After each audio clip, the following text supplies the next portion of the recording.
right, what's going on, boys? We are live. One of the best races of the NASCAR season starts tonight. Coca-Cola 600. You'll love to see it. Charlotte Motor Speedway, 600 miles, 400 laps. Let's make some money. I got Spread with me. I got D with me.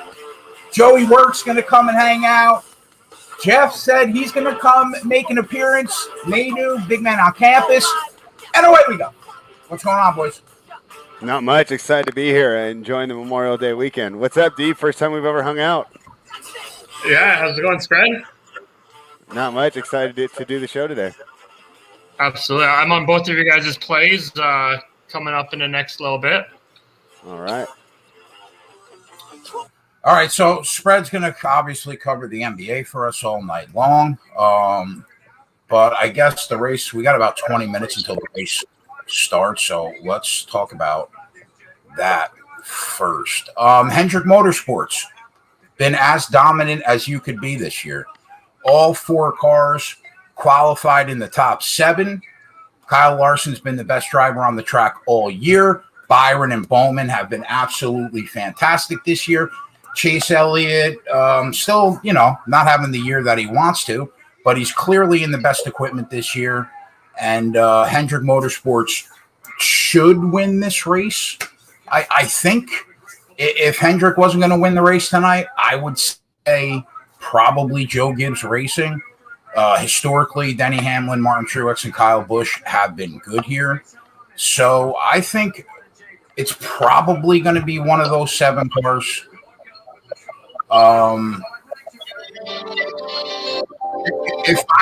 If I was going to add another race team, Stuart Haas still isn't right. Kevin Harvick still hasn't been right all year long. Eric Almirola's never been fantastic here. But, Penske has been decent here. Brad Keselowski sneaks out the win last year because Chase Elliott pits early. Ryan Blaney has been good here. 50% of the time, Joey Logano finishes in the top 10 here. So, I guess Penske's still live to ruin somebody's day. But for me, it's all about Will Byron, Alex Bowman, and Chase Elliott, personally. Now, a couple of bets that I made.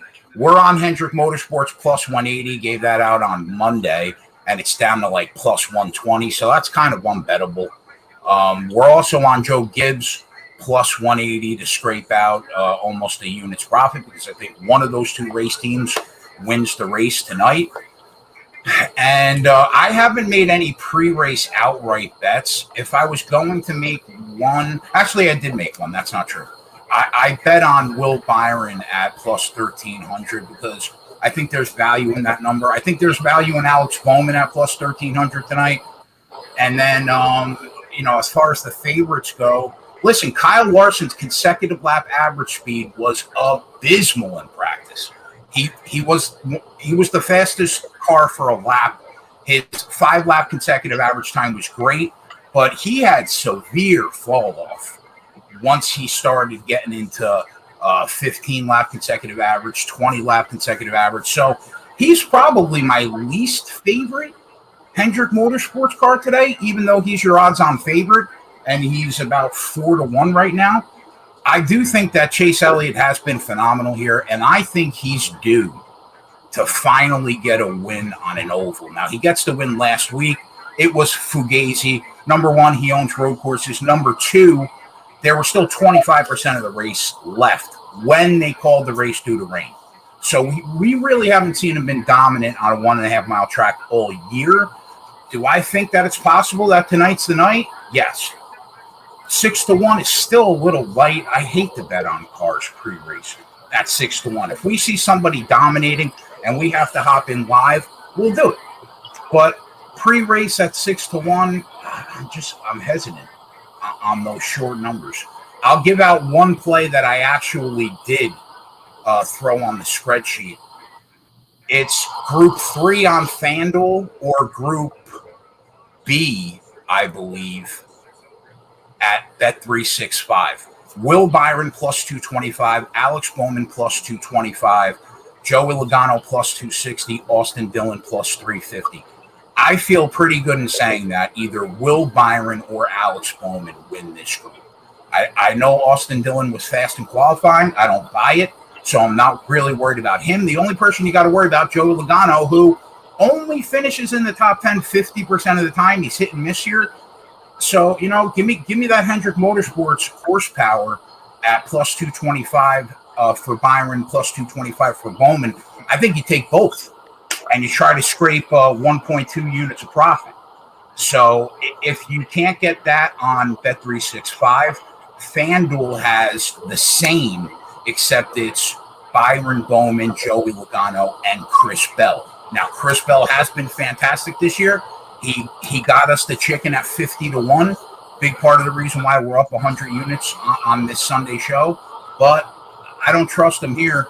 He hasn't been great with this 1.5 mile package that Gibbs is running. So I don't expect much from Bell. I think the only person you got to worry about is Joey Logano. So I like Byron and Bowman over Logano and Dillon or Logano and Bell. Aside from that, that's it. Rest of the plays subscribers have, and we'll try to make that money. Yesterday, I made 5.5 units on the show. We got the NASCAR winner at plus 650, and that's it. All right, so Spread, what do you think about the NBA tonight? All right, so we'll do a quick recap of what we've seen earlier. The Knicks do not have the firepower to keep up with the Hawks. A little disappointed as that was a really good game going into halftime. And, of course, the Hawks blew them out in the third quarter.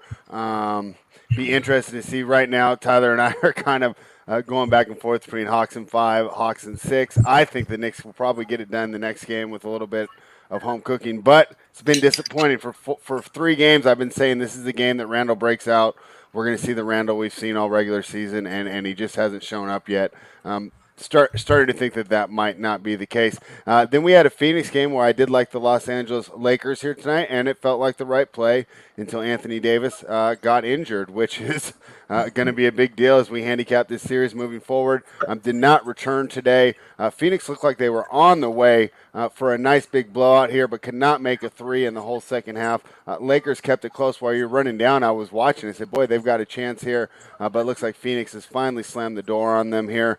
The big news, obviously, will be Davis's injury, how we see that going forward. So a battle of 2 beat-up teams, and are we that surprised with the condensed regular season?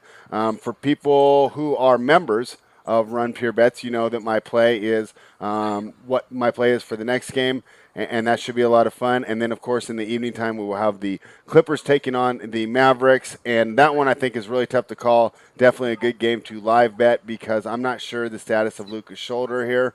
It obviously affected him in the third quarter of that game, so I definitely want to wait to see how good he looks before we get involved in that game. All right, thoughts on Julius Randle absolutely shitting the fucking bed again? I mean, it's just disappointing. I've kind of been going for him over and over, saying that I think that he is a good player and he's going to break out of this. And game after game, it kind of makes me regret saying that sort of stuff. So, it's going to be rough. So disappointing. It is, really. Is this his first playoff series? If I remember right, yes. I don't think he ever made one with the Pelicans. Right. And he's a focal point too, right? Yeah. Of this. It's Yeah. just Really a tough spot in New York. Yeah. So. All right. So, how many games do we still have left to be played today in the NBA? 2, we got Brooklyn Nets versus the Boston Celtics tipping off. I'm not going to tip my hand on that one because that is on the spreadsheet for me. That was my play of the day. Okay. And then we have the Clippers Mavericks tipping off after that for our nightcap. All right, sweet. What's going on in the soccer world, D? Anything? Yeah, we've got 2 MLS games tonight. One at 7 o'clock, one at 9:30. So I'll keep my eye on those, see if we can find any live betting spots. And a couple of games on the ice too tonight. One's end of first period, so I'll also keep my eye on those ones, see if we can find any good live betting spots on the ice or on the pitch. All right. Well, that's the rundown. So, Spread, I'm not going to put any NBA plays down at the bottom right now. No, not right now. Boston. Hopefully, we can find a spot. I mean, I guess I could look over the props right now if we want to try and get involved in some of those pre-games because, as you know, you guys are able to do that, but I have to do mine pre-game. Let me look over the props for this Boston game right now, and then see if I can find anything. Yeah, for sure. All right, I'm gonna throw play 2 at the bottom. Go. They put Tatum at 32.5. Interesting. Kyrie's 23.5. Harden's 26.5. KD 28.5. I'm going for that 6 unit mark tonight, boys. We got to make 8.5 units to get there. Let's do it. Let's do it, Spread. My God. Do you think Kawhi can lock down? No, that's the wrong series. Never mind. I was thinking Tatum. Who are the Celtics playing? The Nets, right? The Nets. You think KD? So the issue, Yeah, so KD, we loved KD and his defense, and it was a big reason. We thought Brooklyn would do very well in the game 3, and that it might be a sweep. Tyler and I were quite disappointed. They did not put KD on Tatum in game 3. I mean, they initially did, but he didn't fight through any screens. They would acquiesce to any switch that Boston wanted, and then Tatum was able to take advantage of that. Obviously, with Kevin Durant being the best defender on the Nets, I would say. I mean, I guess you could argue that, but I personally think he's the best defender. And then when Tatum got to work against the other guys, it was so much easier for him. So I expect to see Durant a little more active here in fighting through the switches. But if he doesn't, I'll go ahead and ask, hey, what do you see this number on FanDuel? What do you see it on DraftKings? And we might attack it live because if Tatum gets to work against players who aren't Kevin Durant, he should have another big night. I don't expect that Steve Nash and Kevin Durant allow that to happen again. But, things have surprised me before. I didn't expect Julius Randle to be an absolute no-show this series either. For people that I'm sorry. I just want real quick. For people that bet on DraftKings, I didn't bet anything stage 1-wise today. If I was going to, though, I think there's value in Will Byron to finish in the top 3 at the end of stage 1 at plus 250. He starts in row 2. He's been really good in the first stages on 1.5-mile tracks. So, I mean, do I think he's going to win stage 1 at 10-1? It's possible, but I feel pretty good about him finishing in the top 3 at the end of stage 1. At plus 250. The only reason I didn't pull the trigger was because this is the longest race of the year. And that means this will be the longest stage 1 of the year. So a lot of shit could happen. So I didn't, but if you're looking for a little stage 1 action, Will Byron top 3 plus 250, I don't mind it. All right, go ahead, D. Sorry. No, I was gonna say, you think that being up 2-1 is a little different than being up 2-0. So Kevin Durant should take some pride after being, after Tatum when he dropped 50 plus last game. Exactly. Right. And now 2-1, if you don't take that pride in that defense, then it could be a 2-2 series. So I don't know, 30.5. I wonder what are his other numbers throughout the playoffs and the regular season for Tatum? I mean, did he hit over 32.5 on a regular basis? No, but we'd have to skew it to when Jaylen Brown's been out because obviously his usage increased by, I think, like 7 to 8% with Brown being out, which doesn't sound like a lot, but it's a significant amount for one player to absorb. Let me do a quick look at that. I personally don't like the over because I do think that they will just have Durant glued to him. But let me grab his playoff performances so far. I know obviously he had a 50-point game in the bubble as well. So I'm thinking of the under. I mean in the play-in. I'm sorry, in the play-in. Taking a quick look at top car by manufacturer. Top Chevy, Larson plus 180, the favorite. I think you got to throw him out. Chase Elliott at plus 260 to be the top Chevy. A little bit more appealing. Byron and Bowman at 6-1 based on their practice sessions and how good they looked in practice. I think that there's value. on Byron and Bowman at 6-1 to be the top Chevy. And I don't mind Chase Elliott at plus 260 either. In terms of Ford, I think Brett Keselowski at plus 275 should be your favorite to be the top Ford. Ryan Blaney didn't look as good in practice as I would have liked him to, but I think there's a little value there at plus 350. And top Toyota, Kyle Busch at plus 190 to be top Toyota feels right to me. Either him or Denny Hamlin at plus 255. Now, Martin Truex Jr. historically has been great at Charlotte Motor Speedway, but here's the thing. He hasn't won on a 1.5 mile track since 2019. That's a lot of 1.5 mile races, man. So I'm going to say Busch at plus 190, Hamlin at plus 255.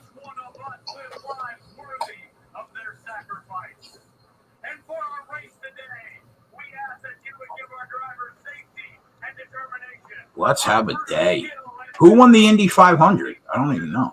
Anybody know? I don't know either. With the NBA and the French Open being on today, I didn't even see.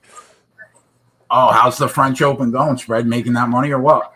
Yeah, so far so good. I had the over in the Madison Keys match that just ended. Now it's nothing but replays on. I think that was the last live match. I'll have to check my ATP bets, but I think I went 3-2 on ATP bets today, and I got some more coming for tomorrow. So yeah, it's definitely been a lot of fun, and I can't wait till it gets going here.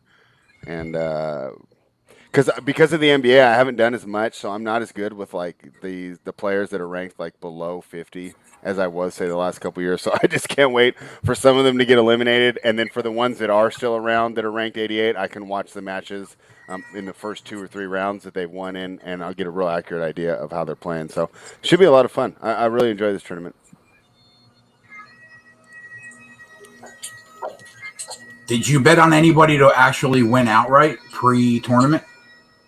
I took Rafael Nadal on the men's side. I took Alexander Zverev to win his quarter on the men's side. And let me see, on the women's side, what did I have open? I didn't like the women's side as much. I thought it was really hard on the women's side this year. Normally I find all the value on the women's side. I thought that they had priced it correctly. And we're getting to an interesting spot where the women are getting more chalky. So, I think I put, let me pull this up.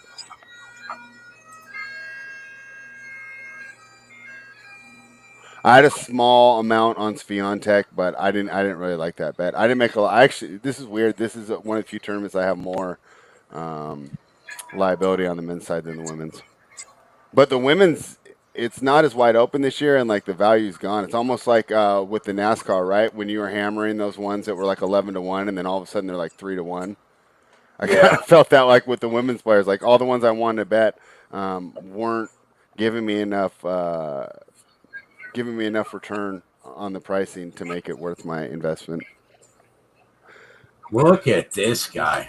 I mean, Jeff, what's up, buddy? What's up? How are you guys? Bro, good to see you.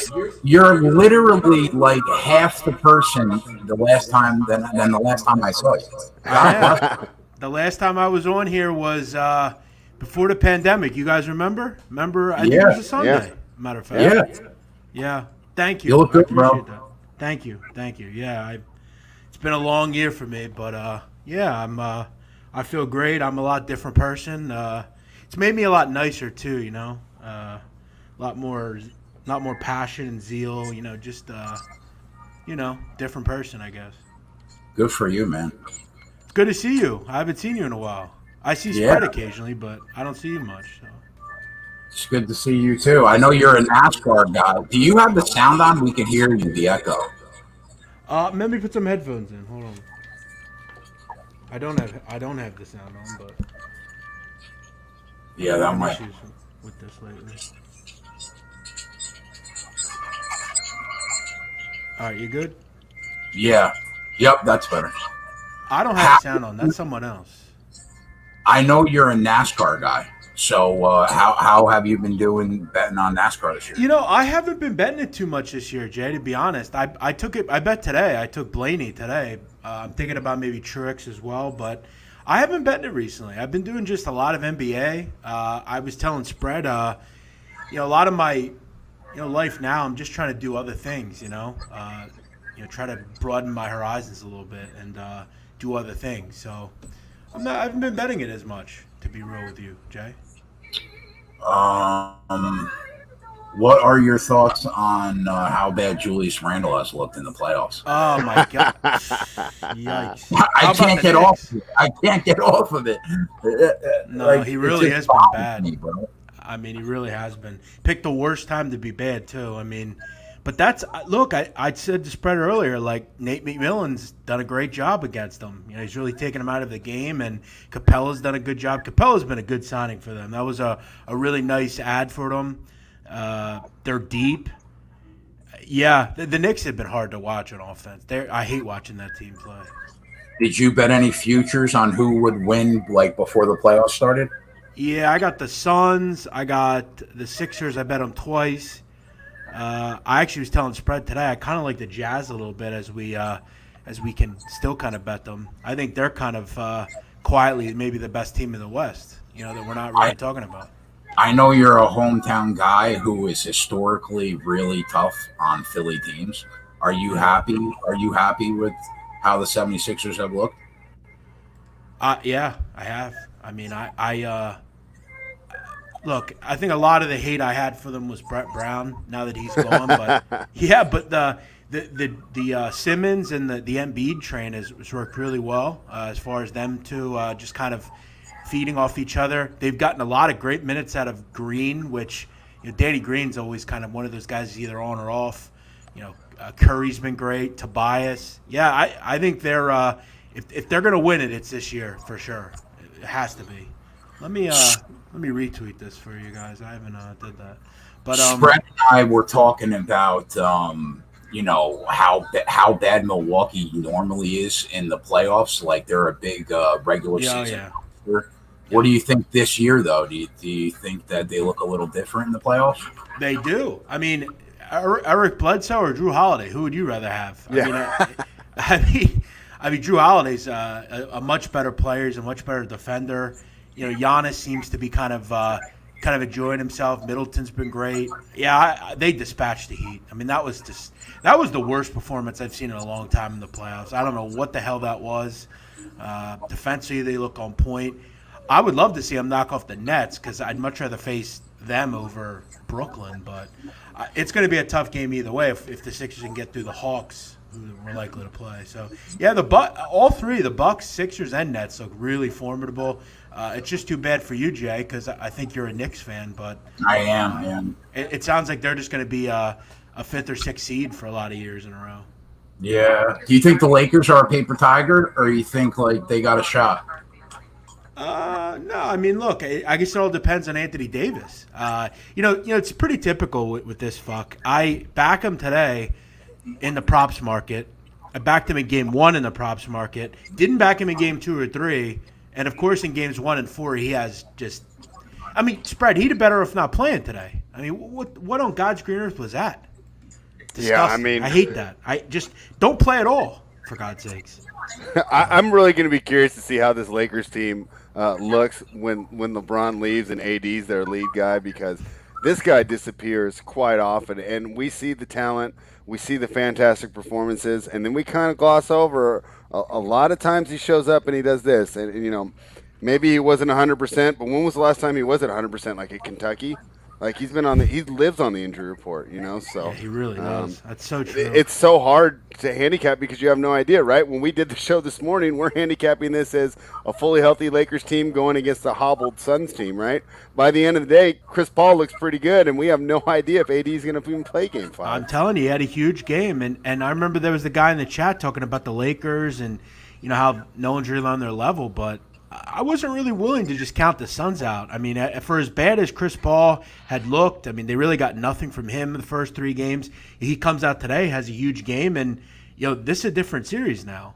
They almost look like a team to maybe start jumping in and getting involved with maybe. But hey, D, I'm Jeff. Nice to meet you. Hey, Jeff, how's it going? Good. Now, Jeff is a big soccer guy, D.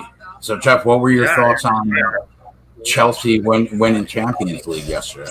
Well, look, I mean, if you played Chelsea, I mean, congrats. I mean, it's hard to go against Manchester City in really any realm, but they played them well this year. I think they beat them, twice during the season, and you beat them in the FA Cup. So, yeah, that was impressive. Pulisic had some opportunities. Good goal from Havertz.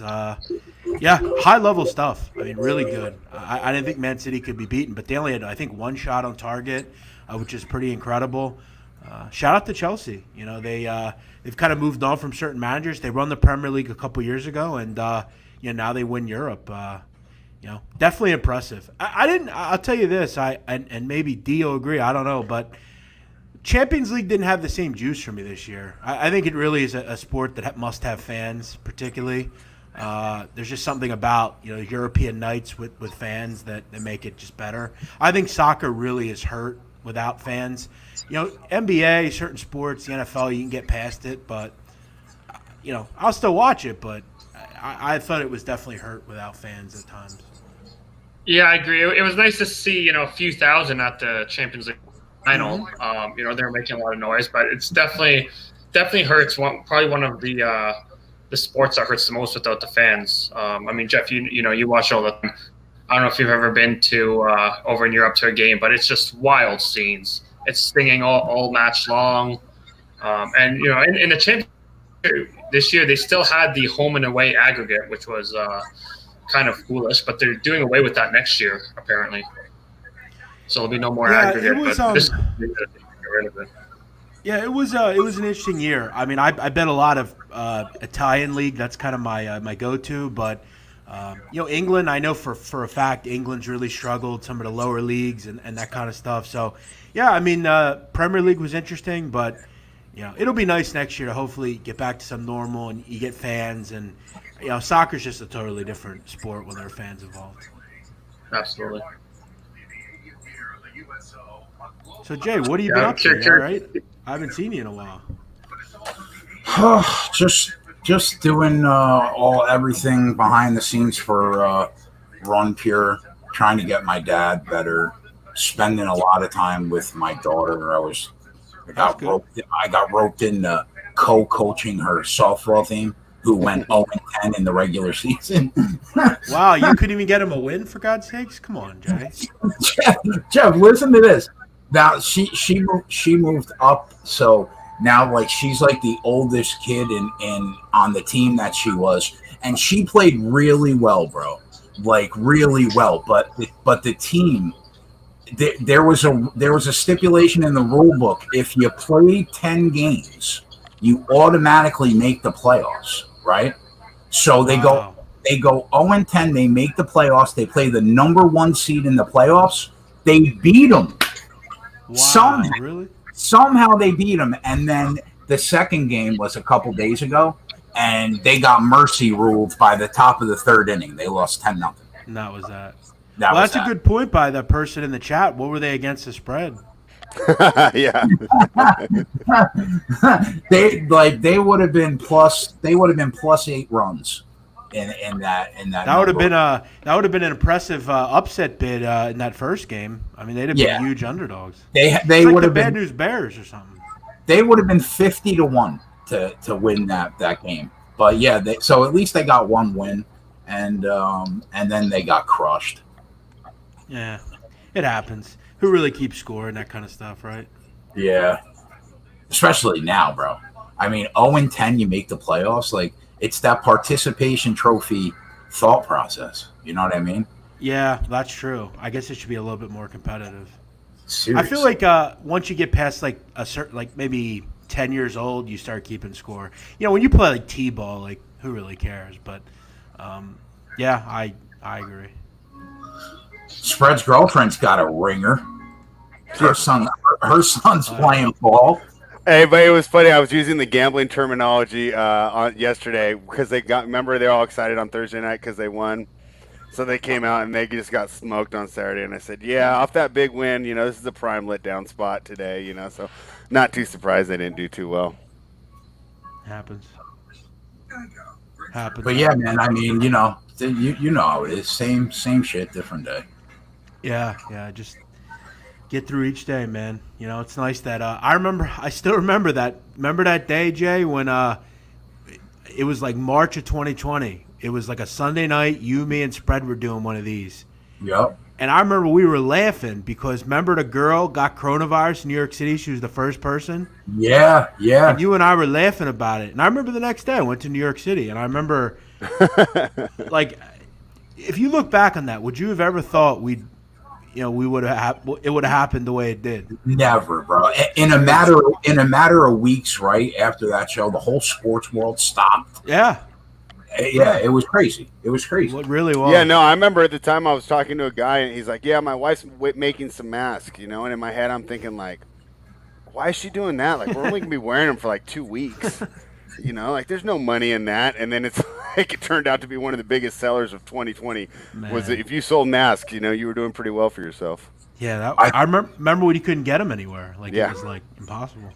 I think the governor of New Jersey, like, starting next month we have a shot to have full capacity. That's like how it is here too. Jets and Giants games. Yeah. What's up with Anthony? Does he still hang around or? No, but actually, I'm going to talk to him on Tuesday. Yeah, I haven't talked to him in a long time, but I'm going to talk to him on Tuesday. That's good. What were your thoughts on the college basketball season, bro?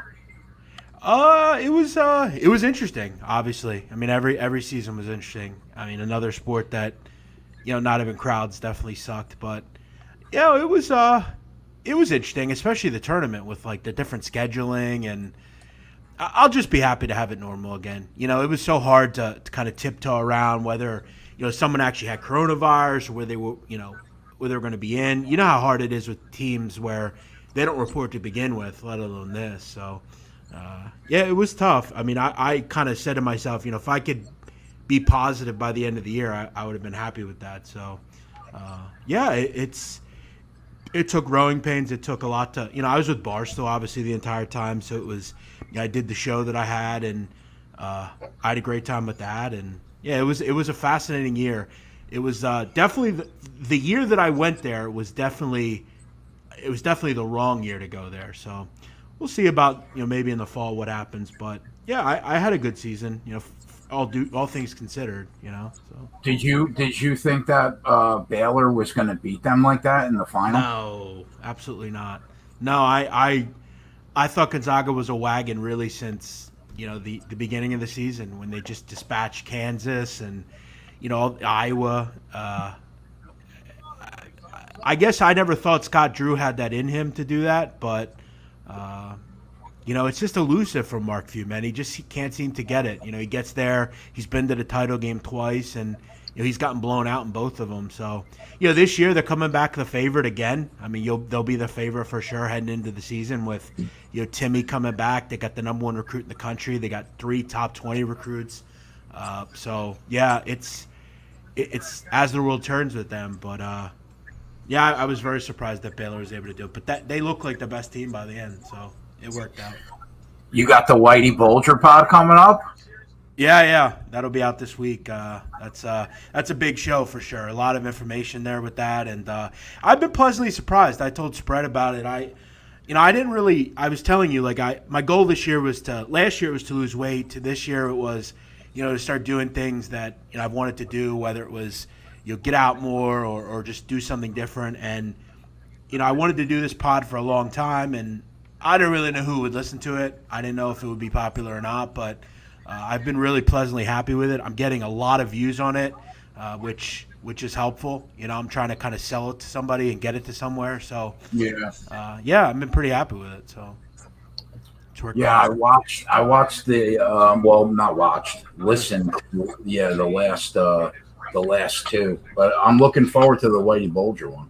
Yeah, we try to do tell a story. We try to tell you about stuff you've never heard. Like we did with the Goodfellas one we did, and it's the Jimmy Burke one. Yeah, that was good. And I have a lot of ideas for this. I think this is a huge brand down the road. I think it could be something that people are really drawn to. So I want to start interviewing people and getting real interesting people on. So we'll see how it goes.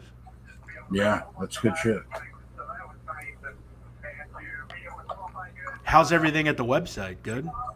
Yeah, I mean, we're building the subscriber base is building. The website's profitable. The guys on the DFS side are just absurdly good at what they do. Cool. Like, I mean, bro, like we already Tony had a $1 million DFS hit. He was on a commercial. They got the $100,000 screenshots, Jeff. Wow. Like me and you go to the fucking store to buy milk. Yeah, some of those fantasy people are crazy. I've never seen anything like it, bro. It makes me feel like I went down the wrong path 15 years ago. Yeah. Because what they do it's stupid. Yeah, it's interesting you say that, Jay, because I was saying this to Blackjack Fletcher the other day. We were talking about because I've really over the last year or two really soured on this business. I've been doing it a long time. I've I've had success with it, but it's you want more out of your life or whatever. And with this show that I'm doing, this pod, I think there's a real future for it. And I was telling Blackjack that I feel kind of what you just said, where if you've ever seen Donnie Brasco, the Al Pacino character, it didn't matter what he did. He put Ruggiero? Yeah, lefty, right. Yeah, he put he was always the quintessential gangster, he did everything, and he never got any respect. He was always just a soldier at the end of the day. And he was a solid guy, but he was never going to be super rich or powerful. And I'm not saying I'm that, but I've always you kind of wait for things to happen, and look, I'm not going to say nothing's happened to me, but you kind of look at maybe if I did this different or whatever. And look, I admit, I have a lot of people to apologize to. I was a dick over the years to a lot of people, so. I mean, you did work for the biggest sports media company in the world right now. Well, and you know what? They've also been very cool to me. Dave still talks about me a lot, and I have a good connection there. I'd imagine I'm probably going to go back, and I'm going to have a different role, and hopefully do some things different. So we'll see how it goes. Yeah, those fantasy guys are legit. I never even attempted to get into it until we joined and started the website. I'm just amazed at the money that these guys make every month. It is ridiculous. Yeah, I mean, and I've seen it recently with playing props and stuff. I often think why I don't get into it, because Spread and I will talk about it, occasionally, props and stuff, and it's just Monkey Knife Fight, that kind of website. No, just betting props, on books and stuff. But I probably should do fantasy as well because I think it's kind of hand in hand, Yeah. Hey, Spread, did you see what Chris Paul said? All I saw was hey, Phoenix, we need you. That's all I saw. What he else basically did he said say? that their coach said that he was going to sit him, and Chris Paul was yeah, fuck no, I'm playing. That doesn't surprise me. That doesn't surprise me at all. I mean, imagine sitting him though. That's rough. There was a lot of talk about it because each game he's gotten better, right? But game 2, you could argue that he was hurting the team, being out there, not being 100%. So that's a tough situation for a coach. I think in the end, and obviously hindsight 2020, he made the right call, even for the future of the team, because he can opt out this year and leave. So this happens more in any other sport. I'd say only the quarterback's got the same power as an NBA player. I don't know how much of a decision was for Monty. It's hard to tell, it's pretty clear cut. Chris Paul, hey, we're going to sit you in a playoff game that we need to win. Yeah. Give me a break. So, there's a little issue, same deal with Donovan Mitchell, right? But as soon as he came back, they've won each game. So now it's under the rug and nobody cares anymore. But can imagine how, if this series wasn't going the way that they wanted, how this would also come back to roost. So I'm not. When you tell me that story, I'm not surprised at all that number one, that Chris Paul would say that, and number two, that Monty Williams would acquiesce because, if he doesn't play, they're probably not winning anyways. Let's go racing, boys. Jay, have you been hitting races or? Yeah, they've been crushing. I'm up over on Yeah. the Sunday show over 100 units.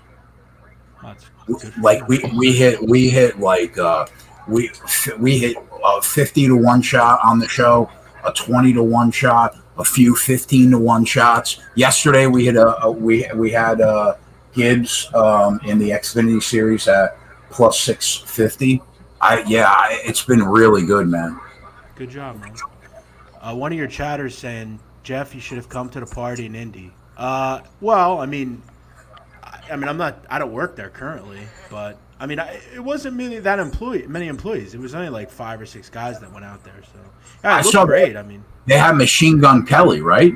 Yeah, Machine Gun Kelly, Diplo was there. Yeah, it looked. I mean, the party was perfect. I mean, Barstow in the past has had issues with, things going right, and they used to have the blackout tours and stuff, which are nutty. But yeah, the party looked great. I mean, it seemed to be well received. It was open bar, so yeah. I mean, the girl to guy ratio was crazy as well. Like there were like 3 to 1 girls, which was great if you're a guy. So. Good for them. The party looked great. It's great if you're security too, because usually, in my experience when you're doing that, whenever you have a good ratio, you don't have any problems at all. It's when you got 3 times the guys and 1 girls, that's when the fights break out. Is they're all fighting over the limited resources. It just sucks too, though, because like this, like where we, even in like the Midwest and where I am, like this, Jay, like the weather's terrible. I mean, it's cold. It's like it's brutal. It sucks. Yeah, definitely. Bro, like, God bless Dave for that fucking dime piece he's smashing right now. Holy Christ. I saw a picture. I saw a picture of that girl yesterday, bro. I was like, Jesus Christ. Yeah, she's a beautiful woman for sure. Dave is, he's doing good things. Shout out to him. God bless him. Yeah, she's a beautiful woman for sure. Yeah, I mean, he seems happy, so good. I'm glad he is. Yeah, he's always been cool to me, so I can't say anything bad. Hendrick Motorsports 1, 2, 3. They have been a juggernaut this year. Oh shit! Who won the Indy? Does anybody know?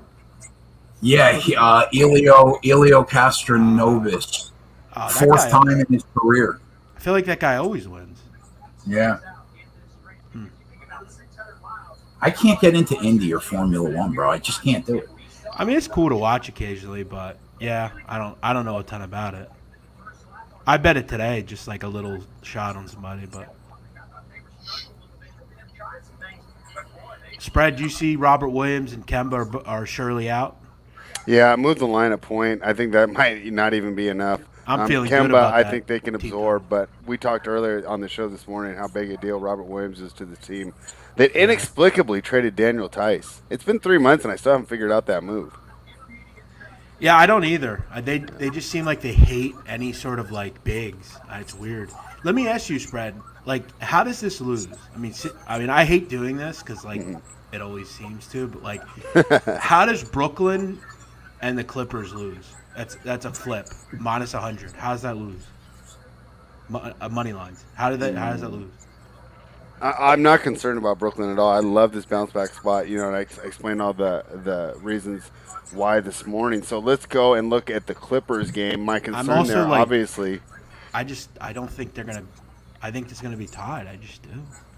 Yeah, I'm kind of leaning. The more the day's gone on, the more I'm leaning towards the Clippers. Especially if Luka's not 100%. We had a question in the chat: should we hit? The Luka triple-double. I said, no, we shouldn't, because he's already said his shoulder's not 100%. It's so weird how this has gone, right? I mean, Chris Paul says that. He comes back. He's not even near the same player. Giannis says that, right, in that one game, and it didn't even look like anything even happened. So that's the one thing that I'm concerned about is just, of course, the Luka nuclear effort combined with the home cooking. But I definitely agree with the look, and that's the only way I'd probably attack this game. I told you I wanted Dallas this morning originally, but this injury just throws it all off. I mean, the injury itself doesn't look particularly – I mean, it's one of those, like, weird, like, neck injuries that kind of moves down your arm and, like, that's not ideal. By the way, it's called a cervical strain, kind of a weird Yeah. Kind of a weird thing to call it. I kind of was thinking like, what? On a male? How? Yeah, I know. Huh? So, yeah, and that's the weird thing about it is because it is kind of like a neurological thing where he said he's getting numbness in his neck and shoulder. That's why I just don't want to mess with the speculation on that game at all. Damn, why is Kaiser Sose saying that, Jay? That ain't right. What do you say? Jeff, can you please give Jay some diet advice? That's pretty fun. I mean, I've been a chubby kid my whole life, bro. If I had a fucking nickel, I'd be rich. I don't mind. I didn't know if he was trolling you or like. I'm sure. Yeah, no, it's definitely a troll, though. But that's okay. Settle down, Kaiser. Jay's not even that fat though. Jay's pretty fucking fat. I'm not gonna lie. Jay needs to lose some weight, bro. Nah, but you're not like out of control. I was out of control.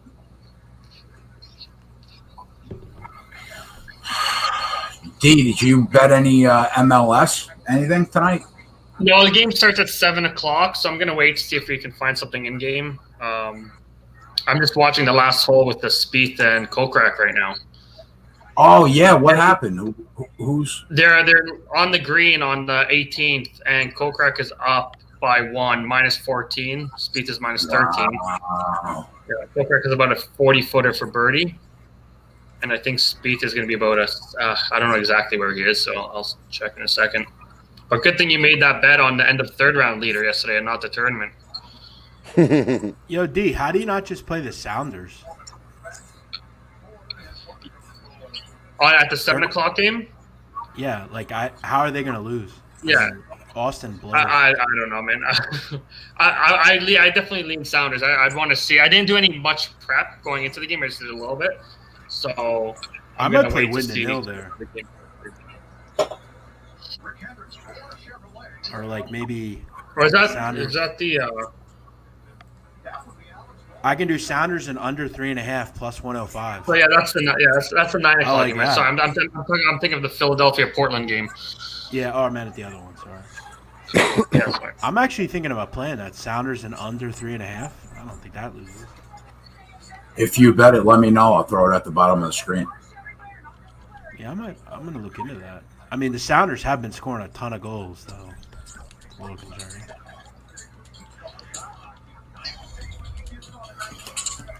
Wow, Kokrak's going to beat Spieth, huh? He must be 1 or 2 over par then today, Spieth. Thank you, Kaiser. Appreciate that, man. Very kind of you. Brandon Cola said MLS never again. I like MLS. D was laughing because it's like he It's a posts a shit show. European play of like a soccer match that the whole world cares about, and I'm like, oh yeah, good pick. And then MLS comes, and I'm like, give me the picks, D. I want all the MLS picks. And he's like, who is this guy watching minor league soccer? Yeah. No, we've done okay with MLS. I start capping it now that the European season's over. The problem is we got the Euro Cup coming, and I'm writing articles right now and studying up on some, pre-tournament odds, to win the Euros, and then, team selections just came out the last few days. So MLS might have to take a little bit more of a back seat right now in the upcoming weeks. But there's good angles. I mean, we hit a nice one yesterday pretty easily. Do you realize that we're 20 laps into this race and the 300 cars have a 6-second lead on the field? I mean, they are like a fucking cheat code this year. Why do you think that is? Okay. I think he froze on us. I love Italy in Euro 2021. Yeah, Is that who and you're they're going for? good odds. Too. Yeah, and they have some great defenders also. Yeah, definitely. They're I think 10 or 11 to 1. Yeah, I got 10. And you know what? I think that their depth up front is greater than it's been in the past few major tournaments. So they can score goals, and they dominated qualifications, and they've been playing really well. I'll tell you, that kid Bastoni, defender, he plays for Yeah. Milan. Oh, yeah. I mean, like he comes in and makes them a rock defensively. They weren't good, but then he came in and he's a rock. Yeah. Yeah, they've good. They got good depth in the midfield and yeah, they do. So. Good goal scorers up front. Yeah, very good. So, but they're definitely going to be a team that pre-tournament play on. Did you hear what I said, or did I break up? You broke up like right in the beginning of it. You were talking about Hendricks being ahead by 6 seconds, and then I asked you, I said, why do you think that is? And then I realized you had frozen. But why do you think the Cars are so dominant this year? I don't know, Spread. I mean, listen, they got a 6-second lead on the field 20 laps into the race. And I said they're like a cheat code. Now, they changed the engine package, and they did change the nose slightly going into the year, which affected the aerodynamics. That's the only thing that I could think of. Because, I mean, they have been as dominant this year than, like, when Jimmy Johnson had the best car in the sport for a decade. They've been that dominant. But it's not just Jimmy, it's every Hendrick car that's on the track every week. They're up 7.5 seconds on the field.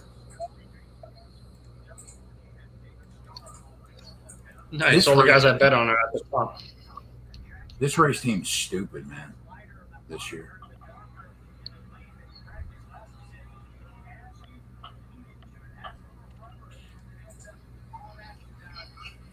Now, Kyle Larson's up front. He's got a 1-second lead right now over Elliott, but he's got the clean air. So I want to see how good Kyle Larson looks when he's not leading the race, when he's, second, third, fourth, fifth, when he doesn't have that clean air. But, I mean, if this night continues to go like this, number one, we'll clean up every spreadsheet play. And number two, it's going to be a pretty boring race. I'll take boring if it means winners. Yeah.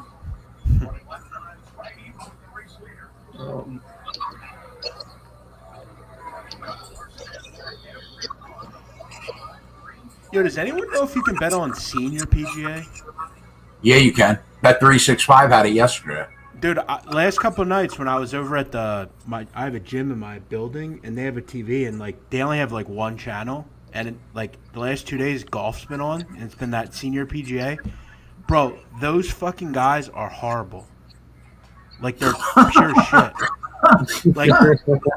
It seems like if you just bet the same guys, you'll win. Yeah, but you know what, Jeff? We were looking at the lines yesterday on the show.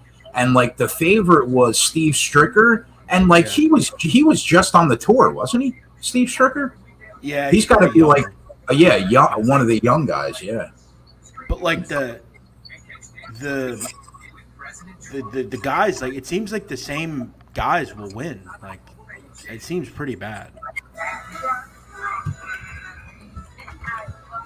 Yeah, Bet365. I was surprised they lined it out yesterday.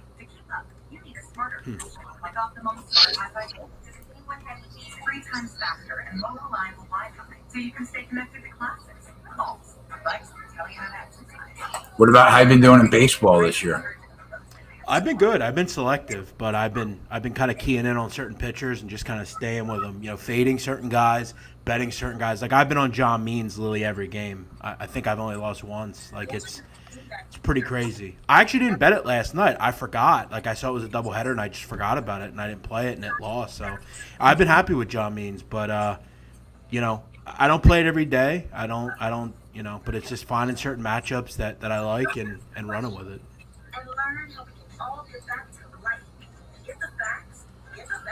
How long are you guys gonna be on here? Till the race is over. Wow, you're on the whole time? All right. Yeah, Maybe I'll jump back on a little bit. Yeah, go ahead, bro. Do you? I'll be on the whole time. I'll talk to you guys. Thanks for hanging out, Jeff.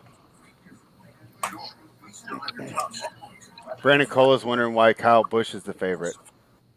Yeah, I saw that too, but then, Brandon, it looked like a typo. But yeah, he's the second choice right now at 4-1. I mean, listen, looking at the live feed, I I'm not sure. I'm not sure why that is.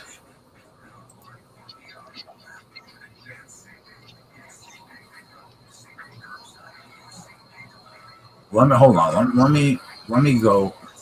Maybe my raw feed isn't refreshing. Hold on.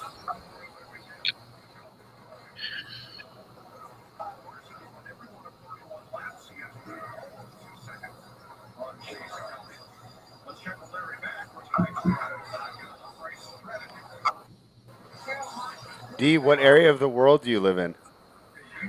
I live in Ontario, Canada. Oh, so you're locked down right now. You're on like serious lockdown right now, huh? Yeah, some things that opened up recently again, so yeah, they're slowly starting to open up. Vaccines are coming in, people are getting them, so it should be yeah. One of the hopefully guys back to normal by September. Yeah, one of the guys I do my tennis podcast with is a proud Torontoan, so he's always keep me updated on how things are going up there.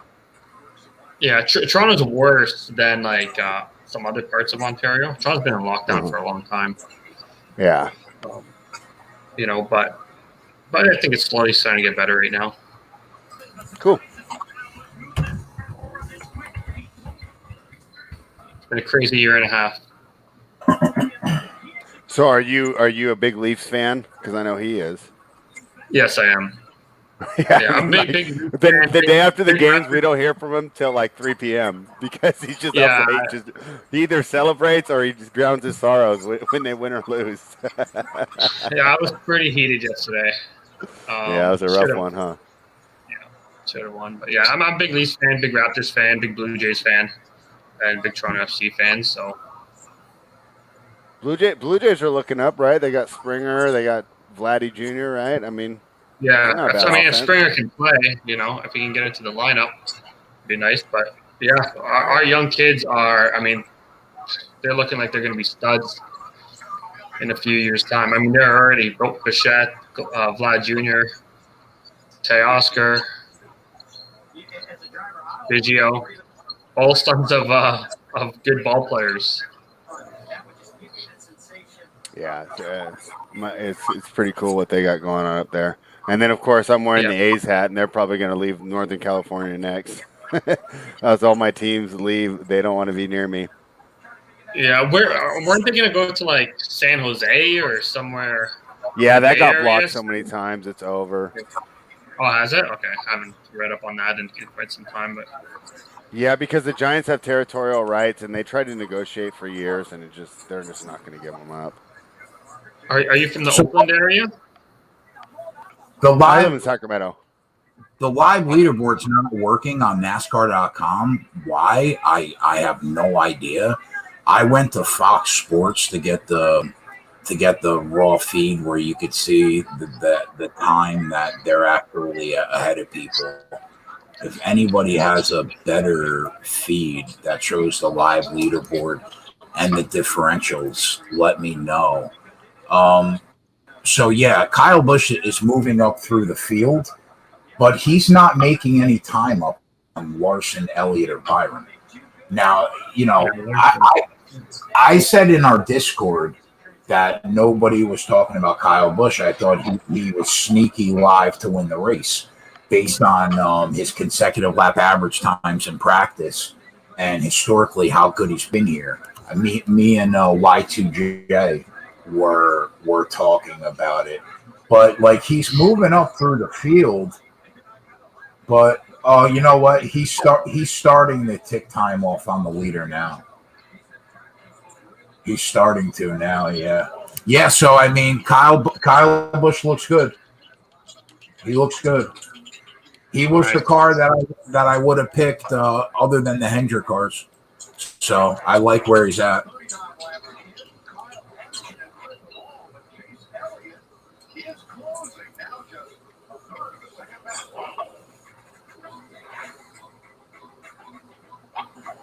Yeah, Kyle's moving, but he's passing a lot of cars that just aren't really looking that good. I like where we are right now in terms of where Chris Bell and Joey Logano are. They're sitting like 16th, 17th, 20 seconds back. They can't do anything right now. So I feel good about where Byron and Bowman are.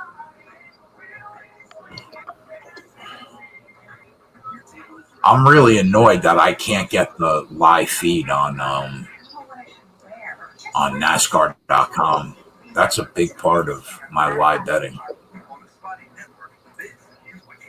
Petsky says Larson is a lock. Yeah, here's the thing.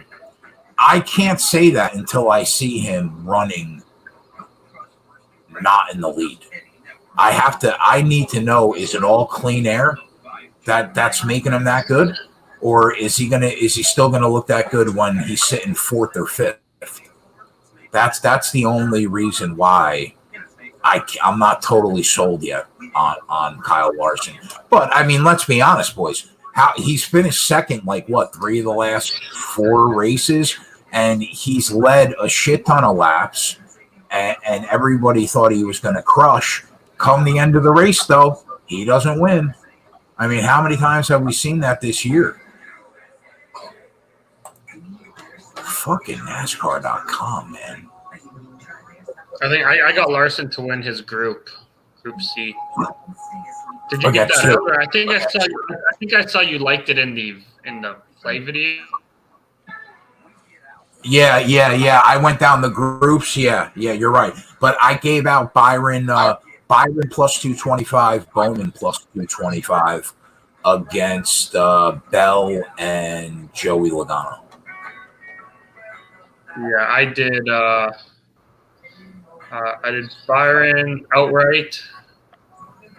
I did Bush to win Group. Oh, sorry, I put Bush to win Group C for quarter unit and a full unit on Larson to win Group C.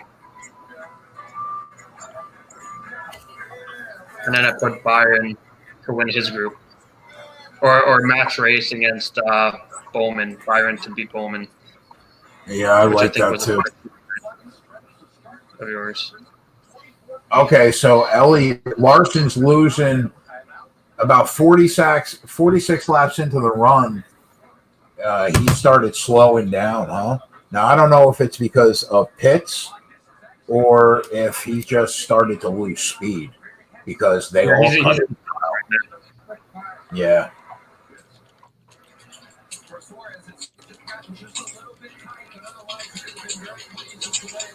How many times has Larson this year dominated then crumbles? Yeah, exactly.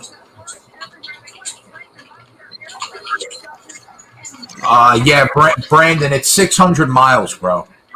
And it's a 1.5 mile track, so it's 400 laps. Longest race of the year.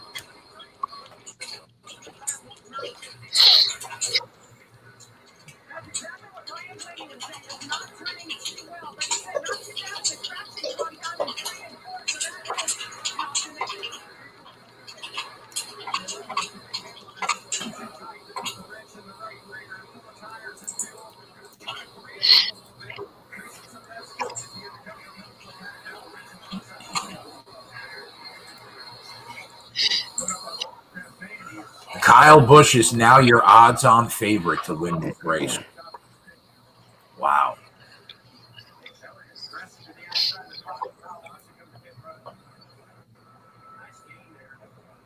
Man, Y2J, when me and you were talking about Kyle Busch, when I said nobody's talking about him, but he's the sleeper, I don't know why I didn't just take a shot on him at 7-8 to 1.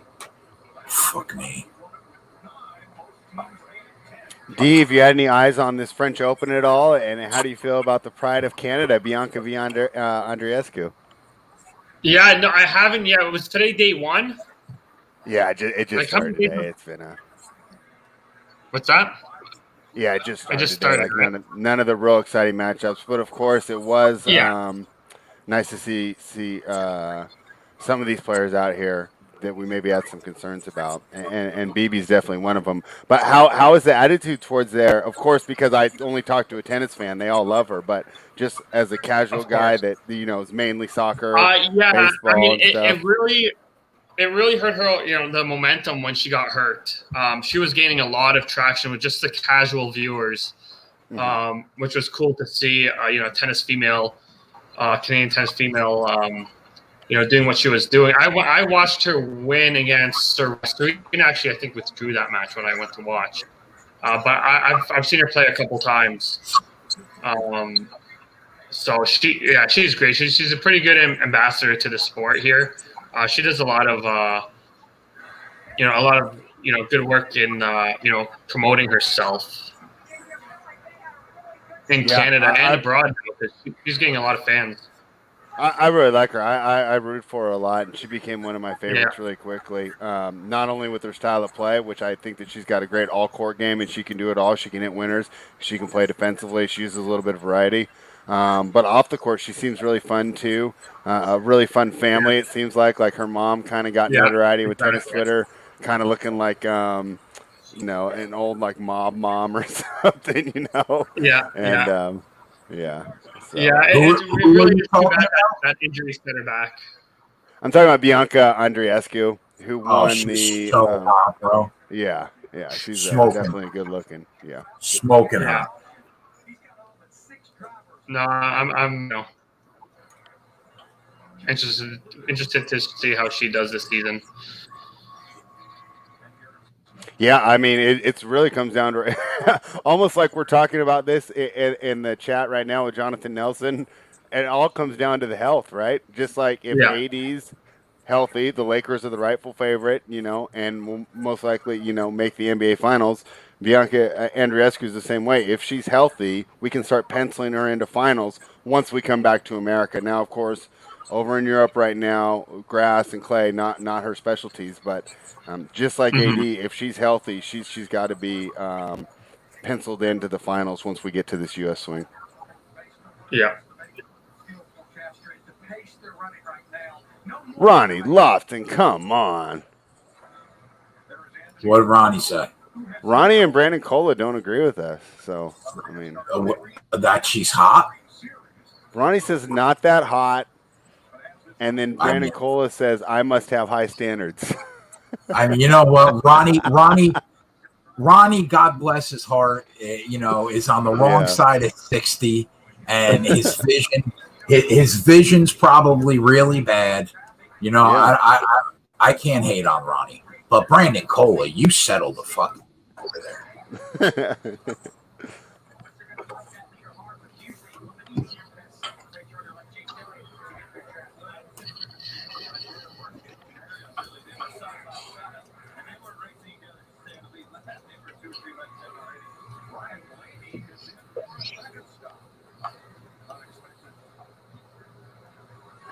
Well, that definitely got the chat going.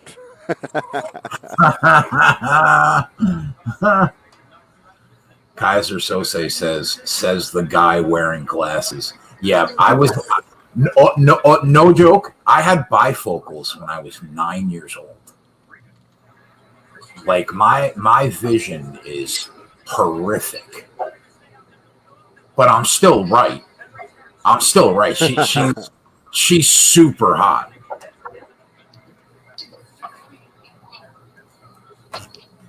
Yeah, well, Gav, you're in Los Angeles.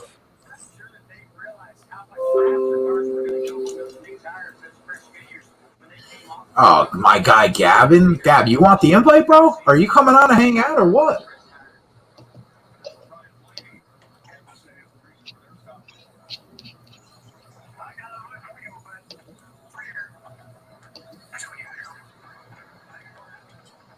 I mean, these Hendrick cars after the pit stop still have 9 seconds on the field, bro. I mean, sweet mother of God.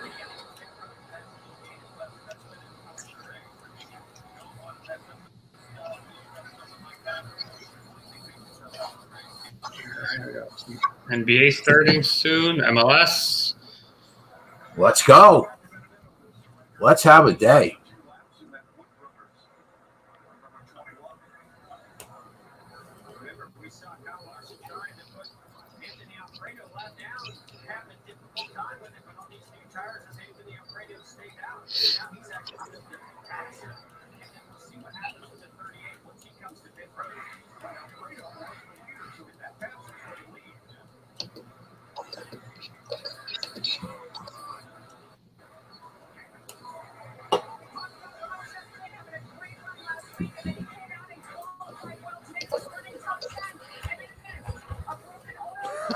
Brandon Cola, why would you make that deal?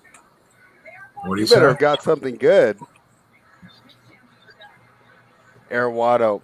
Arawado asks, why do we not take Tatum under 32 at 34 and a half? I've seen 32, so 34 is a nice number. The Nets have to double him. Maybe his usage is still going to be ridiculous regardless. So that's the main reason I don't want to. I mean, he might get 40 shots.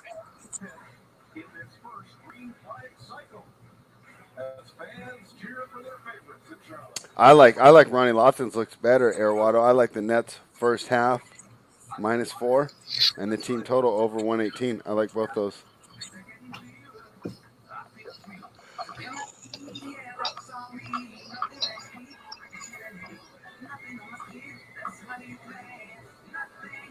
Eric Roses, I like that play. He's got Durant over 2.5 threes plus 115. Yeah, I think that we see high pace offensive explosion from this Nets offense tonight, and I do expect to see a better effort on the defensive end. I mean, perfect situation to back the Nets coming off that loss. Gavin wants to know if you have any access to lines for college baseball. Actually, you know what? I think Bet365 does. Let me check. Yeah, college baseball, Xavier, Connecticut, Oklahoma State, TCU is on the live board right now. So with the Oklahoma State and TCU game. So there.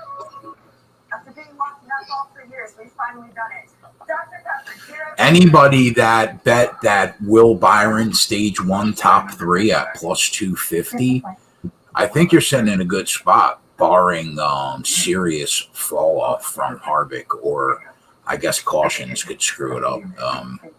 But he's been third consistently. And he's got about 3 seconds on Harvick. That's in fourth.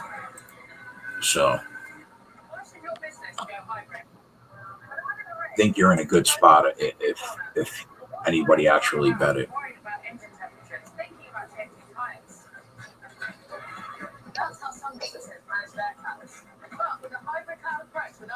You'll have the expertise of a team designing best-in-class strategies for your business, the same way a picture makes this car hub.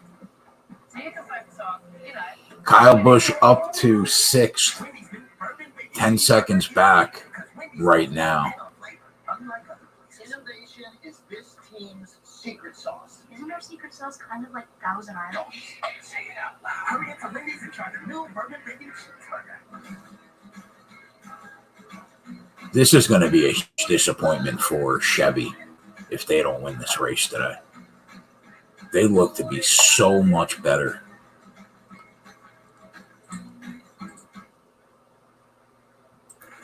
Buckle up your taste buds. Coca-Cola and DoorDash join NASCAR and saluting military service members this Memorial Day weekend. Gas Pass subscribers get $5 off your order when you buy Coca-Cola beverage for race day. Available for participating locations, full terms and conditions. Can you imagine that Kyle Busch is down to plus 275 and he hasn't even been in the top 5 today? 66 green flag laps, 99 laps here at Charlotte Speedway. Kyle Larson back into the lead after green flag stop and a caution race so far. And you see Kyle Larson is in lap and his stop and his out lap. All that combined quicker than Brad K by a tenth, quicker than Chase Elliott. Aaron D's betting on Dr. J here. But isn't it amazing? Threw me off a little bit there, Aaron D. I don't like that personally. I would go with a different big 3 member than Kyrie.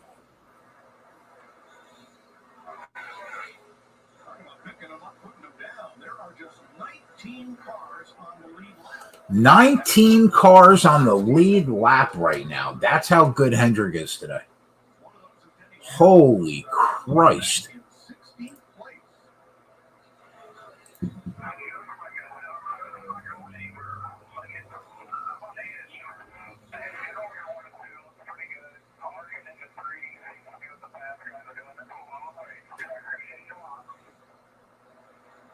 Jonathan Nelson says once the sun goes down, the track changes. Yep. Yeah. Track temperature gets cooler.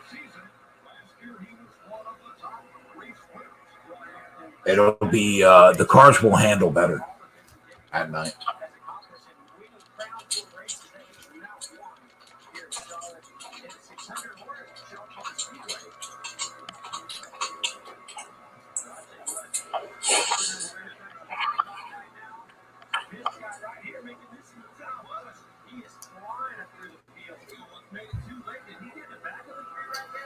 See, Kyle Busch is flying through the field, but the problem is he's still 10 seconds back of Larson, and it's been that way for 10 laps. So he's not really gaining on Larson. He's just better than everybody else. 2017, Austin Dillon brought Richard Childress's number 3 back to victory lane. I would love to see Joey Logano and Chris Bell go down a lap, considering we got the plus 225 matchup.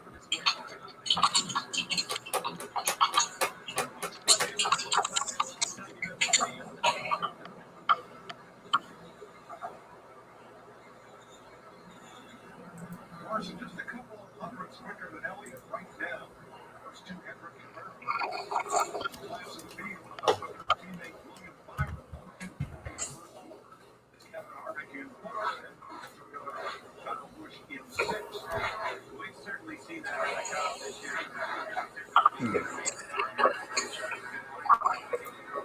Now his teammates have joined that party. But everything that's going on,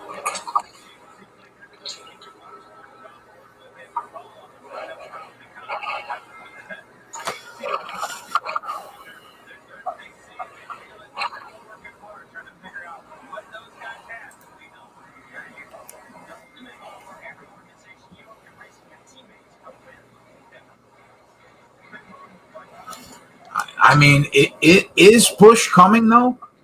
Now he's over 10 seconds back on Kyle Larson. Just because he's passing everybody else doesn't mean anything.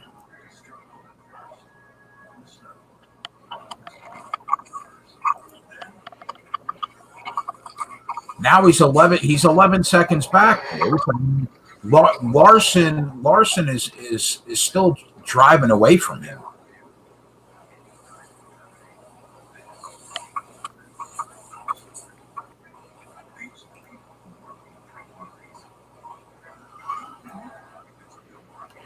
I think I'm gonna make the first bet and take Kyle Larson top 3 minus 1.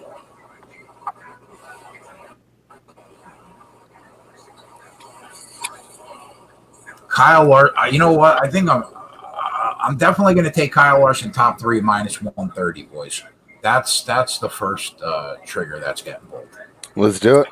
He should be a top 3 car today, no matter whether he wins or not. I don't know. I'm not ready to pull the trigger on him yet. I mean, plus 350 is pretty much what he closed at.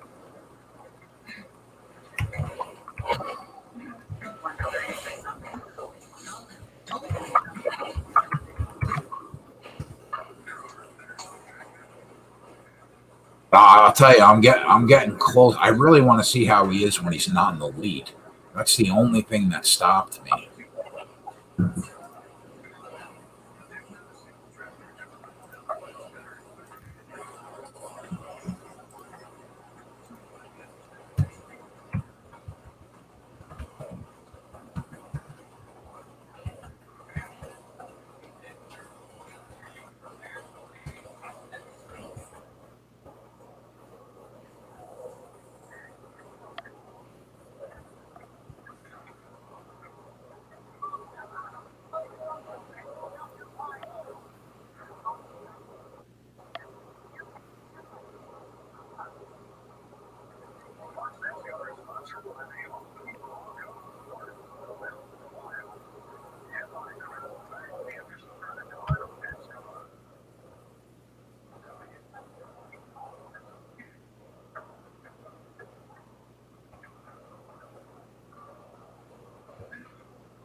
Brandon Cola, I don't know what sport that is. I assume it's not NBL, is it? Is it rugby? The whole thing, the more we did, all the people we did, is so good and amazingly organized. It's just great. I like a bad yeah, they go up.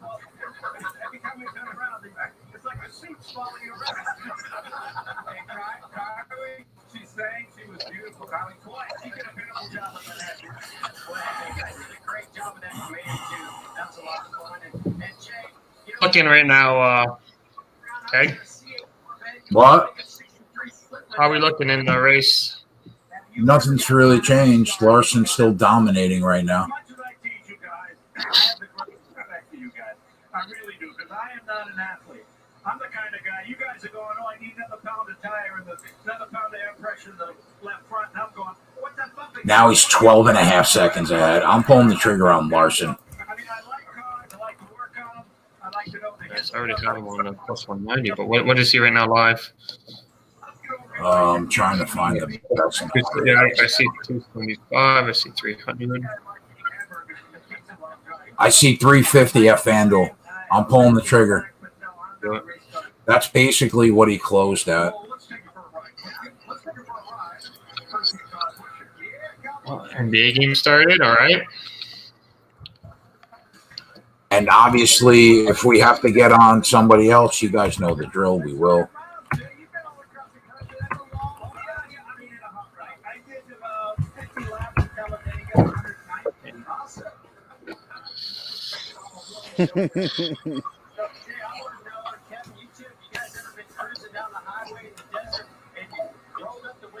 Turned off the air conditioner and ran for 600 miles.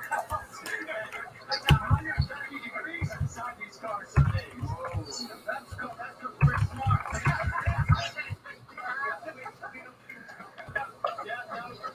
I agree. I know. You gotta go to the kitchen and you see that red thing rolling on the stove. You gotta put your hands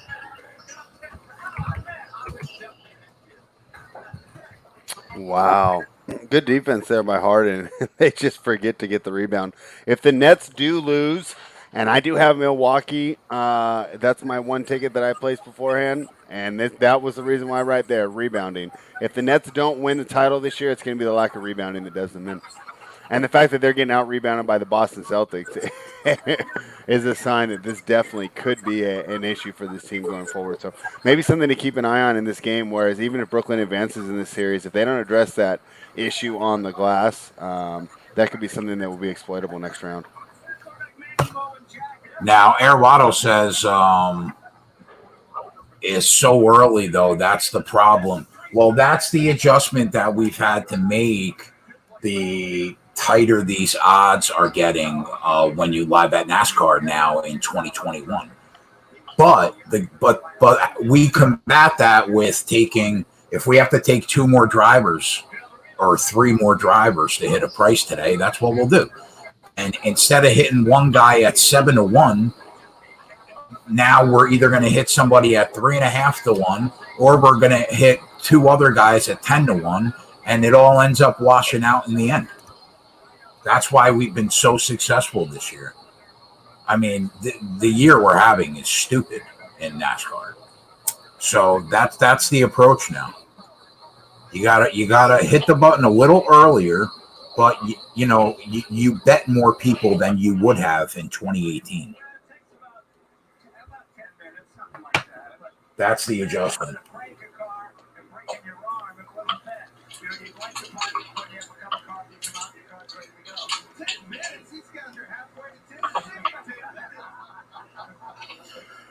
I got Larson plus 750 pre-race. Can I bet at the book that you bet at, Ronnie? Yeah, nice, Ronnie. He closed at minus 375 and opened at plus 440. Was the best opening price that I saw on him to win the race. Plus 750? Where are you betting? Fucking Jack's fucking crab and wings?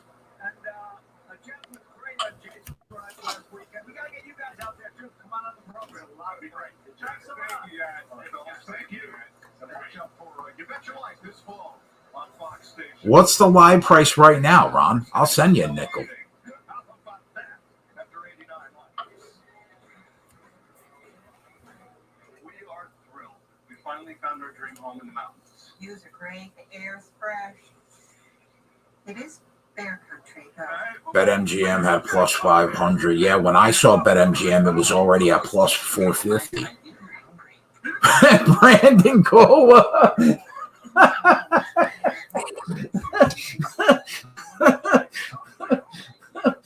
He's coming, Brandon. Settle down, okay? He's coming. Diego, big Jack's Crab and Wings guy. You know what? Now that I see him in the chat, I know he's been here all day, but now that I see him in the chat, Spread, I've woken up to some of the best messages ever, okay, to Diego. Thursday at 8 o'clock in the morning, he sends me a message. Jay, you're a goddamn champion, a winner, a legend. You don't even know the greatness that awaits you. That's what I woke up to at 8 o'clock in the morning, thinking I could take on the world. And then I didn't see him all show yesterday, right? Mm-hmm. He says, I've been dreading a DM like this for a while. Forgive me, Keg. It was my mom's birthday, so I had to go visit. My streak of 2,300 consecutive live shows ended yesterday. A new one starts today, and we're going to become legends. I love it. I mean, this kid though.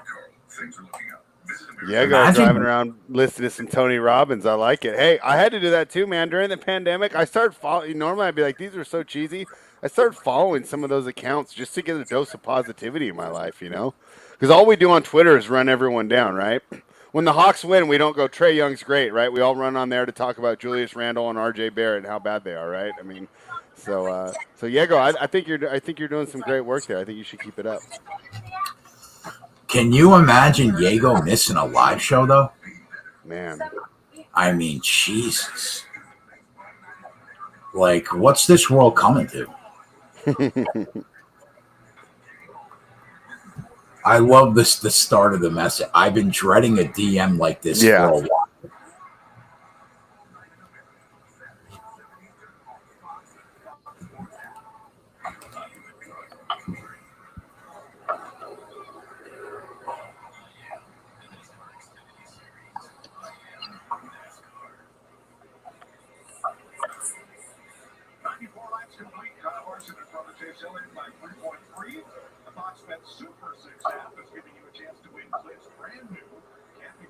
BetNet, huh? Haven't heard of that, Ronnie.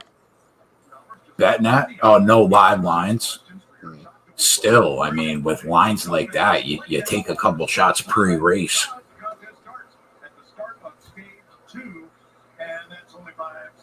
Kevin Taylor. I didn't see it today, Kevin.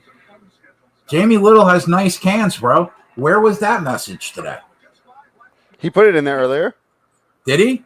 Yeah. I don't. Who is Jamie Little? She's like a sideline reporter for NASCAR. Oh, okay. All right, cool.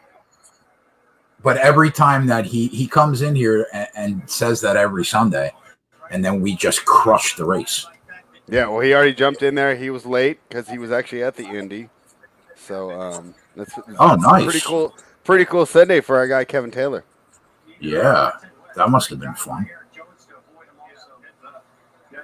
Kyle Busch, 16 seconds back, Brandon. He's coming, bro.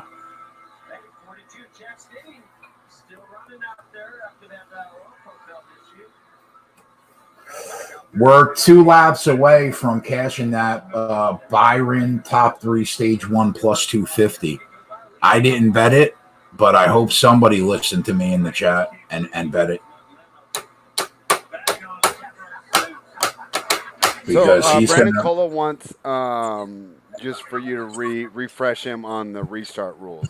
So it says Bush is 15 seconds back, but it doesn't matter because of the restart. Is that true?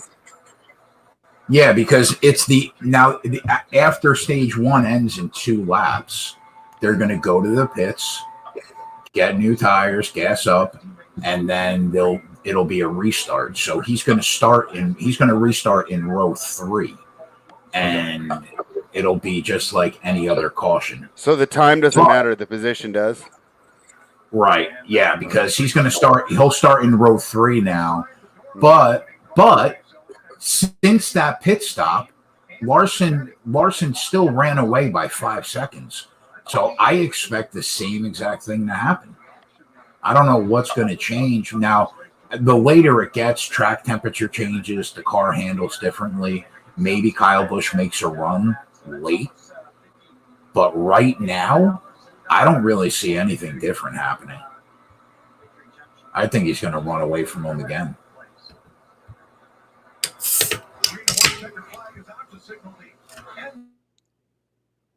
Cash that Byron plus 250 stage 1 for anybody that bet it.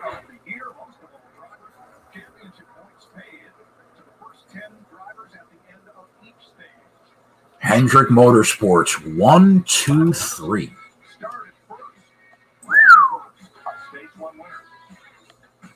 If the race ended like this, boys, we will crush. It'll be another 10-unit weekend for NASCAR. Spread, if you remember, I called my shot like Babe Ruth on Thursday. Yeah, you did. I pointed to center field. I said it's going to be a 10-unit NASCAR weekend. We're halfway there. Chad M wants to know if there's any chance that Bubba Wallace ends up in the top 10. What do you think? Is there any chance that Bubba Wallace ends up in the top 10? Well, you know what's weird about Bubba Wallace, Chad, is he's got really good equipment now because he's basically running the same equipment that Gibbs runs now. Mm-hmm. But he's just not that good of a driver. Like, that's the problem. So could he run in the top 10 if everything breaks right for him? He could, because the equipment he's basically got Gibbs equipment. So he could. But he's just not that good. Okay, then. That's a small ramp. Dad, can I drive the backhoe? Corey wants to know why does Blake Griffin play, Spread? He does absolutely nothing. I mean, who's the other option? Nico Claxton, Corey, and I both definitely agree with that. But we saw it yesterday why a lot of times coaches don't trust these young players because they can be inconsistent. And the person I'm referring to is Michael Porter Jr., right? Having your second option, being able to be completely taken out of the game. He's a younger player. I don't think that happens 2-3 years from now. So my guess is Steve Nash still learning the ropes as a coach, trust the veteran presence of Blake Griffin, even though he's physically limited compared to Nico Claxton. Probably just in an effort to eliminate or mitigate mistakes. He just figures that even though Blake is worse, he has a better idea of what he can get from him. And trust him a little bit more. So let's see. I mean, this game's on pace to soar over. I think that favors Brooklyn. I mean, we'll see how long Tatum can last in a 1-on-3 shootout. And we'll probably see some Claxton minutes. But I'll be honest, as much as we're talking about it, this is better than I expected from Blake Griffin. I thought he was going to struggle to even hit the floor. I mean, he looked so bad in Detroit. So you look a lot better when you're around a bunch of good guys, and as we're talking, all this Claxton has checked into the game. So let's see what he's able to do here, and see if he can earn some of these minutes that we all want to give him. Y2J threw something in the Discord that I missed that I didn't even know about. He asked me, "How do I feel about Chase Elliott being affected by his spotter being arrested for domestic battery and suspended indefinitely?" I haven't heard him address it in any interviews. That's actually, I didn't know that, and that's a great point. I didn't even know that. I would think that it will affect him somewhat, not having his normal guy up there spotting.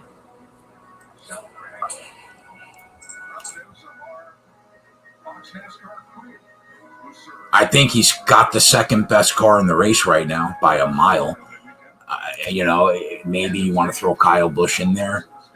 You would think that Kyle Larson, Chase Elliott, and Busch probably have the 3 best cars, and Will Byron probably would be 4th.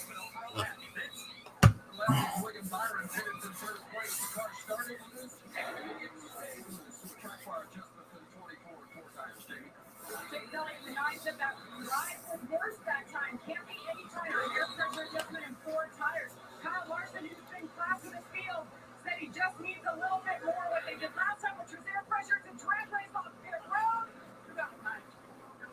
Nice stop for Kyle Busch. He'll be in row 3. Byron's going to be in row 4. Now let's see how Kyle Busch looks. Let's dial up our state winner. Hey, Kyle, this is Jeff and guys up in Fox Sports Booth. You got us? Yeah, I got you. Well, man, I think it's looking pretty good out there. And, we talked before this race. You talked about how the track's going to change, keeping up with it throughout the night. What are you seeing so far? I've noticed you can run about half the run on the bottom, and then you transition up into the traction column. Busch is coming. Yeah, now we'll get a better idea where Kyle is now.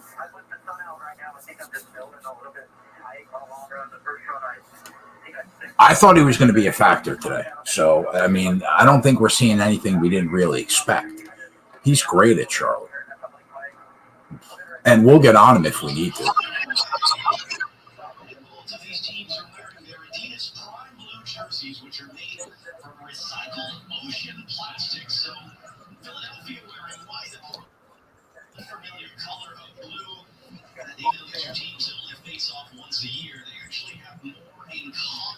Right now, their difference is both trophy winners from a year ago.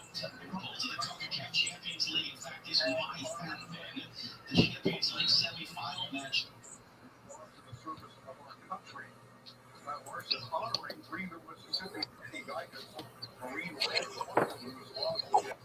Kyle Larson's now like minus 190 to be in the top 3. So we started to beat that line move. I think Chase Elliott to finish in the top 3 at plus 150 is interesting to me.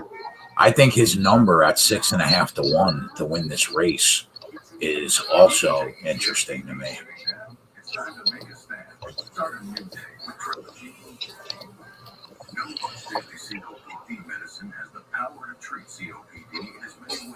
All right, the MLS game has kicked off. Let's go, D.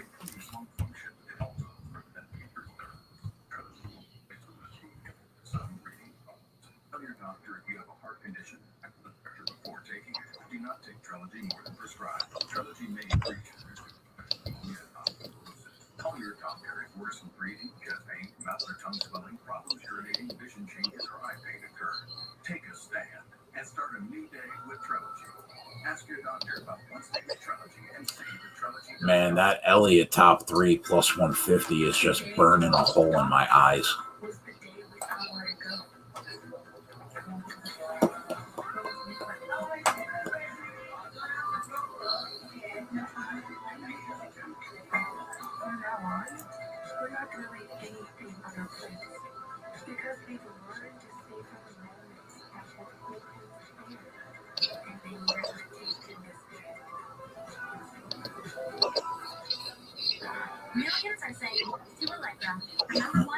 Who is that, Brandon Cole? I can't wait to hear this. I can't wait to hear this.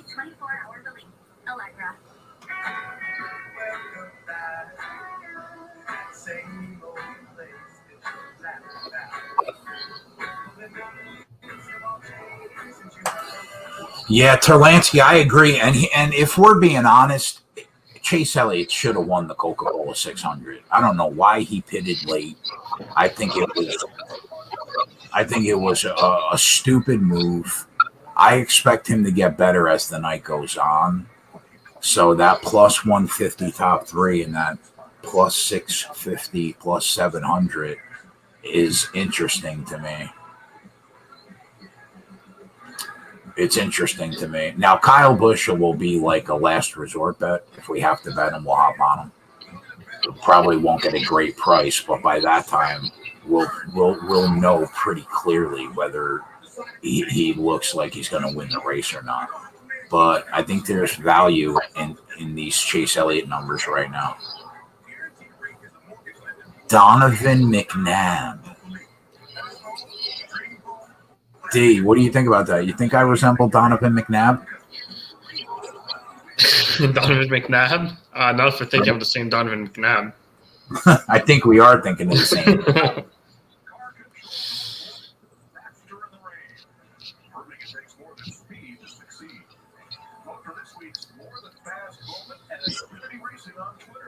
Xfinity, proud premier partner of NASCAR. Kyle Larson, your leader over Chase Elliott. Larson doesn't want to share. Oh, somebody in the chat yesterday asked me if I watched the Nail Bomber documentary on Netflix. I watched it last night. It was pretty good. It was only one episode, but it was worth an hour to watch it because I didn't know the history of the bombings in Brixton. It was pretty good. The Fear of 13 was excellent, man. I loved it.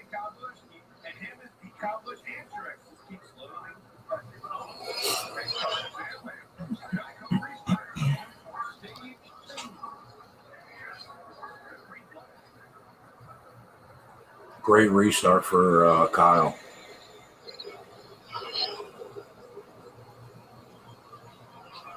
Nobody's talking about Kevin Harvick this week at all because of how bad Stewart-Haas Racing has been this year.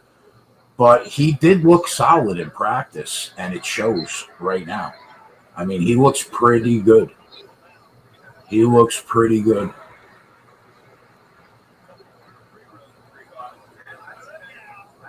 Wow, look out.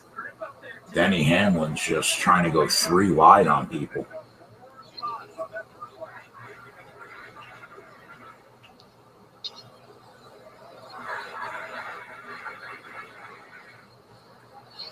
Come on, Willie B.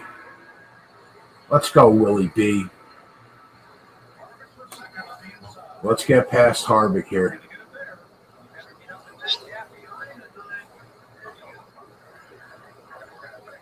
What are the odds right now on Kevin Harvick?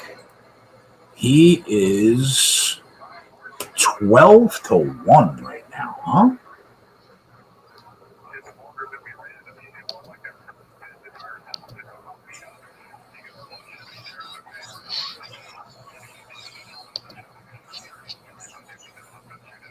Here comes Marty. Marty's starting to look good. Come on, Willie B. Right by Harvick. Let's go. Let's get right by him. Hendrick Motorsports to the moon today, boys. To the moon. You couldn't clear him. Come on, Willie B. You got to clear him there.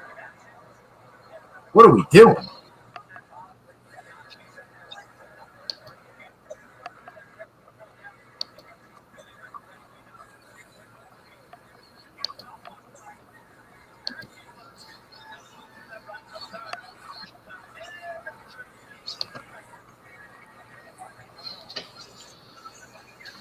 Oh, my God. He still can't clear him.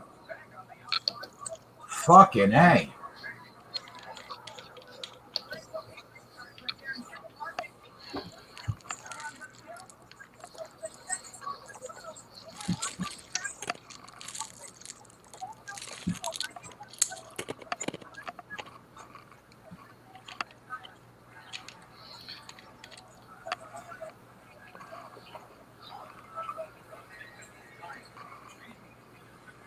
Like, could we not wreck? Could we not wreck 13 laps into stage 2? What are we doing right now?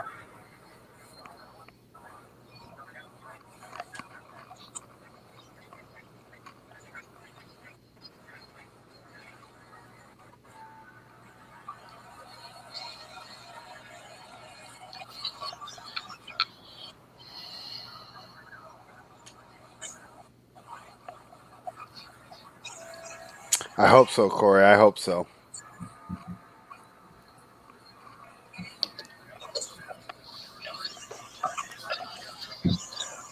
I almost feel like we got to take a value shot on Chase Elliott at 7.5 to 1. His car is excellent, and so is Kevin Harvick's.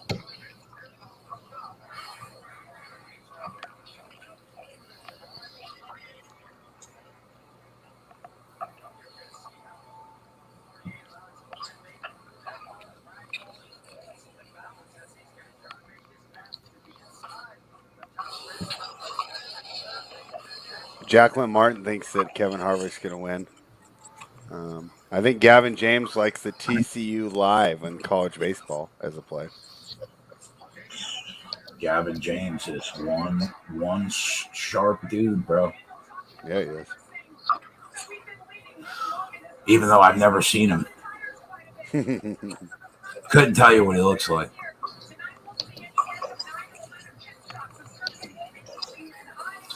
I feel like I almost have to take the shot on Chase at plus 750 because that number is just going to fall.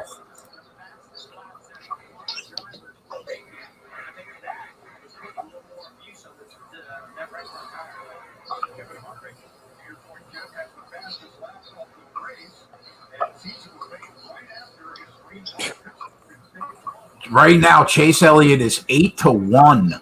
Kevin Harvick 11 to 1. I mean, what are we even talking about right now? 9 to 1 on Harvick.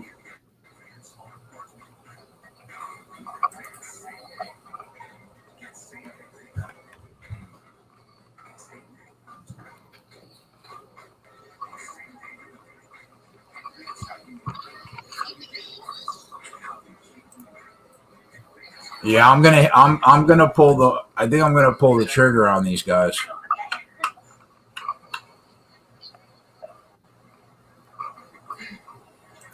Hold on.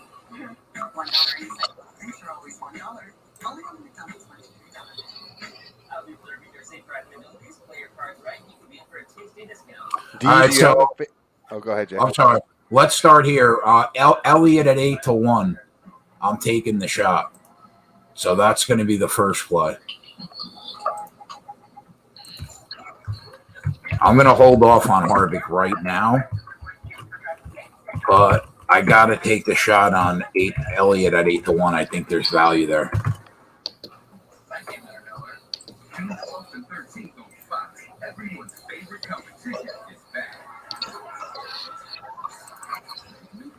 What do you recommend? Half unit or? I bet it for a unit, personally.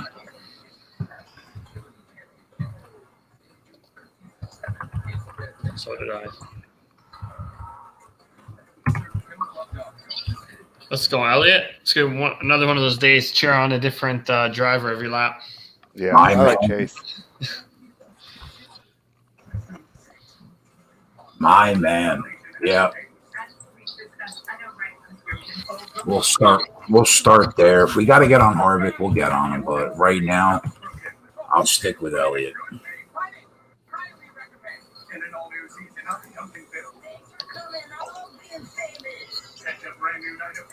I mean, if we can get Elliott home to the fucking moon tonight, boys.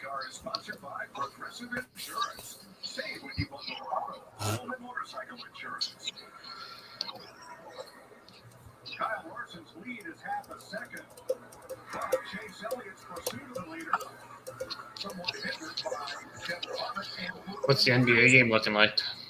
It's 34-33 at the end of the first. So the only thing I would say is it's looking like it can go over. Nets obviously not playing well on the defensive end. Tatum's able to get whatever he wants, having a little problems with the rebounding, but nothing to be alarmed of if you're a Nets fan. As a Nets backer, I'm a little worried about the cover, but fortunately I have the most explosive offense in the NBA, so a run here or there with 36 minutes to go is more than likely. Yep.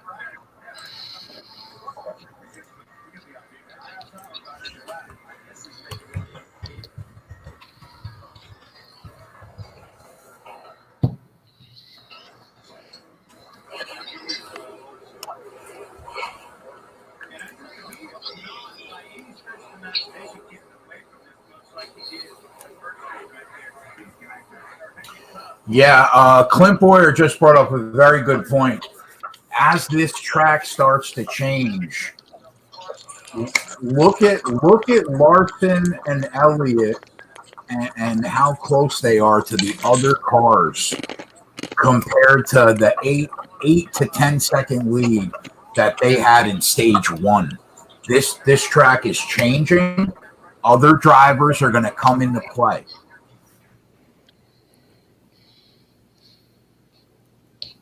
So there will be other cars that are live to win this race.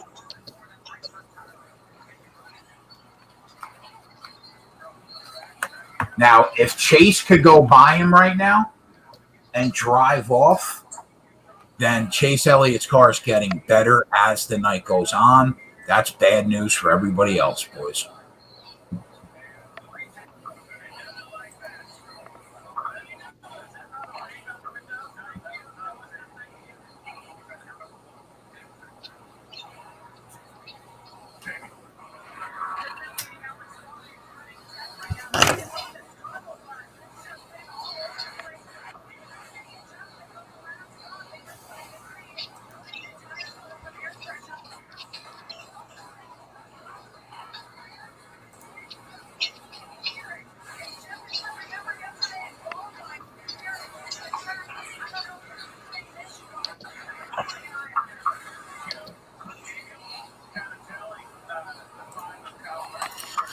What are you seeing in these NBA games, Spread? What do we got? One going on right now or two?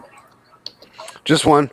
Total of 236. It closed at 227. If it keeps popping up, we'll go ahead and attack the under.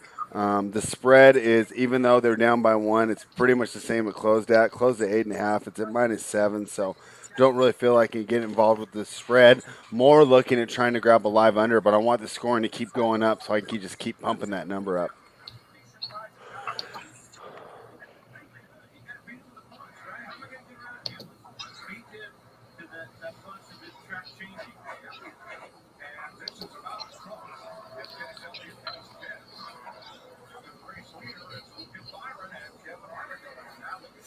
Go ahead, Willie B. Let's go.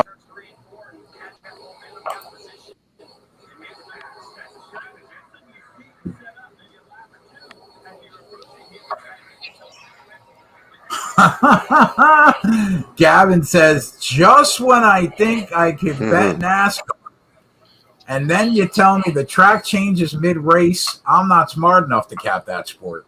Well, luckily for you, you have a friend that is.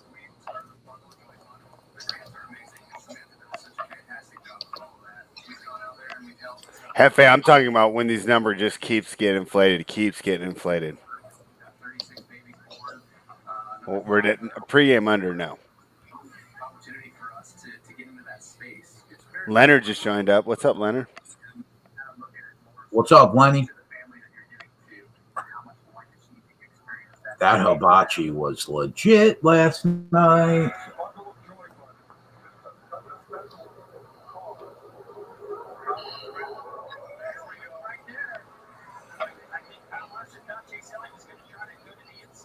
Oh, Chase. Let's go. All right, Chase, drive off now. Now I want to see you drive off and just be a monster right now for us at 8-1. Drive off and be a monster. Corey H., I complete with you. He says there's that Claxton defense. Even DeAndre Jordan would be a nice rim protector, but Nash would rather play four guards than Durant. I know the reason that he's not playing DeAndre Jordan. He's worried about taking advantage of the pick and roll. But I'm with you, Corey. Put them out there and make them actually exploit it a couple times and then make the change. Don't just acquiesce and refuse to play one of your bigger bodies when you're having issues rebounding, right? He's not that good anymore, but he's still the best they got as far as rim protection and rebounding. So I'm with you. I say you put them out there, you make them exploit it, and then you go ahead and pull them. But don't just assume they're going to do it and they're going to do it effectively, especially without Kemba there. Like who are they picking and rolling with, right? So I completely agree with you, Corey H. Me and you got to start talking to Steve Nash and D'Antoni because it seems like we got a better handle on this team than they do, huh? 5G every plan. Network support. Be a champion, Chase Elliott. Just be a champion today. It's time to hit refresh. To be buttoned up. Hefe's got a good point when we're attacking these live unders. The Mavs Clips game, the overlooked shot, but then they scored 17-18 in the last minute. Yeah, and then you also got burned if you're with me on the Lakers under in game 2, where it was 101 to 93 with 15 seconds left, and I had under 209, and it doesn't hit. So I do understand why you're a little worried to get on and why we're going to not do it unless I really think that we got a nice advantage. Corey says, I can't believe Harden can dunk. Jersey Jinx at 400 laps to go. Settle down, Jersey Jinx. Yeah, Jersey's on it. Connor Butler, and this is another reason why we like the Nets today, and I think that you saw it, and I don't think this is some grand NBA knowledge that you have to spend 40 hours a week watching NBA to find out. Once Tatum hit the bench, Boston looked rough. I'd have to agree.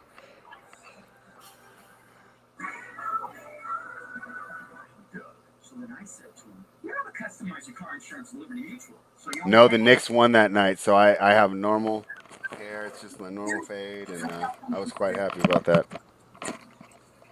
I can already cash out for a quarter profit on my bet for Chase Elliott because we got 8-1, and he is plus 220 right now to win the race.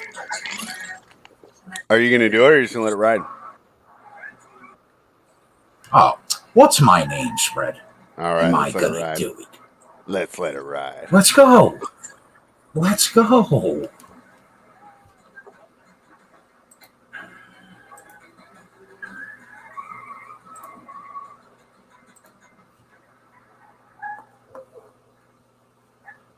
hey, Pat. Let's go places. I said last night on the video, too, Coop's been talking for 6 weeks that Elliott's due to win a race. Mm-hmm. I felt like this was finally the week on an oval.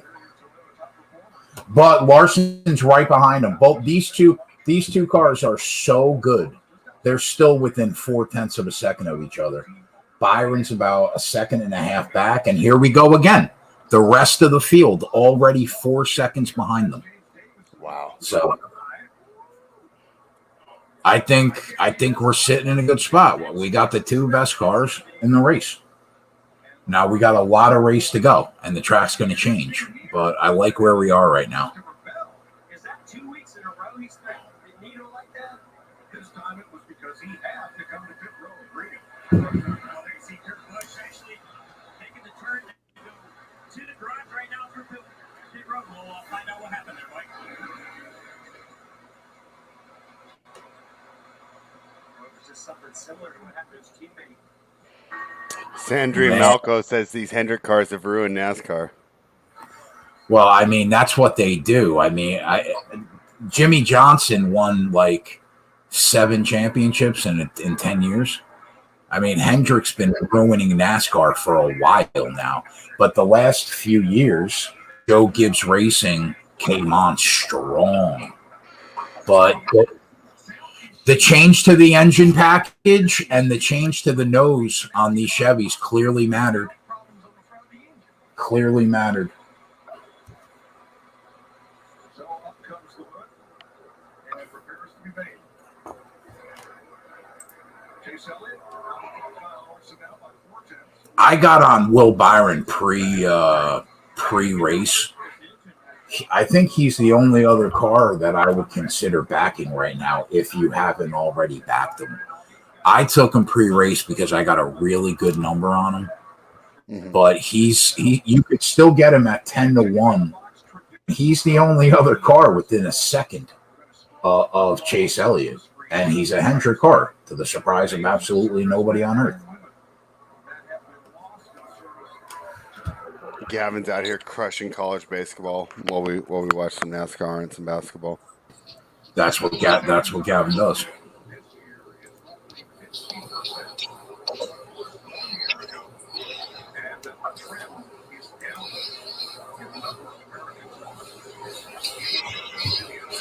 You love to see it, Gavin. Yeah, absolutely.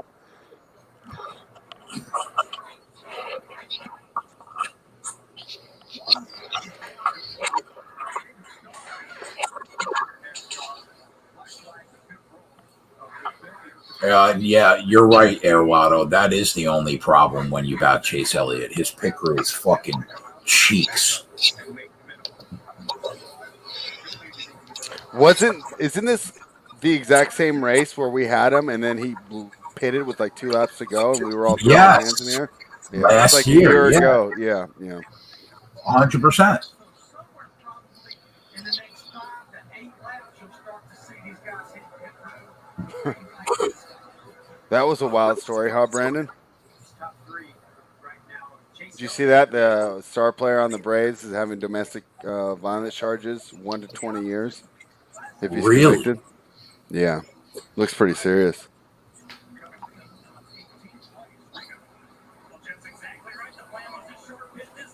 JW wants to know would you take Larson now if you missed the plus 350 earlier? He's now plus 450. What do you think, Jay? 100%. If you haven't made a bet yet, I think you have to take him at plus 450. I hope you got on Chase Elliott at 8-1 because he's plus 220 now. And then I think you have to take a real look at Will Byron. I got him at 13-1 pre-race. He's down to plus 750. And right now, he's the only car that is even close to competing with Kyle Larson and Chase Elliott. Why? Because he's a Hendrick Motorsports car, and he could win this race.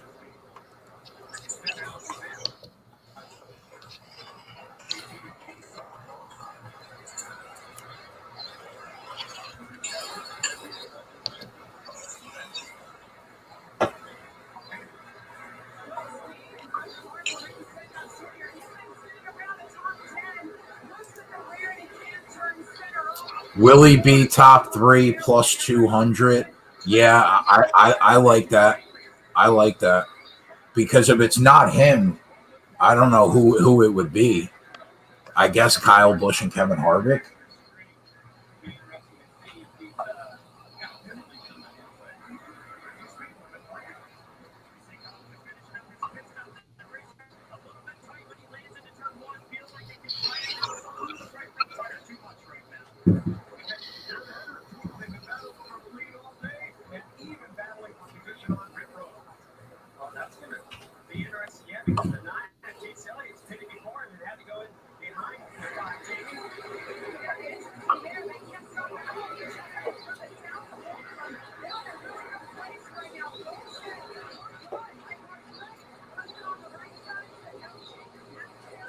Yeah, the books are very high on Kyle Busch right now because he's been so good here, Airwato. That's why. And he's already got a win this year on a 1.5-mile track because he won at Kansas.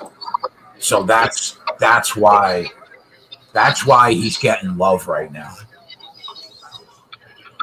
And his practice session was good. His consecutive lap average time was really solid.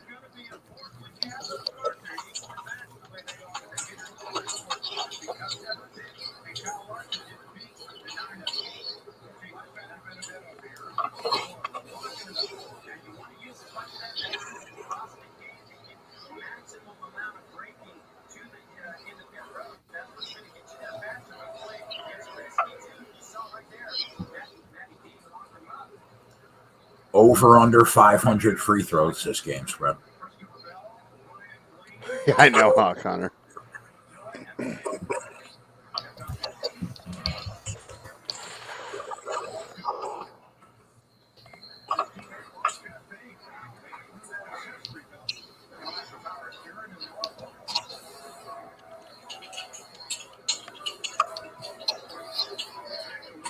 Now, I didn't make Will Byron an official play, even though I said before the race started on the show that I bet him, and I said in the Discord that I bet him.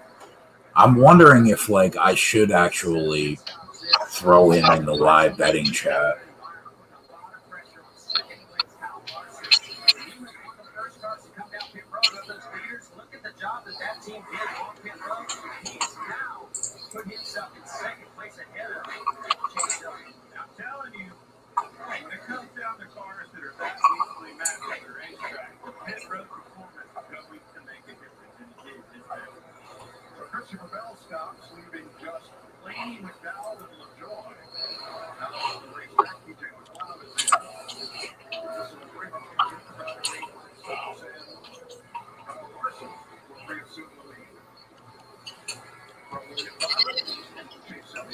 I mean, look at these cars, all within a second of each other. Jesus Christ.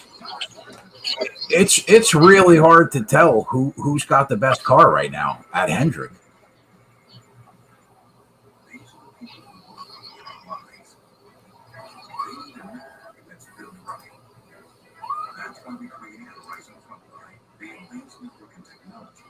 I'm going to throw him there at 8-1 just to have myself covered, even though I got a much better price.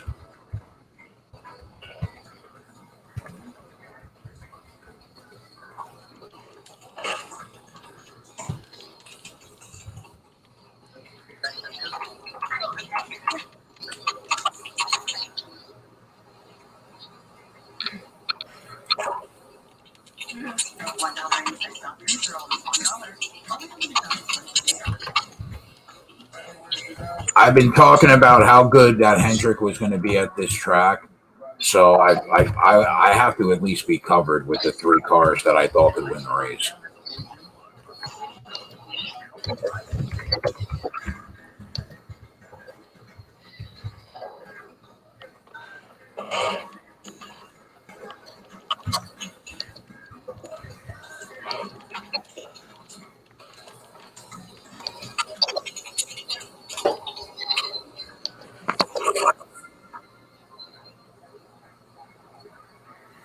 Fathead's on him at 14-1. Yeah, I got 13-1, Fathead. Y2J got 19-1 because the FanDuel in his state is like crazy. Unbelievable. I just posted a play in the chat in the Discord, and I was going to give it out on here, and not even 10 seconds later, they score the goal. Yeah, that happens. Plus 175, too. I'm just going to delete it.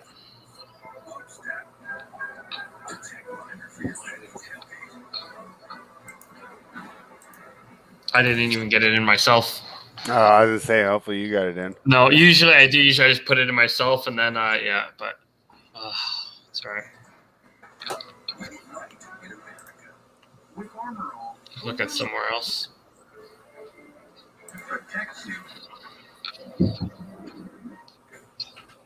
From a lot of that. Keep your car cleaner and longer. Armor All keeps you in one direction. Coca-Cola and NASCAR. Together tastes better. You know what?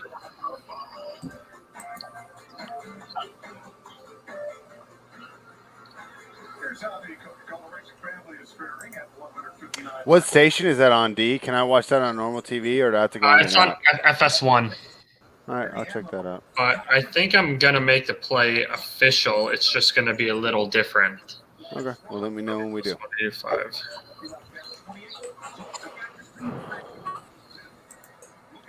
Remind me, who won the championship again last year? Wasn't Seattle? Didn't they lose in the final? Yeah, Orlando won the bubble. Yeah. Yeah, in the bubble. Seattle was a big favorite in that final, right? Yeah, they've been favorites in I think 2 of the 5 finals that they've been in. Yeah. I mean, they're such a well-run organization. Yeah, I'm trying to remember who was the favorite. I think that they were the favorite in that final. I don't even know if I bet it. I can't remember if I did.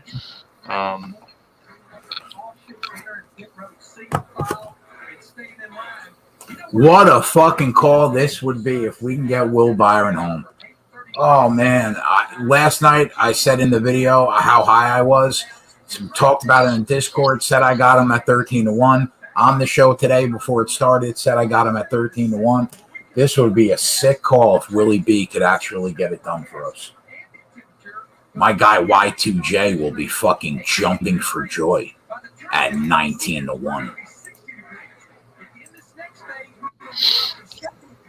Now remember, cooler track temperature is just simply more grip, and the speeds are going to pick up. So this is the way for us to track the transition. All right, so I'm done with the live bets, boys, until we get really late into this race and something else shakes loose. Now we're just going to sit back and enjoy the race for a little while.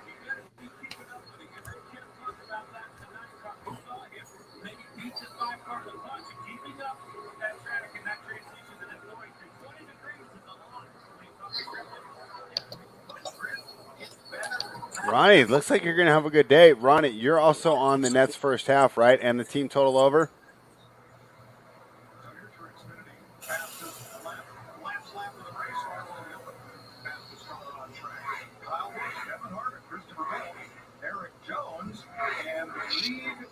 All right, I made it official in Discord.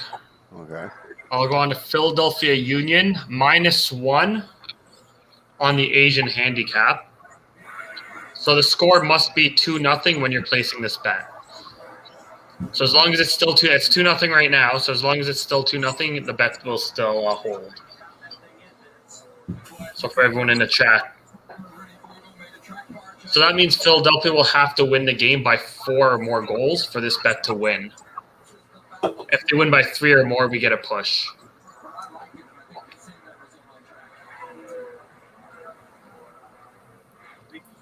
And my minute for a unit.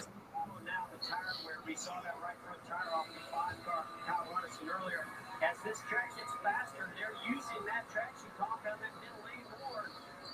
Will it wear those tires out a little bit more? Potentially even damage them. Yeah, and the grip level goes up, but the speeds go up. So you're wearing those tires a lot harder. You're leaning on that steering wheel harder because through the floorboard.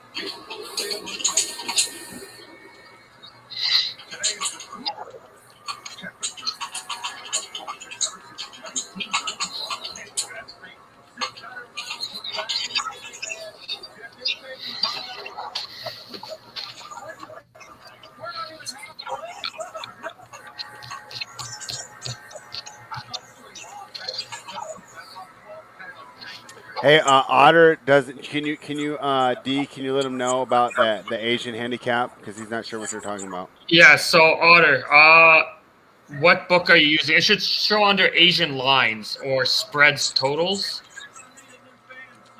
A lot of times on the offshore, it'll just have 2 numbers next to it, so it'll say like -1, 1.25 or something. Right. Or now this is 1.5. this is just -1. Okay. And it should say Asian line. It's not a 3-way betting line. So if it shows -1 3-way bet, it's not that bet. It would be a 2-way bet or an Asian line. It's just like taking a spread in like a football game or basketball game. -1. If they win by the 1, it pushes. Now we're making this bet when they're up 2-0, so it's as if that's the start of the game. Right. For this bet. So if they win by like 3, a second half bet. Correct. Byron's coming now. Everybody's coming in this race. Kyle Busch is coming, gents. Yeah, he's cutting into the leader, like he's cutting into Larson, but he's not really cutting into Byron that much. I feel like everybody's cutting into Larson.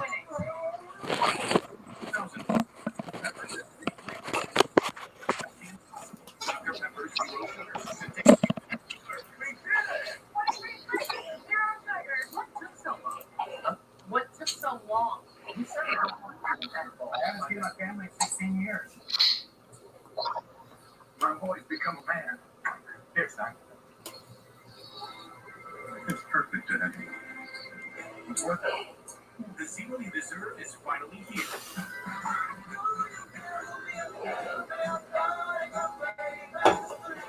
It's at +185 too, if anyone's.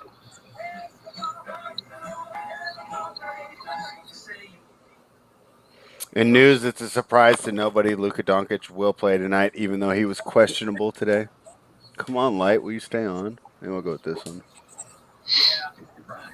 You get it. Yeah, they will.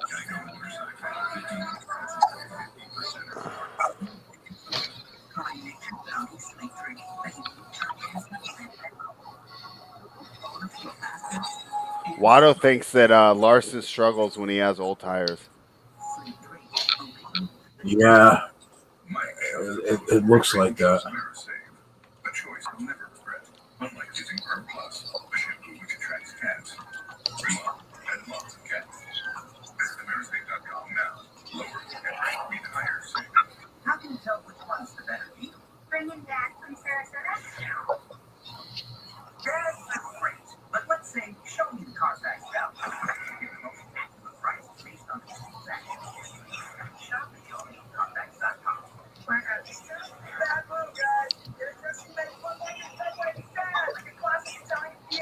So the big three tonight has 55 of 66 Brooklyn points.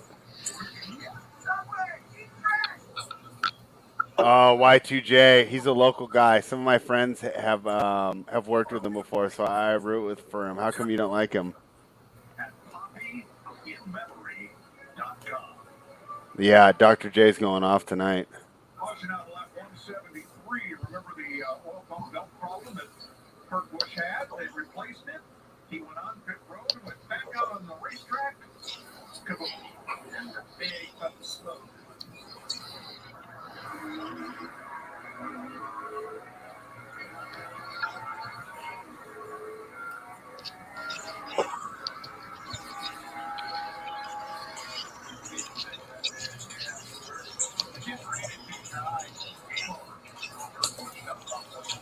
Okay, all right, pit road is open under the second caution flag of today. Here we go. Continues to be very happy with his number 18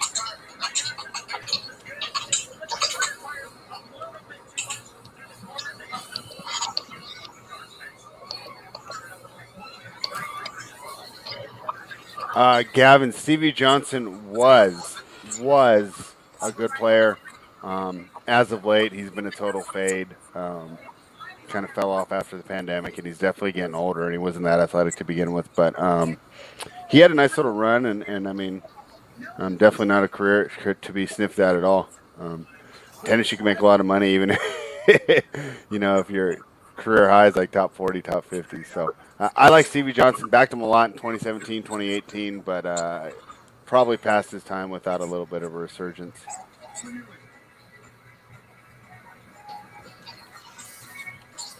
Couple 2-tire stops. I mean, that reeks of desperation when you're not even halfway through the race. That reeks of desperation.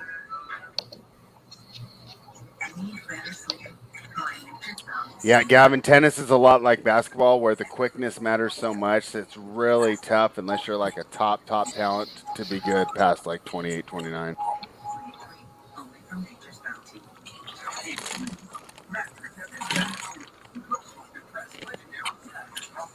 All right. Well, I think it was Ronnie Lofton, right? They had the first half and the team total over. So they just covered the first half. And you got 71 already, maybe even more as this half ends up. So, Ronnie, that was a great call by you. So I hope you're enjoying these tickets here, especially after watching your sons win, huh? Everyone's heard of second screens. Now we have like 10 or 20. To keep up, you need a smarter connection, like Optimum Smart Wi-Fi 6. Does anyone have these 3 times faster and more reliable Wi-Fi, so you can stay connected to classes? Go ahead, Ronnie Lofton. Make that money, bro. Wi-Fi 6 gives great coverage and the most advanced technology. Now available with Optimum Wi-Fi 6. Everyone can do more. With Chase Freedom Unlimited, I earn all this cash back. Oh, I gotta tell everyone. Hey, Rita, you can earn. Let me get a number for that for the second half under.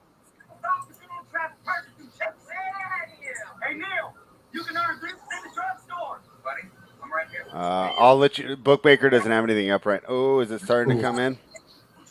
The team total, Ronnie Lofton, well, it flashed on the board. They just took it right off. It was 129, though, so you got to be feeling good about that, Ron, for the Nets if you try and bet that live. The second half total, 115.5. I think that might be a little low there.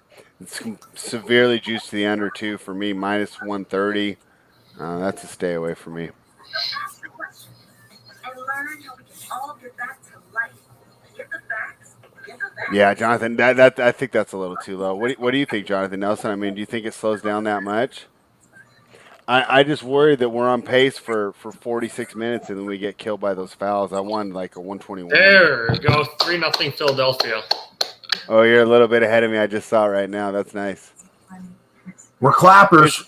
Is Philadelphia like super good? Because isn't Portland traditionally like a MLS powerhouse? Yeah, Portland's they're beat up pretty badly right now. Oh, it's the injury They've got deal? a lot, yeah. And Philadelphia is probably on par with Portland in terms of talent, maybe a little bit above. And they've played, Philadelphia's got some good pieces, and they've underperformed a little this year so far. So this is definitely a get right spot for them.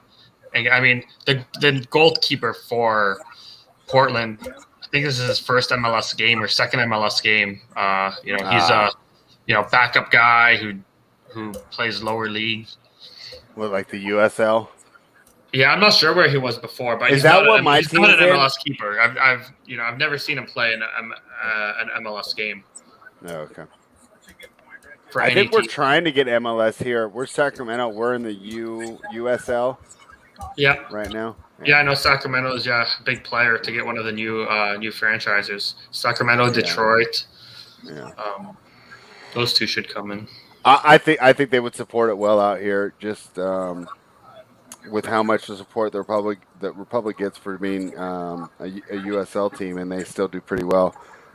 Talk of being a bigger facility in an area by our downtown that was like an old rail yard, but since nobody takes the train anymore, they're going to retrofit it. So see how that turns out. It's a lot of fun. I hate these two tire stops where they're right in the middle of cars with four tires, because it's so easy to cause an accident at this point. We're three wide all over the fucking place. I can't stand this, man. I hate this. Oh, this goal might be called back.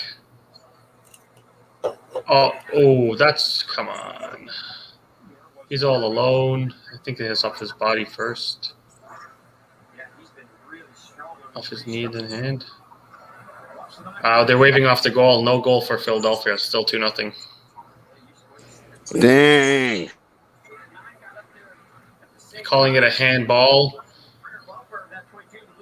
It's unfortunate because it didn't need to be. He was just wide open for that goal, and it grazed his hand while also looked like touched his thigh as well. So a little harsh, but probably the correct call. All right, let's go, boys. Let's take care of these cars with two tires. Let's get Elliott Larson right back to the lead. Let's go.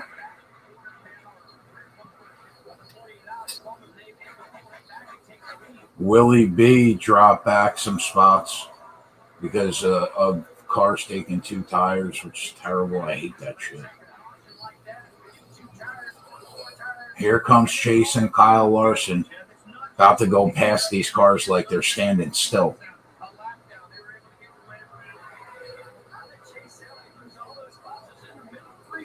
Let's go, Chase. Let's go.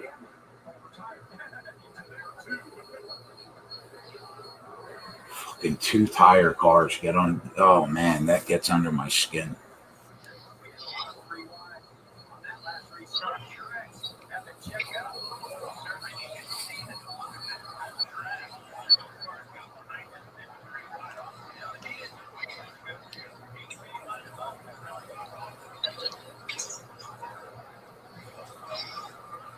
Yeah, they're going to pit between stages, definitely in 19 laps, Cola. 100%.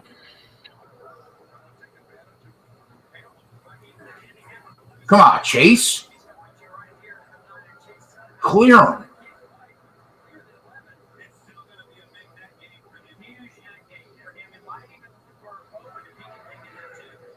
That a boy. Goodbye. All right. Philadelphia are just playing with them at this point.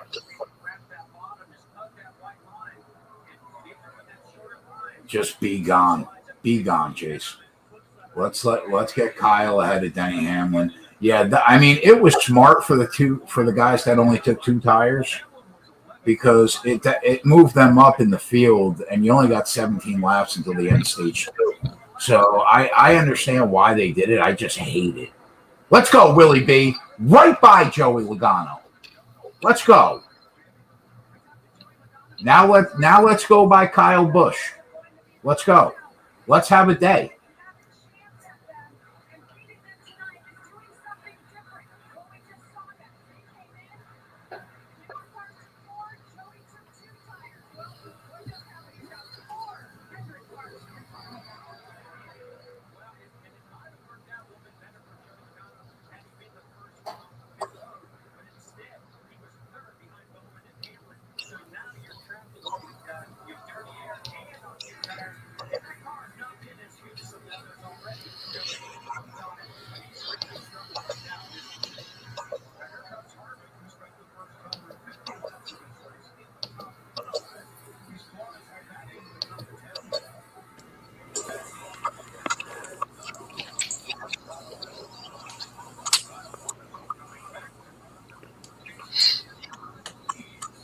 All right, Jay, I'm going to go ahead and give out a play. I was talking about the under. Looks like the whole market wanted that same under.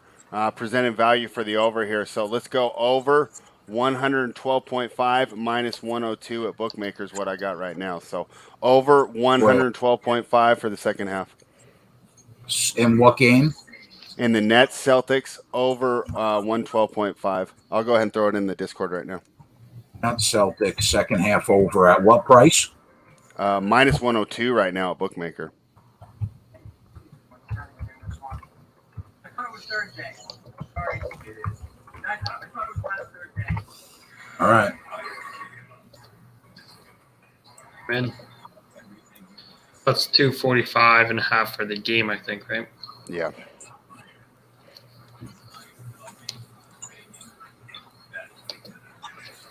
Kyle Larson drove right past Chase Elliott. That's big, man. He's got a whip. These two cars are so close together with how good they are. You got Hendrick Motorsports is running 1, 2, 3, 4. I mean, you can't make it up.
All right, it's halftime. I'm going to make another play on this game. I'm going Philadelphia Union to score the third goal, minus 125.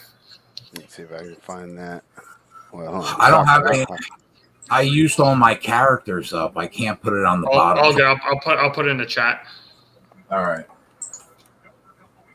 First time ever in NASCAR history that a four-car team has finished. So wait, what juice did you get? I got minus 176. No, minus 125. Yeah, okay. They priced me out of there on bookmaker. Yeah, to score third goal. It's available at the. What if I take three-way with no goal? Then it's minus 115. Do you like that? That's the one that So Okay. that's the one that you'd have to take, the three-way with the no goal. Correct. All right, I'm in it with you. Let's do it. Let's do it. All right, because I don't want to pay minus 170 on pretty much anything. Yeah, Unless it's like a completely overmatched fighter or tennis player, you know? Yeah. If there was no goals, I mean, it would be a push. So that's where they're. Yeah, I get you, but Yeah. minus. They've absolutely dominated possession, and Portland has played into their hands. Philadelphia, a very good counterattacking team. And now with Portland needing to press forward a little bit, I don't know how much they're going to press forward with the injuries they have in the midfield, especially. Philadelphia should be able to, get the chances to score the goals. Cool. This should be some fun. I like my MLS action. Yeah, and the Union have a really good keeper, so. Yeah.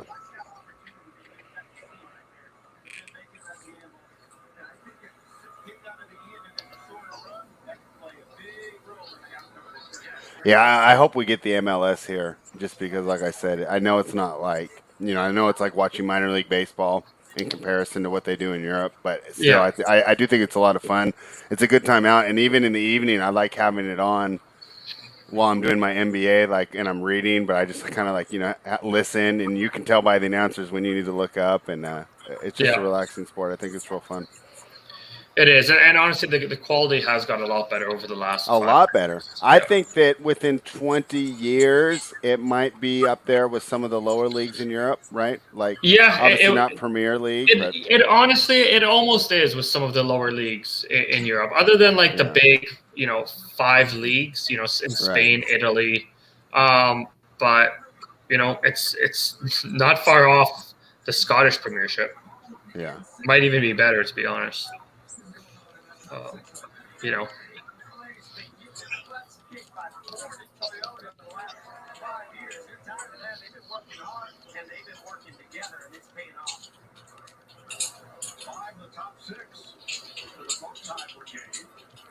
A small problem here is they are going with a lot of teams. It's going to be at 30 teams before you know it, which waters it down a little bit compared to the, Europe usually in each league is about 20 teams, 18 to 20 teams. Yeah. So that does water down the quality a little.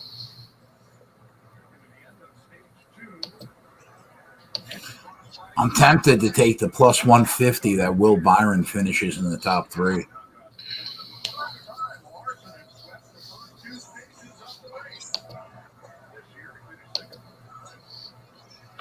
Man, we really do have a shot to have a 10-unit NASCAR weekend. That would be an epic Babe Ruth ball spread. Yeah, it would. I love it.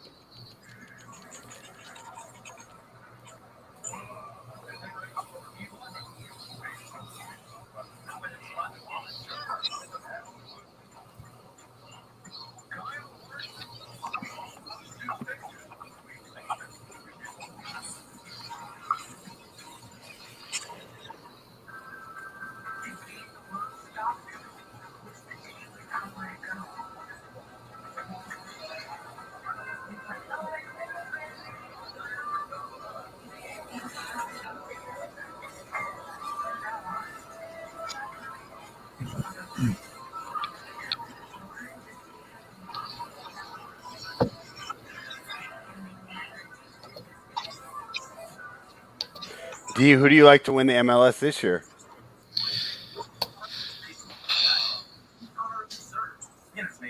I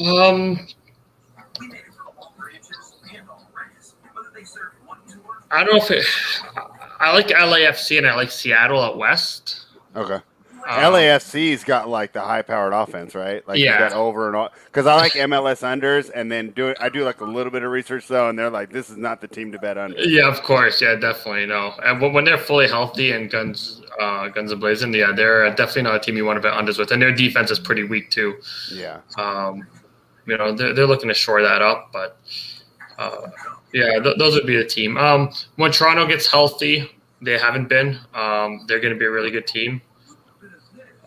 And then I got Columbus. Columbus is probably the other team. Columbus and Toronto are probably the two on the east side that I like. Only if Toronto's healthy, though. And I know, the NBA's a little messed up on their schedule. What's the schedule looking like for MLS this year? Like how long is the season? Yeah. Yeah, usually it goes till it's October is when the playoffs start, but I didn't really look that far ahead to see when the season ends in the MLS. Let me see. But typically, to October, November. Let the record be shown. Let the record be shown that Gavin put his MLS insight into the chat, All right. and it's LAFC has the best garlic fries in the entire country. Gavin, are they better than wherever the San Francisco Giants play right now? Because I've heard a lot of good things about that one. I don't know what they are now, AT&T or I don't know what they are. Pac Bell, I don't know. But have you tried those, Gav? Oh, he might be out for the night. But answer before you leave, Gav, please, if you heard me. Yeah, it looks like season's gonna end November 7th. Wow, that's so late. Yeah, it's crazy. Everything was pushed back. Yeah. Of our armed forces who have made the sacrifice their lives. Are they stopping the race for a moment of silence mid-race? Please join us for a moment of silence. We couldn't have done that before the race?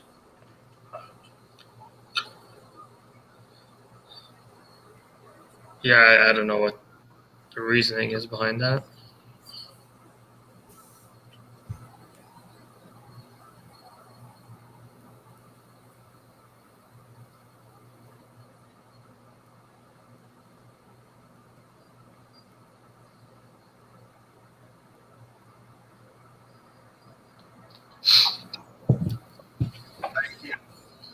All right. You know what? The moment of silence is over. Shout out to everybody in a military service. We would not be afforded the rights that we have today in this country if not for you. So every day should be Memorial Day or Veterans Day.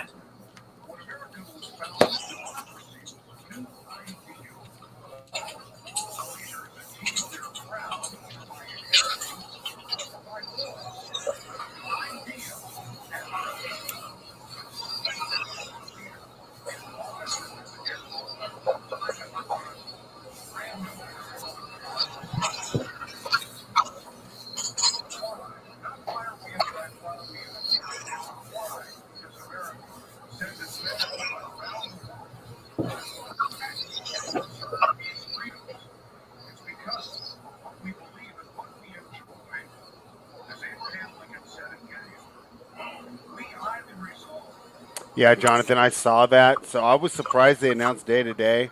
When I unmuted real quick, I watched a quick video by one of those like fantasy doctors, right? And he thought it would be at least 6 to 12 days for him to get right. You know, even in the best case scenario. So I was surprised they listed him as day to day. So maybe it's not nearly as bad as it looked, because obviously, right, these doctors on YouTube, they're not actually diagnosing the patient. They're watching one thing on TV and then trying to make a note. So, you know, obviously a lot of variance there and how accurate they can be.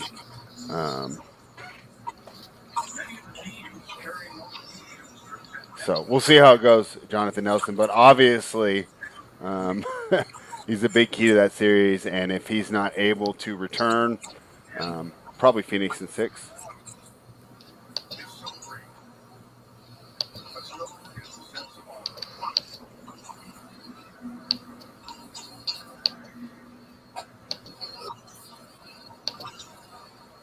You know what the other great part about having MLS on, D, is no commercials.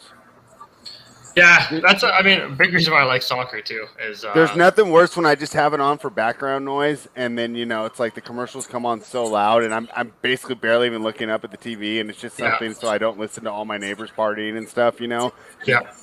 Blocking out those noise, and then you know it's why, and because I'm just reading either subreddits, individual articles, or the Athletic, you know, in the evening. Yeah.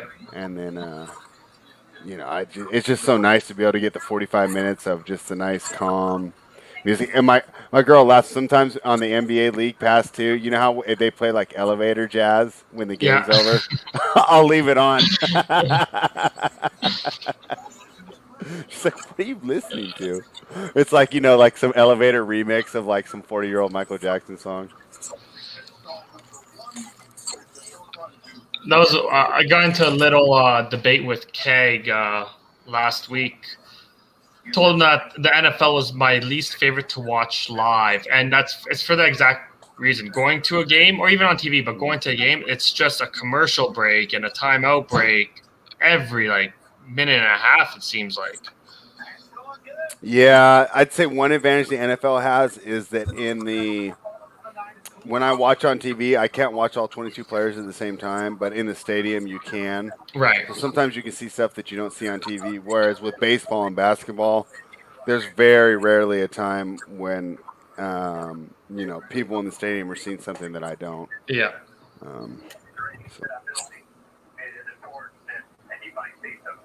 Yeah, Ronnie Lofton. I mean, that was what the guy said on the video. He said the only advantage that AD might have is that because it was a re-injury and he'd already been taking time to rehab it, that might bounce back real quick. It could just be a really minor setback, and by tomorrow morning he could feel okay. But he said that most likely he guessed that he'd be out between 6 to 12 days. And 6 to 12 days when we're already at 2-2 would be the last 3 games of the series. So Union almost had one. Yeah, I saw that. I know. A minute 30 in, we almost got it. A little bit more on that pass across, and it would have been there. And there's nothing more frustrating when you bet a soccer match, right? And then your team has like 10 shots on goals and 80 minutes of possession, and you lose because they get one strike. Yeah. And you're like, I totally capped this right, that can get frustrating. Yeah. I remember when I first started doing it, the ties threw me off too. Yeah. Because I like to bet the favorites, and I'm like, oh, there's no way that Arsenal loses, right? And then they tie, and I lose my bet, and I'm like,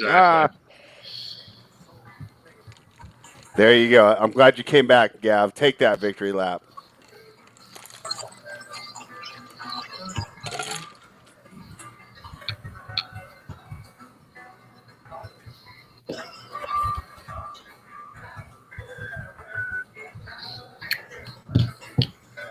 Does anyone have anything on the sheet for that Sunday night baseball game, or no? I didn't. Let me double check. I don't think there was one earlier.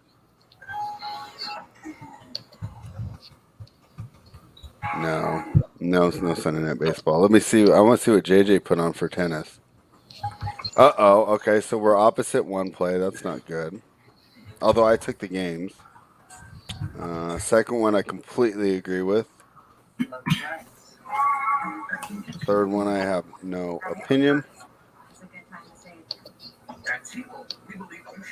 And the fourth one I have no opinion.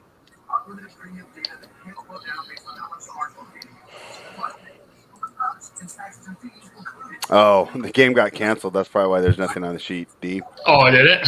Yeah, I didn't even notice. Who's painted most of these families' homes? Inside and out. You missed the spot. Yeah, these are his people. His sweat is your body's natural way of cooling itself down. Then condensation is the beer's natural way of making it. Drink me. When it comes to getting mortgages, people will tell you they know a guy. All right, that's half the race down, boys. Half to go. Let's close it out strong. What's on the menu tonight, Spread? I don't even know. Shariah's at a barbecue right now, so I think I'm left to fend for myself. And I didn't have anything pulled down. She's not going to bring you some barbecue home? I don't know. I'll have to find out with her. When I jumped off earlier, I took a quick phone call from her. It sounded like they're all having a great time. So I'll have to see if there's extras. But if not, I don't even know what I'll do. So yeah, nothing exciting going on over here though. Cola says, so if lightning strikes right now, Larson wins. Technically, if the skies open up right now and it just pours for the next couple hours, yeah, Larson wins. They won't just restart it tomorrow? I doubt it. I doubt it because they're past the halfway point. They did it last weekend. They called it. They called the race with a quarter of it to go. But I mean, look at the sky. There's a 0.00% chance that there's going to be rain.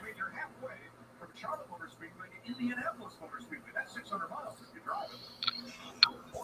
And it's pretty hard to believe. You gotta cut in. What are you doing going wide? No penalty? All right, now let's see what Kyle Busch has. He's starting in row 2. He's right behind the 3 Hendrick cars.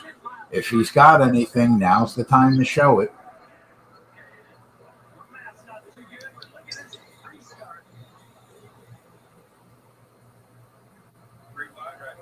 My God, these Hendrick cars are no fucking joke. Wow, look at Kevin Harvick again. Pokes his head out here. He's in the top 5. Nobody's talking about him all day.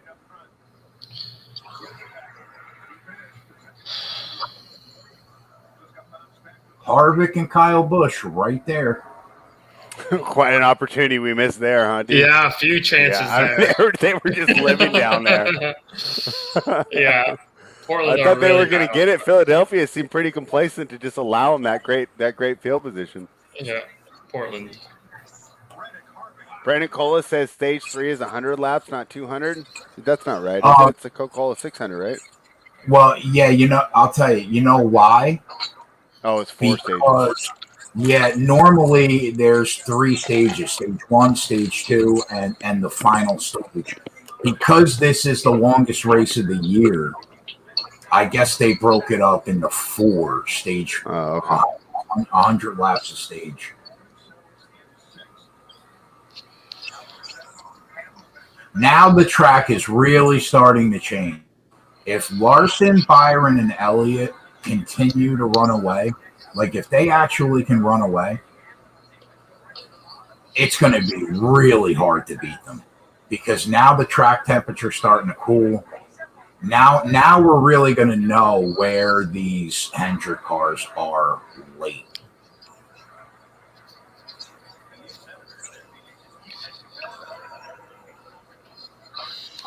I'll tell you, Harvick and Busch have solid cars. They're only, well, I mean, Kyle's already a second back. Jesus Christ. Let's go, Willie B.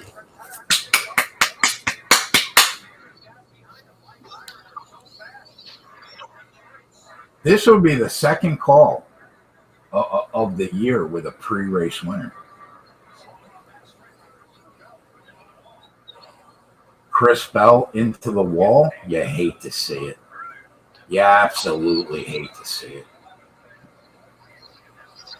Considering that we have him, we need to beat Chris Bell.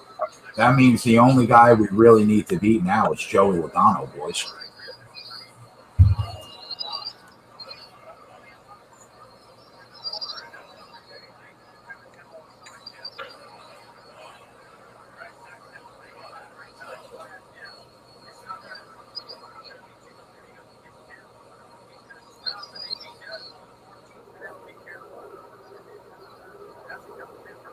Let's go, Willie B. Oh, yeah.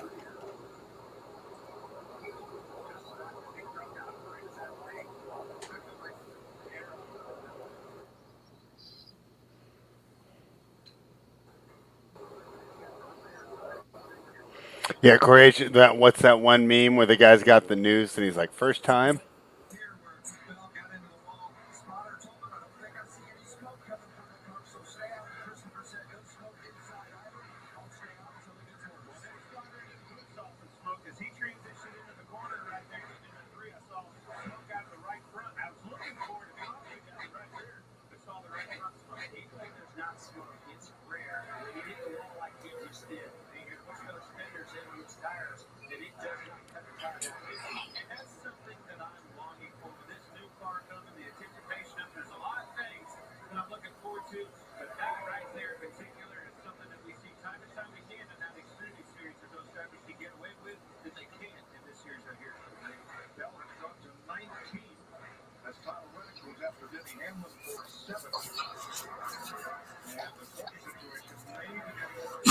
Truex sucks.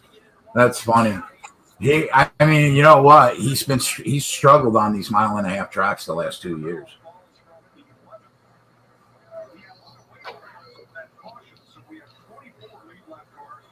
If Will Byron does win, it's gonna suck that I gave him out at 13-1, and I didn't put it on the sheet, but we got him at 8-1. It's gonna that sucks.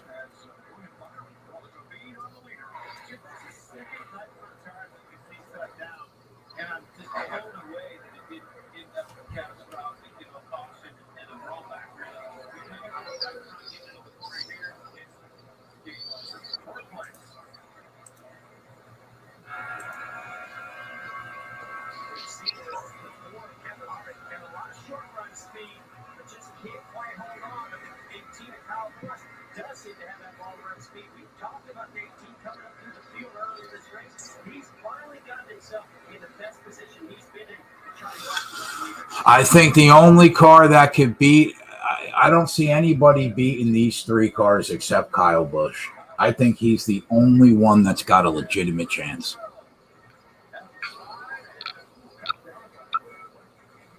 I don't see anybody else having a fucking prayer. Is the sound of change, the sound of 1,000 sighs of relief, and the sound of a company watching out for you. This is the sound of low cash mode from PNC Bank, giving you multiple options and at least 24 hours to help you avoid an overdraft fee. Because we believe how you handle overdrafts is in your control. Not just your banks. Low cash mode works from wallet from PNC Bank. One way we're making a difference. All right, another set piece. This is where Philadelphia has been on fire. They've scored the first two from set pieces and almost scored another two. So hopefully this corner, it's been dropping right into them. Portland have no idea what they're doing.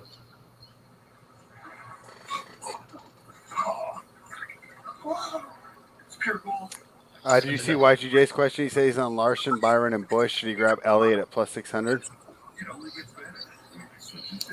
I think that's the only car you're missing, Y2J, if that has a chance to win the race.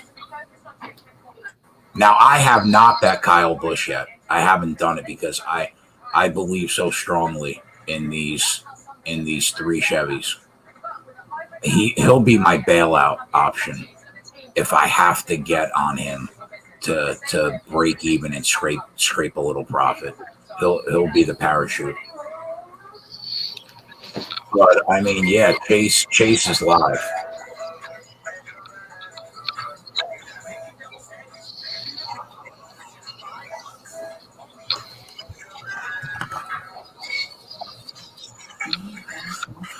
I just have a hard time seeing Kyle Busch beating all three. Maybe he can beat two of the three, but I don't know how he beats all three. There's got to be one of these Hendrick cars late that just nobody's going to be able to pass.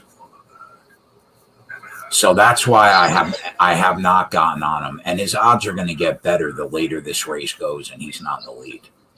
So now Chase Elliott's a different story. Chase Elliott can absolutely win this race. That 1,000,000%. So I would be slightly concerned if I didn't have him.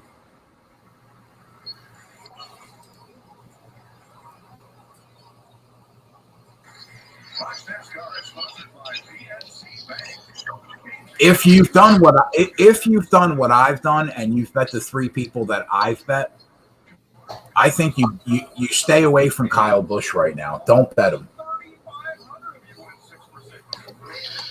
Not yet. We're already sitting on Byron 13-1, Chase Elliott 8-1. And Larson at 3 plus 350, but we don't forget we also have Larson to finish in the top three minus 130 for a unit, and we also have Byron to beat Bowman. We also have Byron to win that group. So we're in a phenomenal spot right now. I think you let Kyle Busch's odds really start to rise, and then if you have to hit the button, you hit the button. but he's already 2.15 seconds back.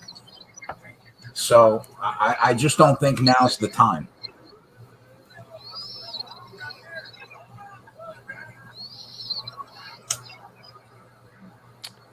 D, when you're doing MLS, how much are you handicapping the benches? I used to never look at it at all, but then I started watching, and these guys come in fresh, and they're just killers. Yeah, you're sitting on it right now because Santos got hurt, which isn't great for us. Yeah. But Burke is on. He's a Jamaican international. He can score goals. He's a proven goal scorer for this team. It's definitely a drop-off. I do cap. Usually I like to see who's in the starting lineup. I have a pretty good idea. Usually come midway through the season because this is the start of the MLS season on the rotations, who's going to sub off at one time, upcoming games. So I do look at all that, upcoming games that they have coming up, how much they've played, who's likely to sub off, who's likely to sub on for either team. So it's definitely something I do handicap. You have to. Yeah, it's something that I wouldn't even look. Like if they weren't playing, I was like, this guy's out. Let's bet the other team, right? Yeah. And then the guy comes in, right now in the game, 61 minutes, and he's fresh, and he just starts, Yeah. And I'm like, oh, okay, this is a little different than doing the. I know we missed another one, huh? Corner kick again. We got these corners. And then, goals scored ends up being like a tiebreaker, right? So they have incentive to keep running it up, right? And not just sitting on the sleeve? Correct, yes. Yeah. And they haven't been sitting on the sleeve, quite some. And, and there it is. No, that was going in. They're counting it a goal. We might put it on the board. If they call another one back on us. That was going to go in anyway, so I hope he didn't touch it from an offside position. Because that would be terrible. Did you see it? I mean, I can't see the offsides. I saw the goal. All right, let me see the replays now. Let's go, Willie B. Drive off that corner. Let's go. That might be good. Kyle Busch is slowly starting to cut into time, though. That's a little concerning to me. Give me a goal.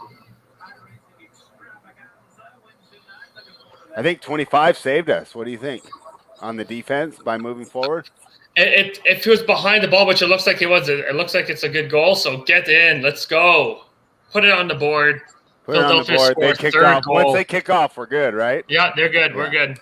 Thank you, D. Thank you for a little. Put it on the board. Put it on the board. So D's giving us some money. Jay's going to give us some money. Now I'm really feeling pressure for this one to hit. Put it on the board. Kyle Busch is coming. Again, off a corner again.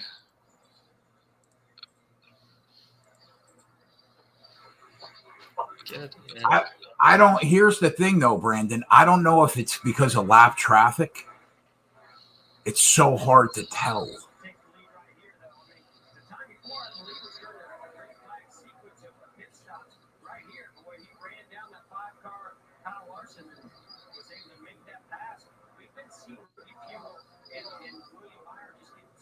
Willie B is on a fucking rocket right now. Let's go, Will.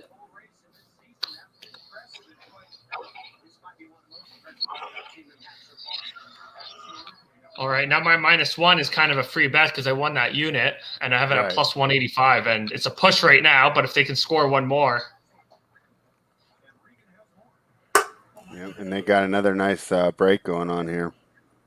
If this race ends like it is right, if the race ends like it is right now, me and Y2J are eating hibachi. It's a hibachi night.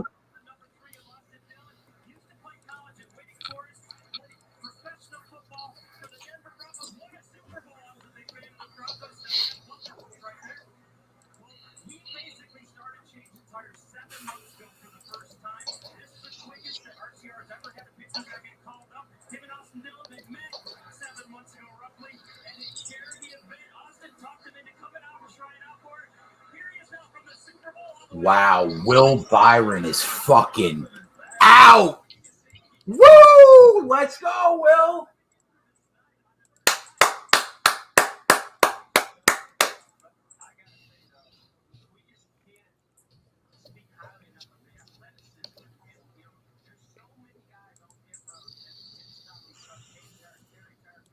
Nice tackle.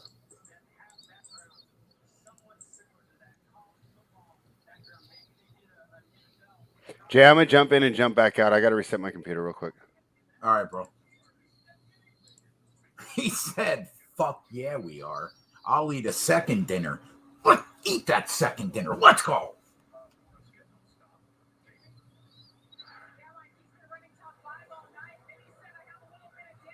Will Byron wins this race, man. The promises made, promises kept. Tweets going out.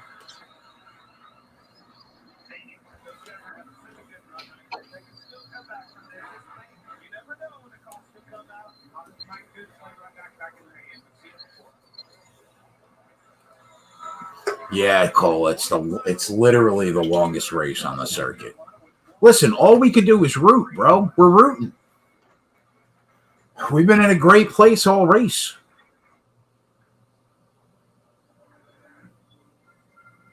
If Willie B could get it done for us, I mean, this is a 15-unit NASCAR weekend. And even more if you listen to me and bet him at 13-1 pre-race, then it's a 20-unit NASCAR weekend. I mean, why not us? Why? Listen, one time for the boys. Let's go, Fred. D, have you met Fred? Fred, how's it going? Fred, the guy, you see the guy in the middle? Yep, that's Fred. 100% Fred. One time, boys. Clapper season. Let's go, Corey H. I miss you, Corey H. Better be back for football season, you cunt.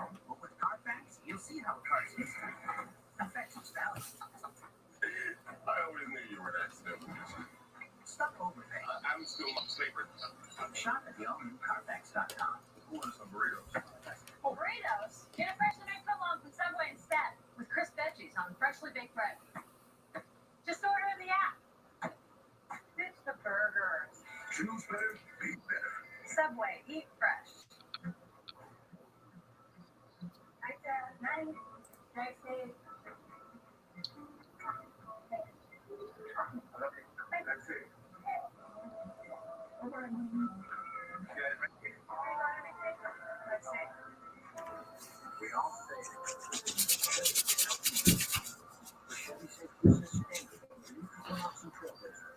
Could we get an unexpected monsoon over Charlotte Motor Speedway just once?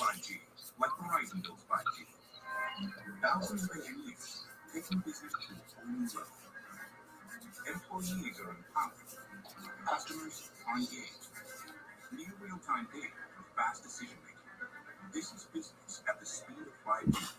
So now, D, what's the next big tourney now? Europa League? It's us. No, the Euro Cup. So it's all the countries in Europe, basically. So it's not the World Cup. That happens every 4 years. And then the Euro Cup also happens every 4 years, but it's always 2 years in between each other. So there'll be 24 teams in the Euro Cup.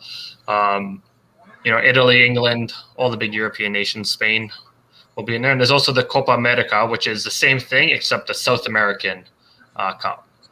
So those will be starting in the next couple of weeks. Nice. Big monsoon guy over here. Yep. You know what, Diego? I'm a big monsoon guy. Here comes Kyle Larson again. I mean, these guys are just so good. It's impossible to know which three.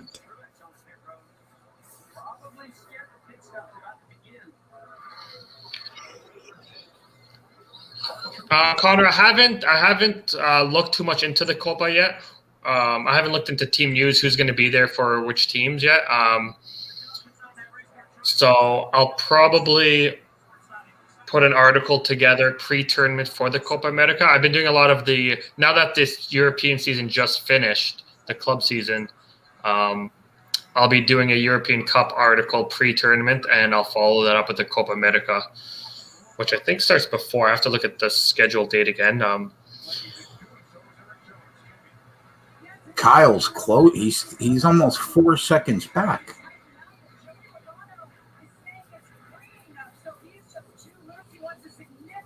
All right, green flag pit stops here. No mistakes, boys. No mistakes here.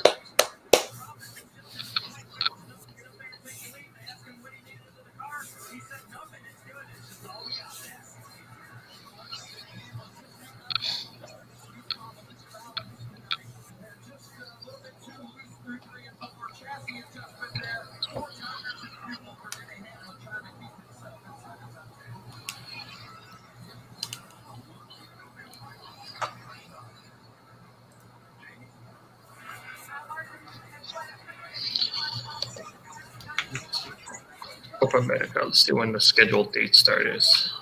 Plus, it's like mid-June. Yeah, June 13th.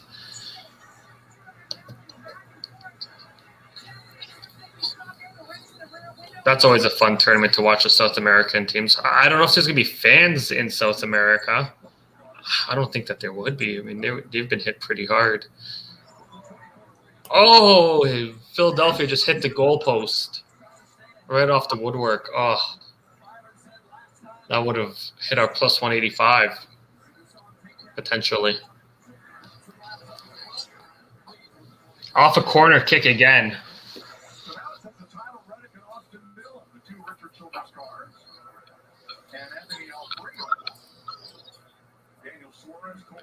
Yeah. See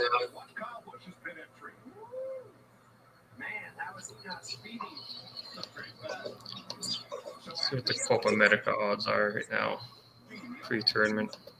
I mean, I guess Brazil's probably around plus 175, plus 200 to win it.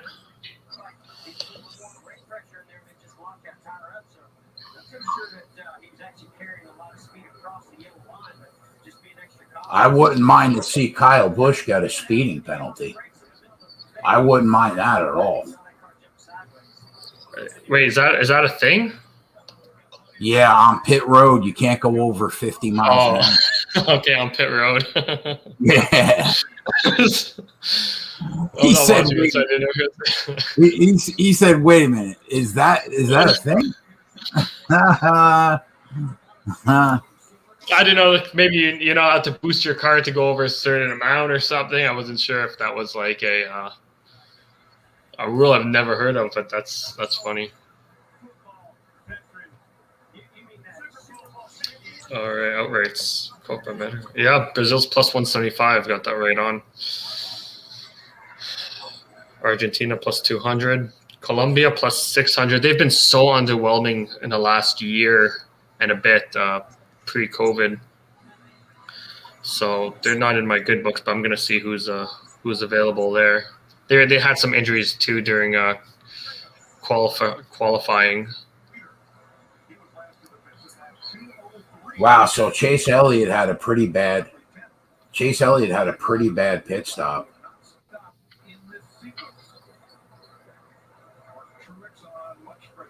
Because he's behind Kyle Busch now. How's our pre-race? Let me see what's going on here. Pre-race stuff. What are my cash out options here? All right. We don't basketball game looks. No, I just like looking to see where, because I'm not watching the race, to see kind of where they stand, and they all stand pretty well. Wow, every single one of them is a higher cash out. Let's go. And spread too. That's looking good right now. So let's hope we can get them to the finish line. Pun intended.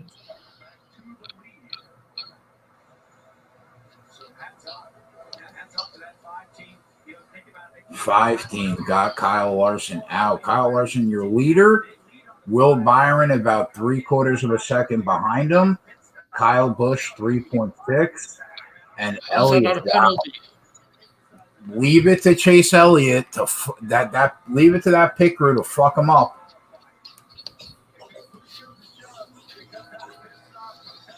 Let's go to VAR. Alfredo is gone, Brandon Gore. He's gone. Philadelphia are just all over Portland. They should have had a couple in this half, and this could be a penalty. What's going on here? Let's see. Oh, that's a pen, ref. That's a pen.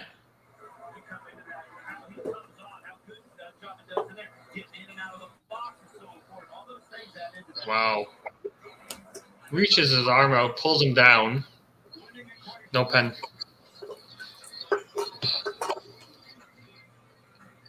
Nobody knows what a penalty is anymore in soccer.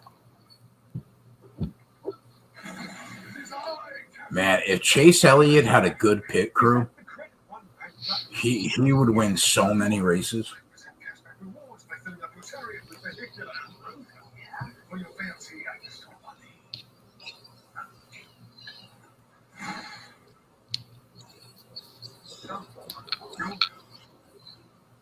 Get 5% cash back. Visit SpreadAstaire.com. What's your business for hybrid? I should be focused on taking a corner. But what if I have to run around, worried about engine temperatures, thinking about changing tires? That's how some Come on, Union. Defend us. you'll have the expertise of a team designing best in-car strategies for your business, the same way a pit crew makes this car hum. So you can focus on, winning. Millions are saying yes to Allegra, the #1 allergist-recommended non-drowsy brand. Allegra works 2 times faster than Claritin, and unlike Zyrtec... Wow, what a save by the keep. And for congestion relief, find Allegra D behind the pharmacy counter. What a save. Whatever adjustments that Will Byron's team just made on that car were not good because he's losing time.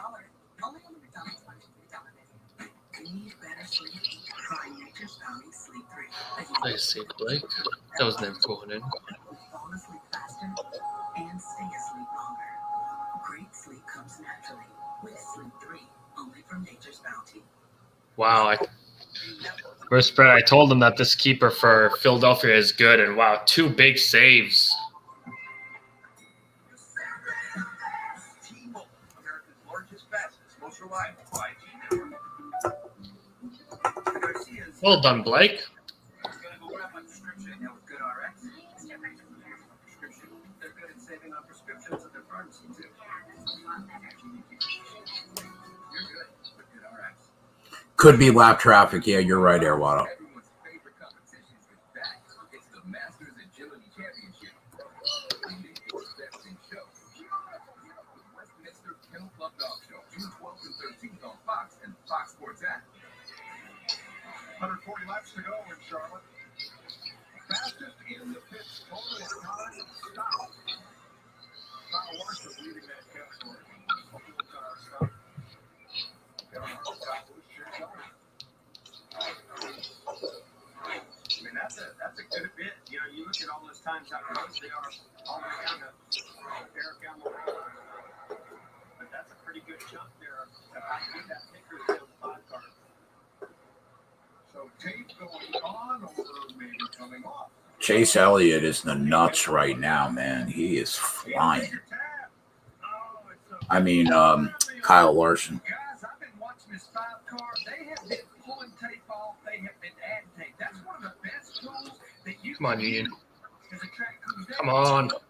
Ford Performance cutaway car. And let's look at this grill opening down here. Anytime you can add tape to that grill opening, it increases front downforce and reduces the drag. But if you notice, most teams are putting it in this area over here. What that will do, that helps flatten the left front of the car, helps that car turn. I guarantee you, as the night goes on, they will continue to add tape, especially as it cools down. Yeah, but that's what surprises me. Well, now they're adding it, but before they were pulling it off, and that's that's uncharacteristic as you progress through the night. As we transition into that, you usually see those guys put tape on like you did, so not pull it off. Okay, how much can that little piece of tape? I mean, that's supposed to. Right now, you can Looking forward to jumping on a UFC stream with you in the upcoming weeks, Keg. Should be fun. Yeah, anytime you want, bro. It's only me and Gavin, really, on Saturday nights, so you're always welcome to come and hang if you want. it will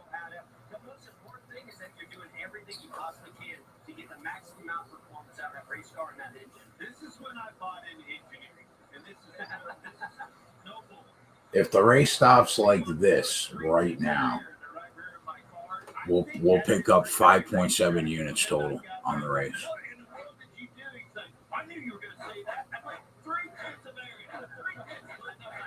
Wouldn't that be nice?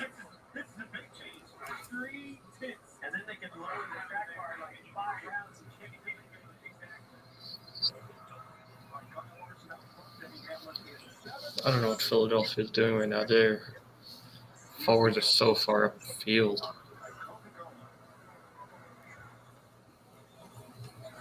So, big game tonight. I know. Yeah, some people coming over, and I hear you got some pretty crazy rituals for pregame. I can't wait to see what these are. Well, I got to be a proper host, right? I feel like, give them a few of my specialties here and there, and meatball sliders might be one of them that I'm going to treat to tonight. I wouldn't say I took up cooking, but I just started cooking a little bit more probably about a year ago, and I do enjoy it. This is a 3-course meal. 1, 2, 3. Cheers. Cheers. I like it. I think Regan's been in more kitchens than anybody in Charlotte.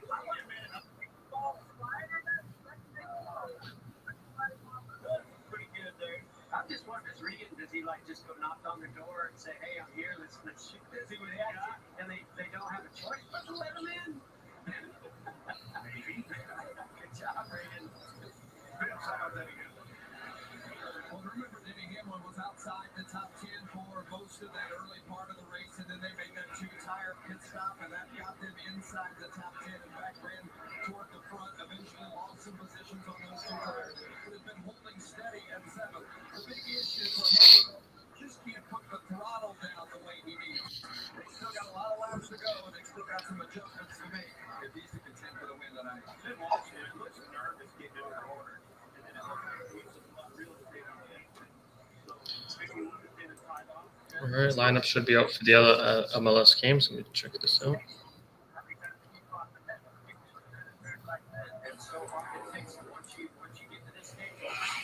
I don't know why my computer decided it had to update 5 Big Sur 11.4 or whatever right now, but That's what mine did earlier too.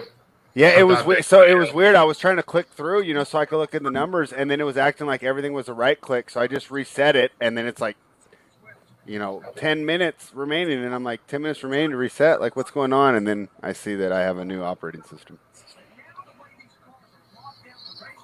But good news is there was a bunch of points scored while the computer was resetting. So we're at 122. We're at 222 on a 245 right now with 8:22 to go. So I'm feeling pretty good about the position we stay. Let's go, and the pregame's looking good too.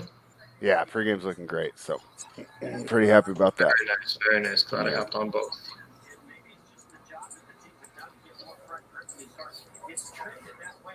So I've had the computer off, and what's going on in the race? Has anything else happened? Any new developments while I was gone? Right now, the race is going pretty much exactly the way we want it to. Perfect. Love to hear it. Sounds like we're going to have a pretty good Memorial Day running pure. Let's go, Spread Astaire.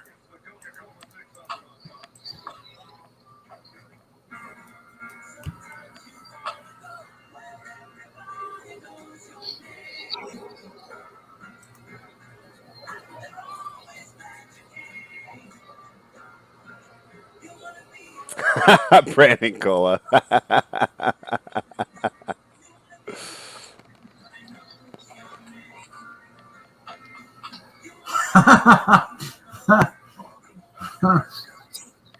Now, I'll tell you what, if he comes now, Cola, I'm holding you responsible at this point.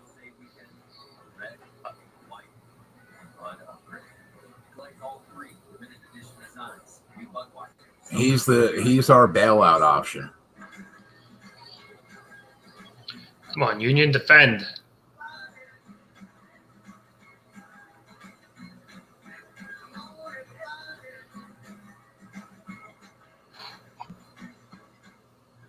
So ashamed to overpay for this used car, I decided to go undercover. Just picked the wrong used car sign. Remember, if you don't see me, you're not seeing the most accurate price. Shop at Carfax. You won't have to overpay on a used car again. Hey, Beth, how we feeling? Hey, Yep. moving. Moving. Millions of great deals, all with a free Carfax report. Only at the all-new Carfax.com. What's your real business? You got a high rate. When I'm in a race, I Wow, Durant's still shooting well. And when they're at 112, the big three had either scored or assisted on 110 of those points.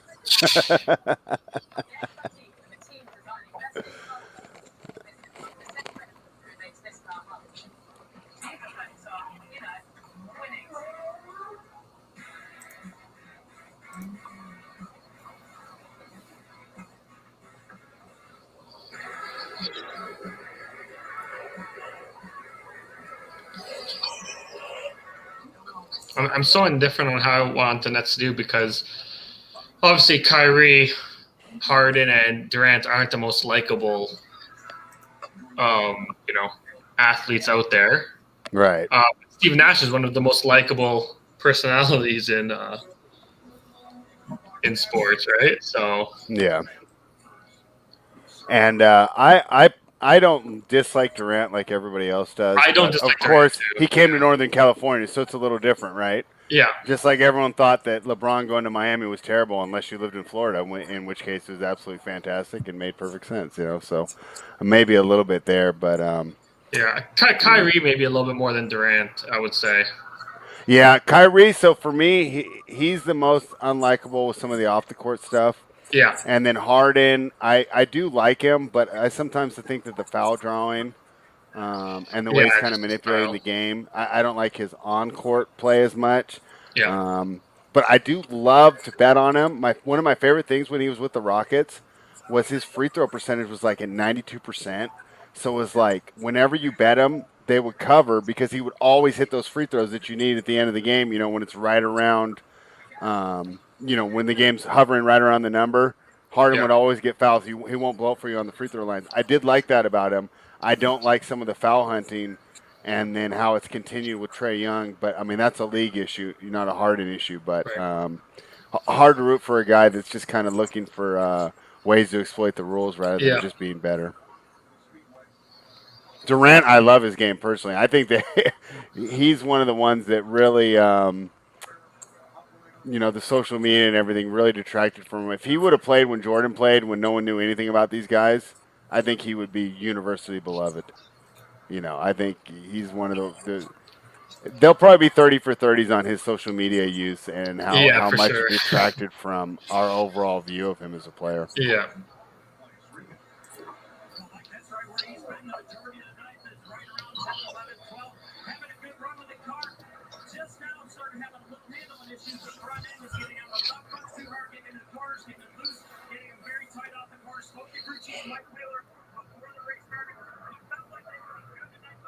And conversely, if Jordan played now, I don't think he would be nearly as beloved. No, Jordan. Oh, if we actually knew everything that he was really doing, I think that the things would be a little different. Yeah, it really is incredible how time just changes perception. Yeah. You get a kid now going out, or a man going out. Oh, here, come on, let's go. Union breakaway. Finish that off. Oh, no. Oh, what are you doing? How do you not chip that in over? Burke. All right, Jay, you want to give me a Scrooge that the second half over hit with 4 minutes and 40 seconds to go?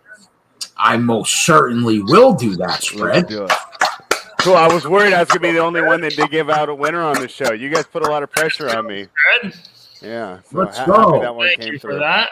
Yeah. With 4.5 minutes to go. Yeah. Those are nice to cash. Do we still have another game that has to be played? Yeah, Dallas is going to tip off here. How soon? Where's Joey Work? I didn't see him much. He's out. He said he was going to come and hang out. Nick's lost, so he's probably hiding under his covers. Oh, yeah, shit. I didn't think about that. Yeah, it starts at 9:30 Eastern, the next game. Knicks are one of my 5 most dislikable teams. How can you dislike the Knicks? They never. It's like the Cubs, right? When they never beat you, it's hard to hate them. Yeah, I know. Yeah. I've never been a Knicks. I've always disliked the Knicks.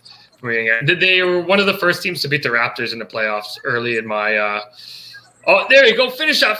Oh, penalty! Oh my! I'm trying to think. Wow. What year was that? Like 99? No, that would have been. I think it was like 2002, 2001, maybe. It was a best of 5 series. Knicks Raptors. Who was on the Raptors back then? I think Carter was there? Was JYD there? I can't remember the full team right now. Yeah. Alvin Williams. Yeah, I'd have to go back up and look up who was all on the team, but yeah, a lot of the Alvin Williams. Carter. That was the year before us making it to the semis and losing to Allen Iverson. Oh, all right. Then that would have been 2000 then. Was it? Yeah, maybe it's 2000. Well, because Iverson made the finals in 2001, if I remember. Okay, yeah, it was 2000. Right, the finals. Yeah, that was 2001. The Vince Carter shot. Kaiser Oakley was on that team.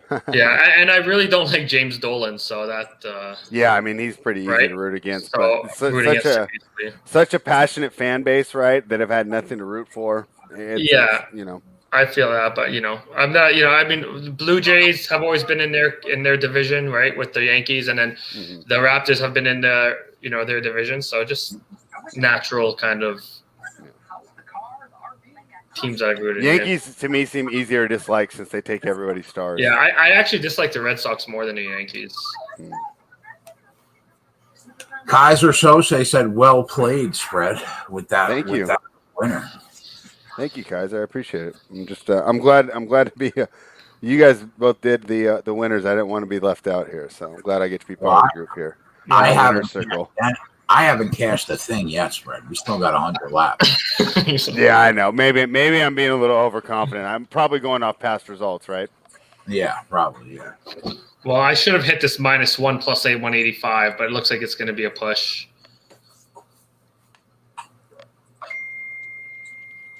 I think there's a little value right now on the board. Chase Elliott top 3 is +175.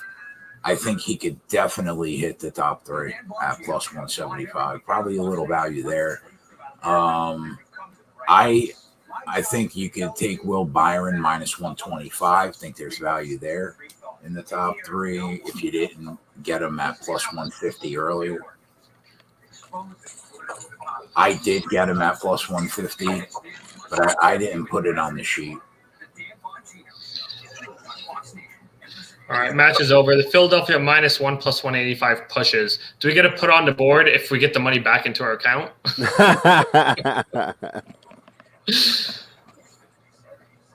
So 1-0. I'll take it. 1-0-1. 1-0-1, yeah. 1-0-1. That's like music to your ears. You'll take that any day. Take that any day. Oh, plus they had like 2 breakaways too in the last few minutes and hit a goal post.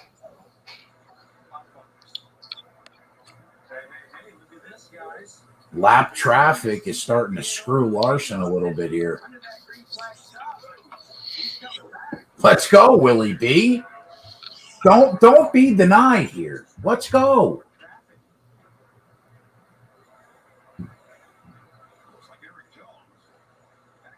They had a 5-second lead on Kyle Busch, and now he's like 2.5 seconds back because of lap traffic.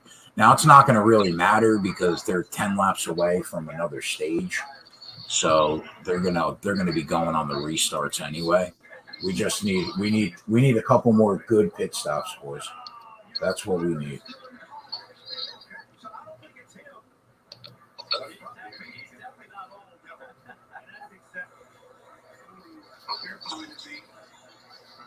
And I think you were right. I totally agree with all that. 4-0 Avalanche. Wow. Steering wheel angle with yellow. Robert and green. Oh, how does that NHL work? Like, aren't you guys all quarantined? Like, what's going to happen when they play an American team? So that won't happen until another round, so another probably two weeks at least before that happens, and we should be good. This should be good to travel. Montreal just let for the first time this season had 2,500 fans in their For the Habs game, right? For the Habs game, yeah. Yeah. So, but yeah, I think in a couple of weeks then they should have exemptions to go across the border, the teams. It's pretty contentious up there too with the latest round of lockdowns, right? I mean, I don't know much, but I saw that they had there was some pretty big anti-protests going on and stuff. Yeah, there's anti-protests wherever you are, all over the world. Yeah, doesn't matter city. I mean, they're not as big as usually they make it out to be, right? Oh, okay. And that's where it's tough too, because it's like they said they had one in Sacramento, and like actually absolutely nobody went, you know. And but they take the picture and they film it. So you think there's a bunch of people at the Capitol, but then you see the overhead picture, and it's like 36 people right in front of the camera. Yeah, exactly. That's what, you know.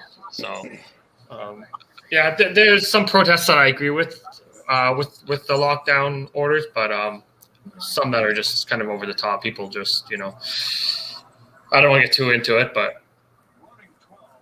Yeah, I don't either. I was just kind of curious on the whole, like as far as giving out our opinions.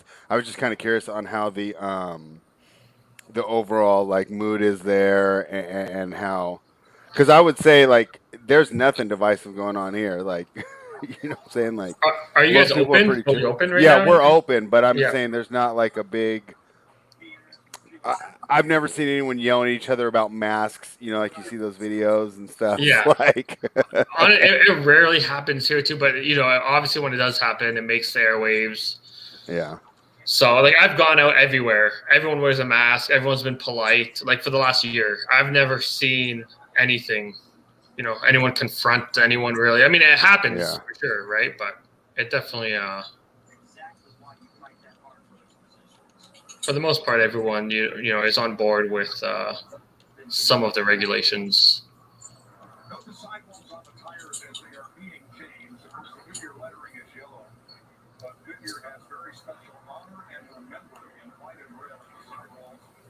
Jonathan Nelson, like what was he gonna say otherwise? I'm not gonna play if AD doesn't play. Jonathan Nelson wrote in the chat. LeBron says he's ready for the challenge if AD can't go. I mean. Leafs are going to win. I would hope he would say that. Leafs are going to win Game 7, Cola. No bias. If it wasn't for that silly back-to-back penalty calls on the 5-on-3, which is just almost no one's fault, just fluky that it happened that way, you know, we probably would have won that game. We came back 3-0 the game before. We came back down 2-0 late in the third as well. Last, you know, both in the last, you know, in the third period. As long as the Leafs don't get off to a sluggish start, they definitely have much more quality. Both goaltenders probably cancel each other out. But the way Campbell's playing, I would give Campbell the nod over Carey Price right now.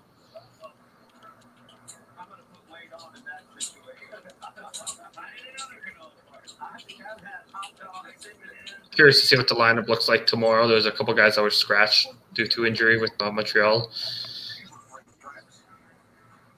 last game, which is part of the reason why I like the Leafs to win it. But yeah, it was those two penalty calls that really cost them.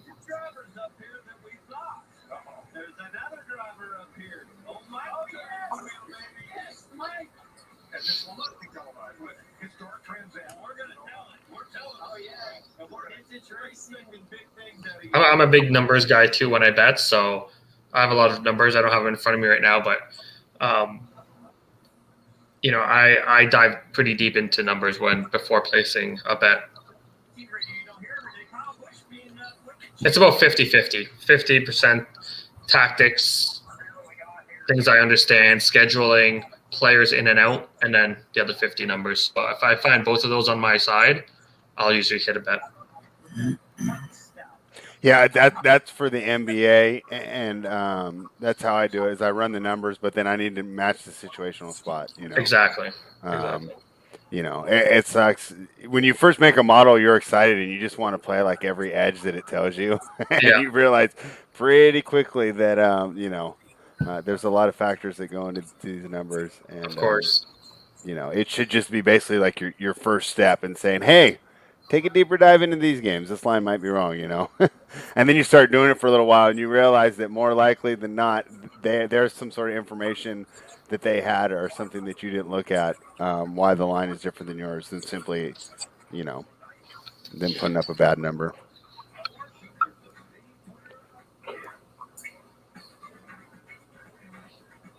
I can't remember who brought up in the chat a little while ago about the in-play strategy that I talked about yesterday that would have hit with the Suns. So Yeah. I was talking about it yesterday in the chat.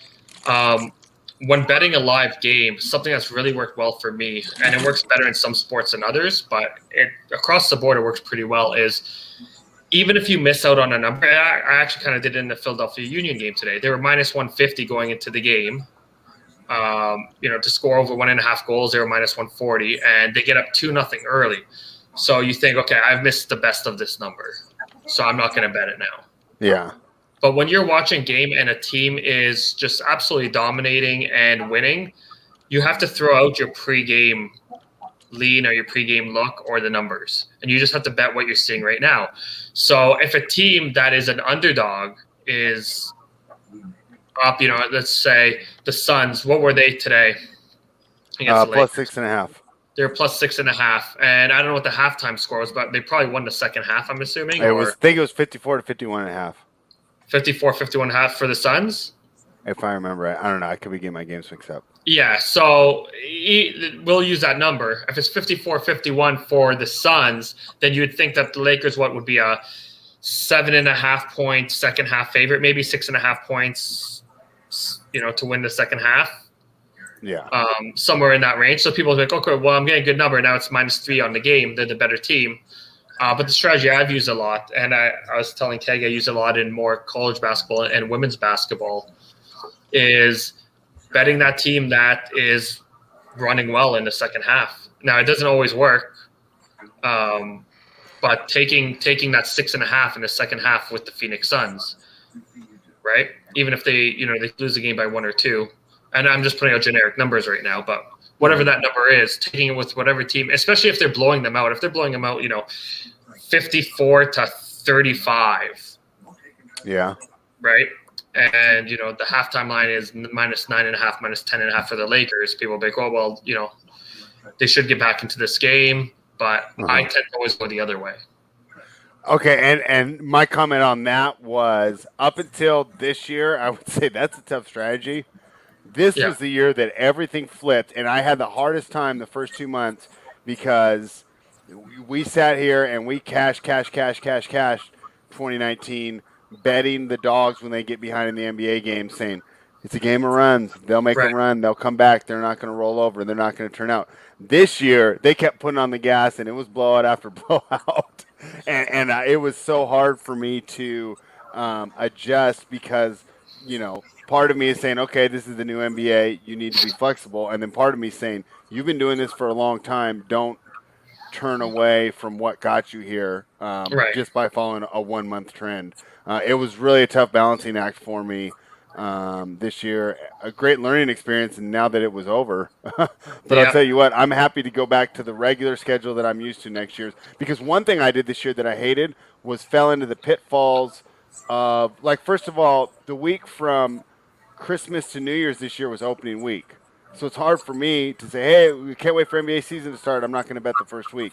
But during the regular season, we would already start in Halloween. So if I said, hey, guys, I'm not going to put any plays on the spreadsheet between Christmas and New Year's unless they're absolute slam dunks, no one would care. Right. So because I think that week is really tough. The week go before the All-Star game is really tough, but it was so compacted, that just kept pushing through. So not having my normal times when I knew to lay off just off the schedule was another thing that I struggled to adjust with as well. But a great learning experience overall and something to go going forward, because I'll tell you what, before the pandemic, it was just like, sports will always be here. I'll always be able to make money this way, 24/7. And then having it taken away for a month and a half. Yeah. That was a huge shock too. And coming back in a way different capacity. The capping during a pandemic and with no fans and not knowing who's playing for whatever reason because of COVID and media's not on site where you just get your regular sources. It was tough in the soccer world too. It was very tough, especially with fan engagement in soccer. One thing I learned is fans were more important than I was giving them credit for. A lot of times when I was giving that home field advantage, I was basing it off travel and familiarity with the surroundings. I didn't realize how much this showed us, with a control group, that the actual fans, the noise, and the energy that they bring affects the game more than I'd realized. So I thought that was a pretty cool learning experience too.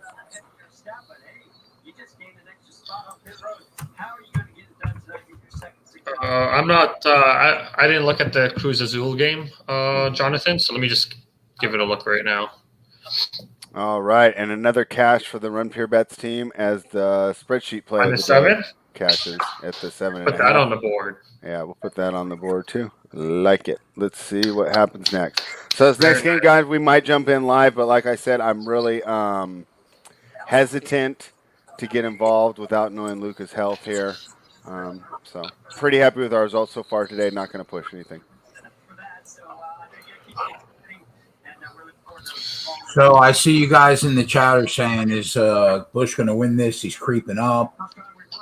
The thing is every time he does this, once we get 20 laps, 30 laps into the run, he's behind by 5 seconds, 4 seconds, 3.5 seconds. So it's hard to gauge. Like if Larson gets a good restart, Byron's probably going to be right behind him. Elliott's going to be right behind Kyle Busch. If the restart's clean and they get out front, I expect Kyle Busch to be 3 or 4 seconds back once we get into the run. So I'm not backing him yet. Not yet.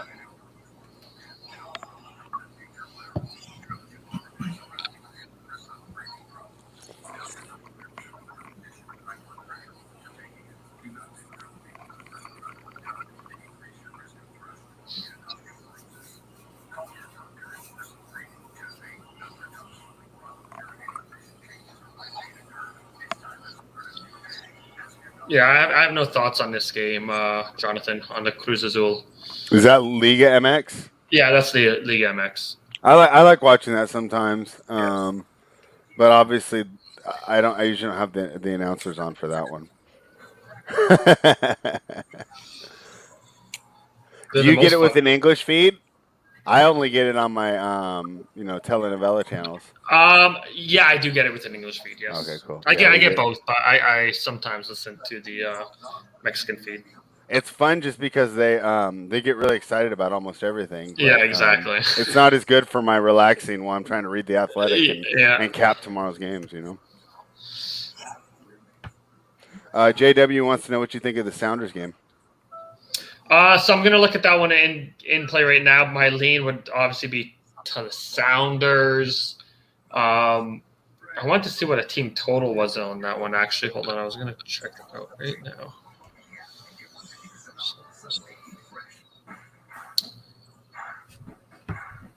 What are you talking about, Brandon Cole? Are you talking about the 221 or the line that they have up right now? Let's see what this 219. Wow. Brandon, I would say that move is maybe people anticipating Luka injury. But the only thing that sucks about it is I don't know if it's an actual information-based move by a syndicate that knows something that's going on or people that know what's going on, or if it's just people speculating that he hurt himself last game, so he's not going to score a lot this game, and their offense is going to be nothing without him.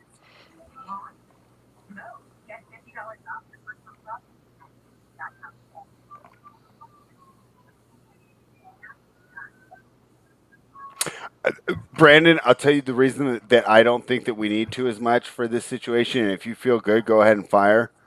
The playoffs has a lot of just people betting. This isn't a Washington-Detroit game where a big move in the regular season would indicate that somebody knows something, right? I mean, this is the last game on a Sunday night where nobody's going to work tomorrow. That's a fair point. Yeah. Yeah, that is a good point, though, Brandon. Yeah, I'm not really sure what to make of it. Like I said, I'm pretty much like of all the games, if you gave me one to pass on today, this was the one. Just a lot of uncertainty, a lot of variables. Yeah, I'm gonna see if we can get a better number somewhere on the Seattle game. I'll be back, boys. Yep. All right. I have it on. I have it on a big screen, so.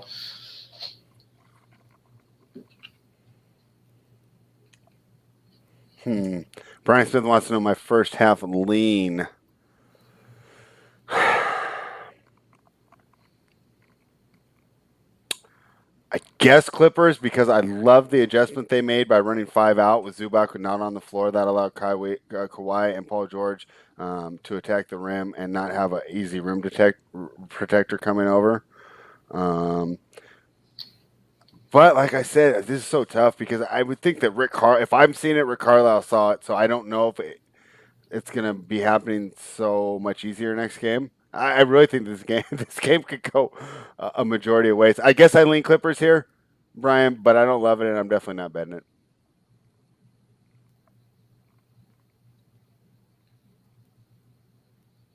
I think everybody, Brandon Cola, was betting the second half under because blowouts tend to go under. And let's be fair, the pace is what pushed us over there, right?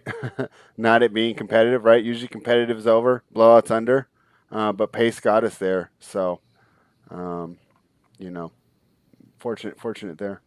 Second half unders have been cash all postseason. Yeah, I agree, Fathead. Except for when you get screwed on those foul games like Game 2 of the Lakers, which for whatever reason, it doesn't seem like I'm going to get over within the next 6 months.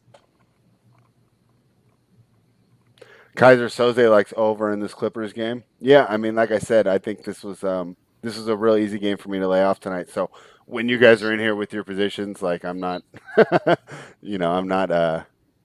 I'm not going to be saying you're right or you're wrong. Like I respect all your reasons, and in fact, I'd love to hear them because maybe there's something that I've been missing.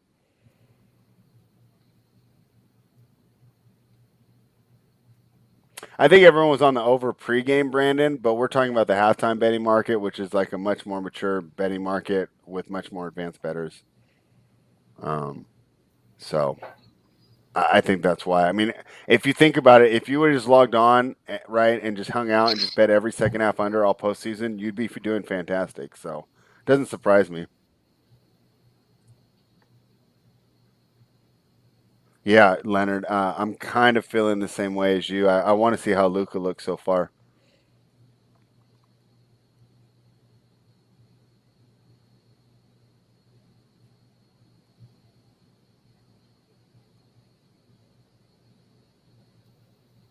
And I'll tell you what, I did have to eat my words on Reggie Jackson minutes being so bad because he's played pretty well as a starter, which was something I did not anticipate. I did not anticipate him to be even in the playoff rotation at the beginning of the year.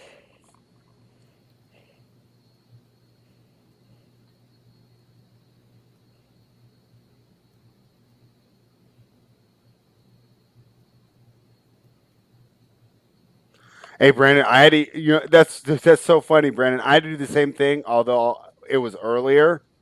But last year, I completely criticized Memphis for giving Grayson Allen minutes.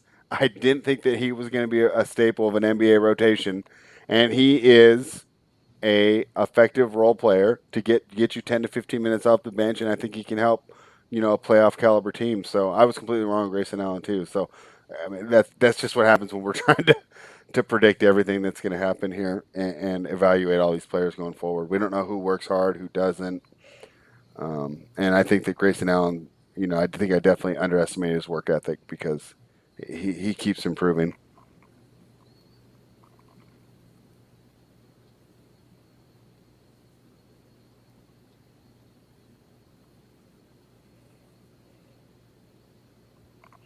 Corey says that he's a prophet, something off the longest race of all time.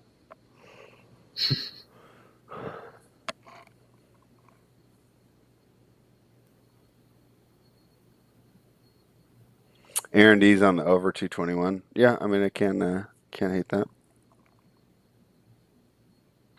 Tough call on was that PG there?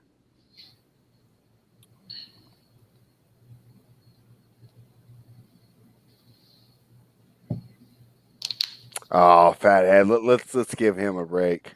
He's let's wait till next year before we start running him down. This is a really tough spot for him to be in. Barely playing all year, probably not 100% yet, and getting thrown into a series like this.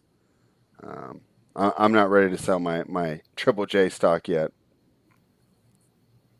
Yeah, but how many players have had bad 3-point shots, right? This is what, his third year, fourth year? I don't know. But these things can be developed. Is there anything that I want a player to be able to, that I think that we can use through coaching and practice? It's developing a 3-point shot. Yeah, I mean, Brandon, they're obviously 2 to 3 key pieces away from being a contender. But with John Morant there, they got something exciting to build around. So you guys make great points. They're not ready to win right now.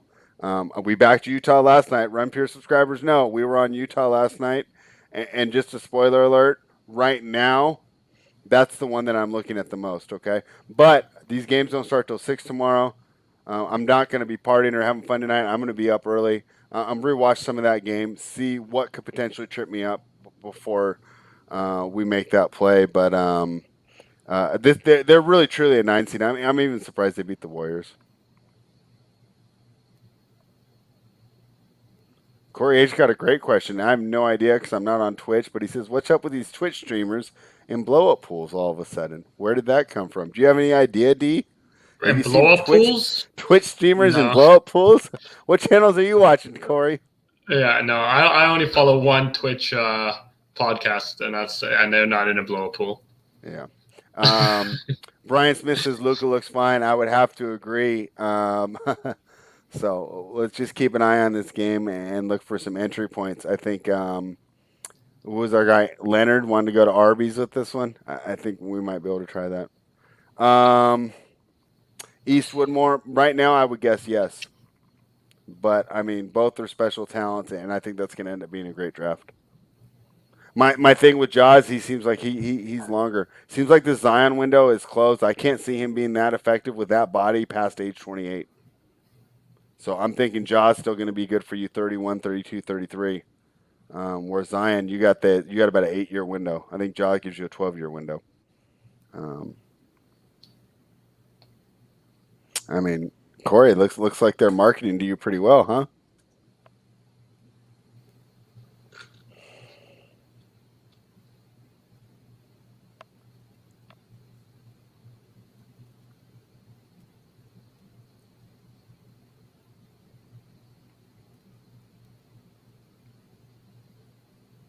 So give me a quick breakdown of the next big tournament going on over in Europe.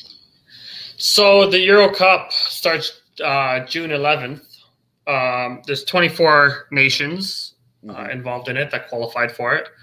It's going to be, instead of one host country, which usually it is, it's usually in one country. It's the 60th year of the Euro Cup, and they're doing it, I think, 10. Originally it was 12. I think they've cut back now to 10. So 10 different cities across Europe will be hosting games. And yeah, so the 24 teams, top 2 teams, it's groups of 4, a lot like the World Cup. And top 2 teams from each group move on, and the top 4 best third place teams will also move on. So you have Italy, you have Portugal, you have England, Spain, Belgium. So you have all the big players. I don't think anyone failed to qualify this year. Netherlands are in it, France are in it. So all the big boys are in it. Portugal's defending champions from the 2018. And yeah, so I'll be putting out some articles, pre-tournament articles, with a couple futures on a couple teams that I like, where the odds are at to win it. See if we can get any in-tournament hedging opportunities. But yeah, that'll be kicking off June 11th. It's going to be there's 51 games. They've increased it from 16 teams to 24 teams now in the Euro Cup. Mm-hmm. So there'll be 51 games over a 30-day span.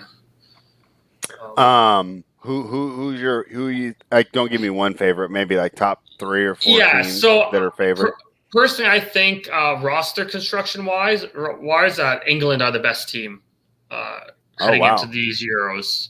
And is this like not a big enough tournament where they don't always blow it? Because I know like there's jokes No, this about is England big. in the Yeah, World no, Cup. this is, other than the World Cup, this is the second biggest tournament Okay. from a world perspective. So it's huge. It's massive. The last time they won a Euro Cup, I want to say it's 66. I mean, because wouldn't you say that England, like, and the only reason I know this is because I was over there in 2002 while the World Cup was going Yeah. on, and they almost had this like fatalistic attitude, like they just expected to lose eventually. Yeah. Like you would think with how good their team was, and I'm trying to remember who their stars were back then, and I can't off the top of my head. I mean, I'm assuming it's like Yeah, you would have had Lampard, Gerrard, Terry. yeah. I mean, they had big names, right? And Oh yeah, big names. Yeah. it was almost like nobody was talking about the chance to win. I'm trying to think of a fan base. Like the closest I would get is probably this Clippers fan base where they just expect to lose no matter like how good the players they are. See, we got a lot of love for France here in the chat. Connor, Kaiser, and Jonathan Nelson all like France. What do you think about France's chances? France, they're definitely probably one of the top fives. I'm not as high on France as I probably was 8 months ago, heading into this tournament. There's a lot more weaknesses on their team than there are on an England side or Portugal side. I would say probably England and Portugal from a roster standpoint are probably my two favorites heading into the tournament. From a betting perspective, on a future, I would say Italy and Portugal are probably the best values heading into the tournament. But, once it kicks off, June 11th, there'll be 3 games a day starting at 9 a.m. Eastern. I think it'll be 9, 12 every 3 hours. 3 games a day for the first couple of weeks, and then they start going into the knockout stages. Fun. Cool. Yeah, so it'll be good. And it'll coincide with the Copa America, which is the same thing as the Euro Cup, except South America. Yeah, So and that's on the times that will be my evening time, right? Exactly. So you'll have Brazil, Argentina, Colombia, all the big teams in South America. So it'll be a fun month. Connor wants to know what you think the weakness of France is. The weakness of France? It's more so that more of the strengths of the other teams, I would say. If you followed us in the Discord, more so on the DFS side, France didn't play that well in qualifications over the course of the last few rounds of qualifications. And I saw a very impressive Italy side, a very impressive Portugal side, and a very impressive England side during qualifications, and Belgium too. So I would say that those are just much stronger roster constructions than France. Paul Pogba, honestly, I know he had a great World Cup in 2020, and he's been on and off for Man United over the last year. But I don't know if they're going to get the same Paul Pogba that they got in 2020 when they won, in 2018 when they won the World Cup. Brandon said, "What do we do, Keg? This is our window of opportunity." We don't do anything. I think we're in the perfect spot. We're literally in a position to make money in everything that I bet this weekend if the race ended now. We'll pick up money in the outright market. We'll pick up money in the winning race team. We'll pick up money in the winning group, and we'll win our matchup and our top 3. We'll run the table. It just has to end like this. I don't know if Pogba's necessarily overrated, but Anthony Martial's there, France's leading striker. He's been hurt all season. Mbappe's their shining light, right? Giroud is older. Conte's a stud. I think he got a knock in the Champions League, so I'm not sure, but Thomas Lamar's all right. Coleman is good, but I just don't think that they're as strong as the England team.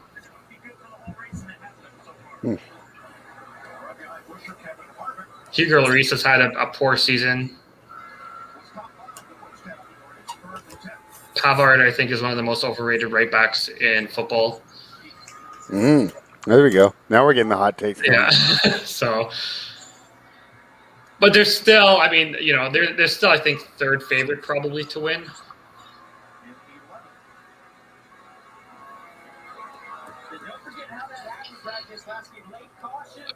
Griezmann misses sitters like crazy. Griezmann plays better for France than he does for Barcelona, but I'm not a Griezmann. I'm not a Griezmann guy. That guy's gonna miss. That guy misses so many just sitters right in front of the net. But he does play better for France than he does for Barcelona. Trying to get him a good qualifying spot. Well, yes to that and no to that, because here's the net. 13. Holding up just fine.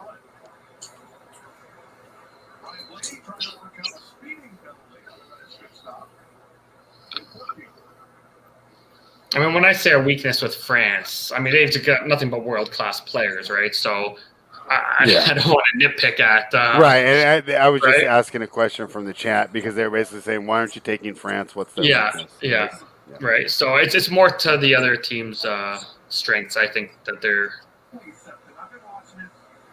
better priced and better constructed, especially England. I really think that England they should win. I might have a pre-tournament bet on England. It's only going to be about plus 400, plus 500, but I really like them getting out of their group. They've got a fairly easy group. Might have a tough second round or quarterfinal, but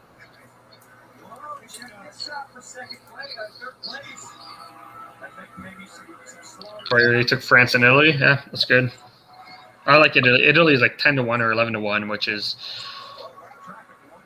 really good odds. You might be able to get a good hedge sometime in the tournament. Sleepy wants to know what you think about Sweden.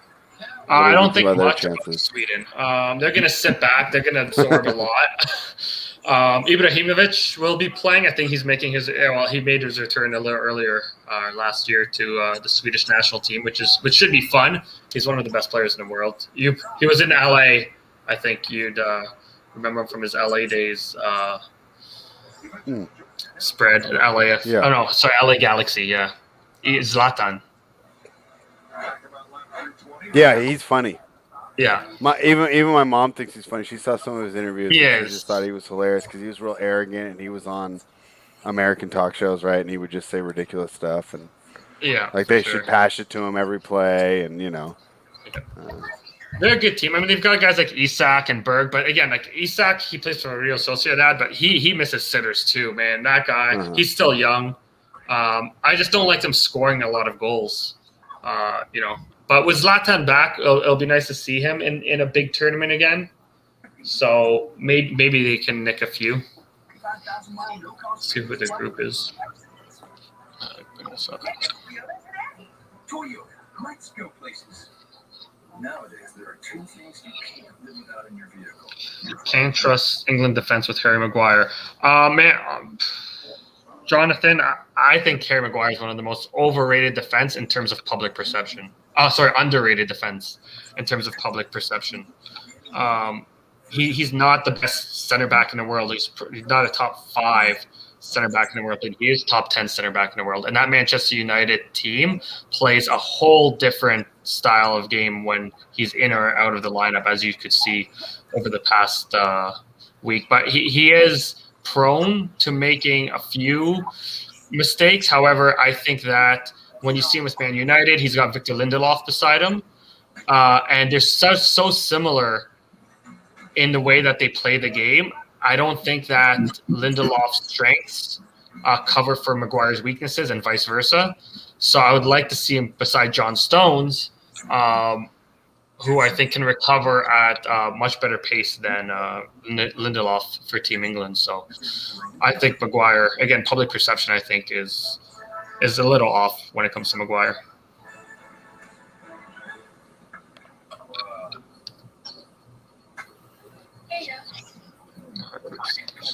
Sweden's group here. Sweden have got Spain, Poland, and Slovakia, so they could make it out of there. It'll be between probably them and Poland. But don't discount Slovakia. Are you Swedish, Sleepy? Is that why you asked? Because I don't get that many questions about Sweden. From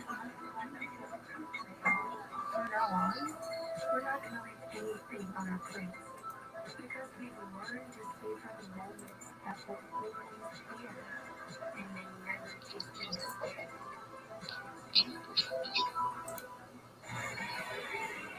Martin Truex knocked down a tire and then trying to get Yeah, he is from Sweden, yeah.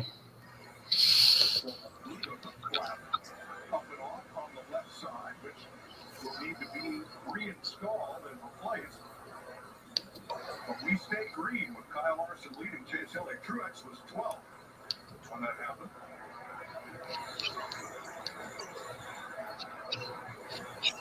Daniel Suarez on the pit road just a little early, but this will be his scheduled stop. Player like Svenberg. Take a look at biggest move. He plays for Bologna. Began. He's a good young player for Sweden. Curious to see what kind of tournament he has. Remember, this is, I think, only the third race this year, fourth race this year, where we had qualifying. There's a second place change.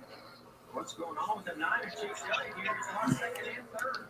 The USA biggest movers there were on the screen, led by Busher. Let me put this race on for a second, see what's going on live. Man, we are seeing where lap traffic is going. Larson at the top. When I turned it off 2 hours ago, he was at the top. Yeah, Kyle Busch makes his way to second to break our fucking bowls. About Kyle Busch to get side by side, and they can lead this pass down into one.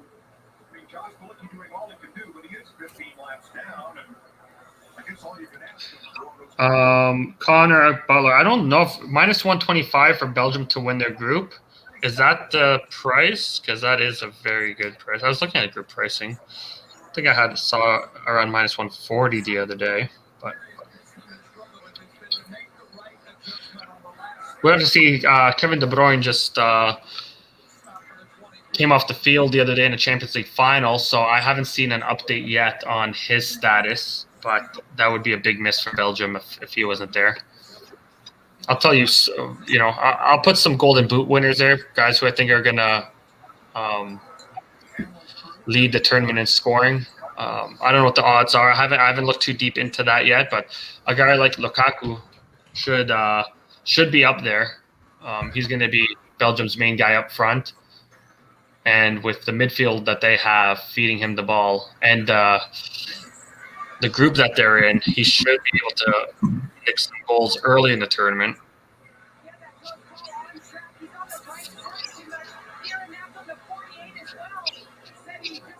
Who's in? Yeah, Finland, Denmark, and Russia. I mean, Finland and Russia. He should be able to score in those games. Lukaku would be someone I look at for the Golden Boot winner. Where do you see plus 900, Connor?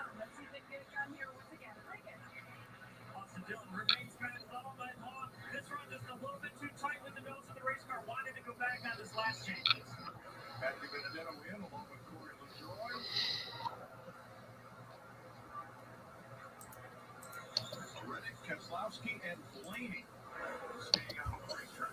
Incredible battle going on right here, guys. 24, Blaney Byron. We saw that. Man, these scoring cars are really costing a lot of these guys. Here comes Chase Elliott into this. So William Byron was already on the track. He's short pitted, right? He had a run. Got to the outside of the 18, went 3 wide for 3 and 4 through traffic. And now Chase Elliott. I'm not sure what that means, JM. But I do see Belgium at minus 138.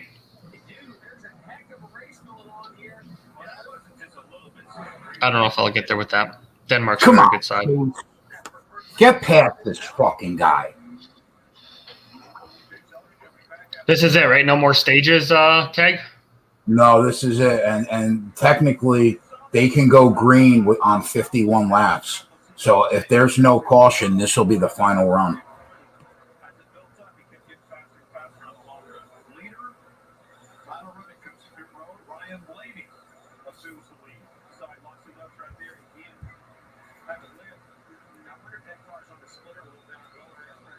Fucking Kyle Busch, man.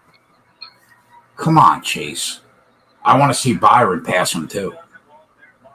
Let's go, Willie B.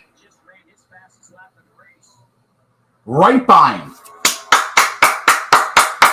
Let's go.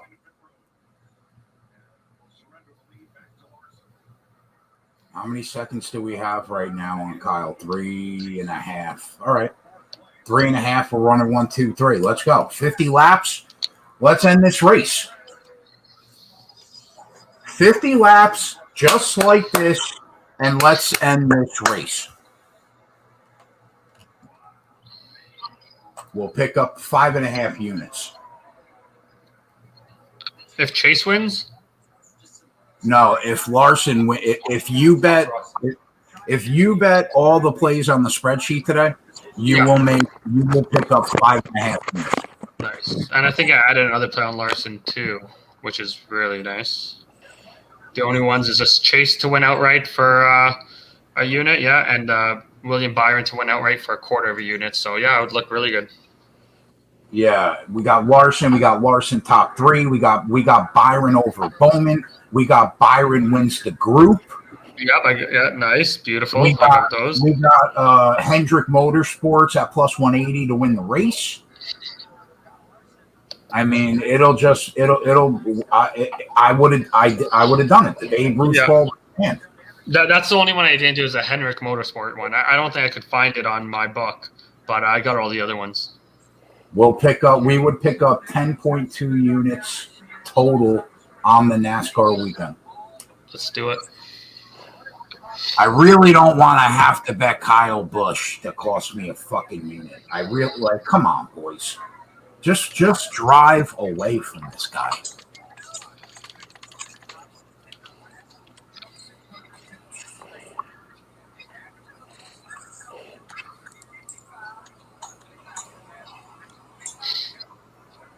Can Elliott run him down? Probably not. Not if it stays green.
Are you surprised we haven't seen? Well, let me watch this corner kick before I say that.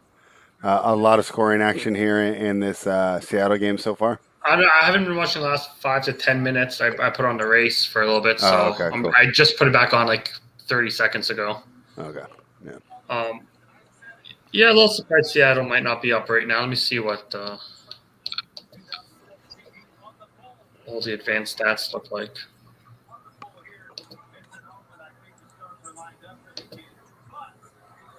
Whack, nothing's dead in the first quarter unless there's an injury.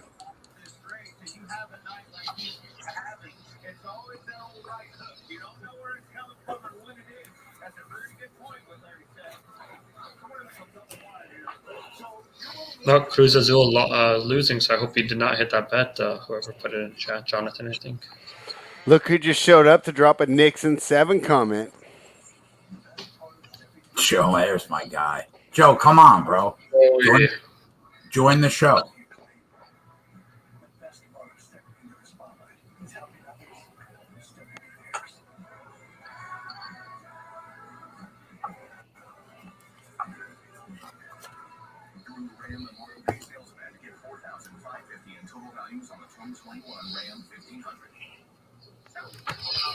To save money and get round population. Sounds great. Sure does. I shouldn't make any comments to Joy about the Knicks because I got my Leafs in Game 7 tomorrow, and We thought people could use a break. We've all been through a lot this year. That makes sense. Yeah, it was funny because JSU and I were opposite on the Milwaukee series. yeah, And even though it went up 2-0, I didn't want to say one word. I didn't want to be like, I told you. Yeah. I'm like, this could easily just turn right around. I'm going to keep quiet until the final horn of Game 4, of the fourth win. So I know that feeling. JM, he seems to be pretty healthy so far, but the issue is with the adjustments that I talked about pregame, the Clippers do seem to have figured out how to attack this Mavericks defense. The offense is looking a little more efficient here. And so far, we haven't seen the Mavericks role players shooting the lights out. That's what we saw the first 3 games. So even if Luka is 100% and balls out, he's going to need some more help. They've shot, they've been over 50% from the field for the whole series from 3. So definitely not seeing that tonight. They're going to have to turn that around if the Mavericks want a chance here. But Luka looks healthy. So that's why when Wack Prescott said he thinks the point prop is dead, you can't call a point prop dead with an explosive scorer with 1:16 to go in the first quarter, right? Because in the first quarter of this last game, Dallas was up by 20, right? And we were all writing the Clippers obituaries and asking if Kawhi was going to go to Golden State or the Heat, right? So let's not overreact here in the first quarter of an NBA game.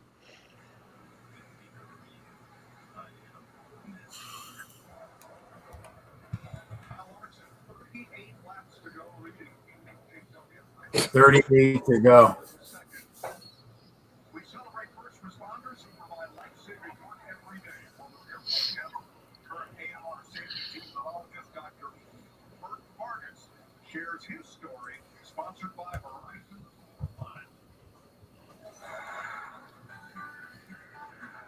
Your first core values of integrity, service, of excellence really just apply to not just the work that I do, but to life in general. My military service really gave me some of my earliest exposures to the issue of traumatic brain injury in the military.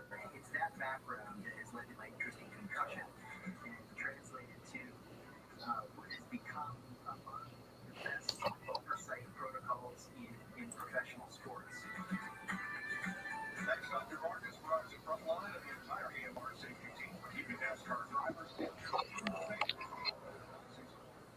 I can tell you, every time I ever get a ball or anything. Wow, Y2J, is this true?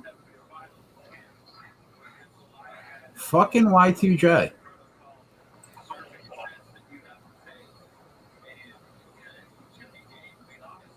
what's this? He sent me a couple of top secret DMs about a certain someone's identity. I love it. I fucking love it.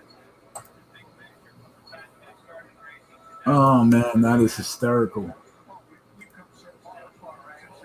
34 laps to go, boys, to lock up this 10-unit NASCAR weekend. One time for the boys.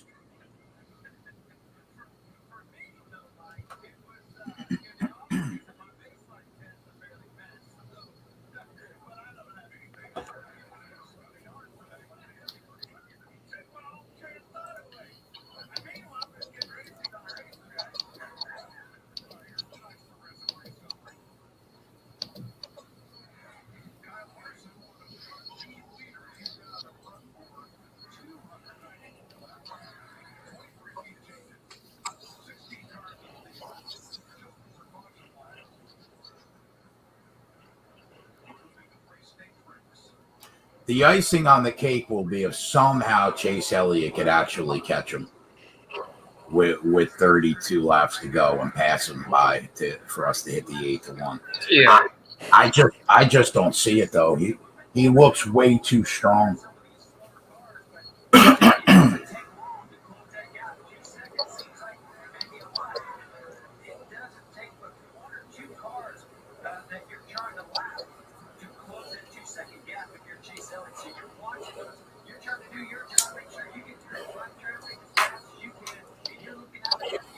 Why not us, Ronnie Lofton? One time. Why not? Let's go.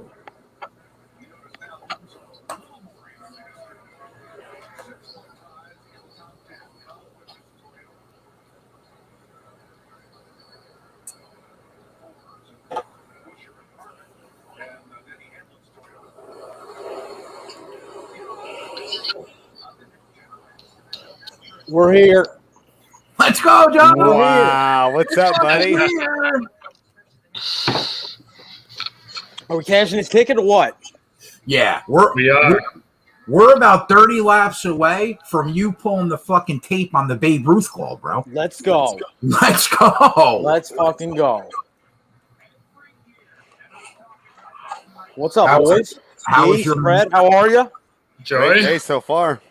How was your Memorial Day weekend, Joe? I'm having fun. Can't complain.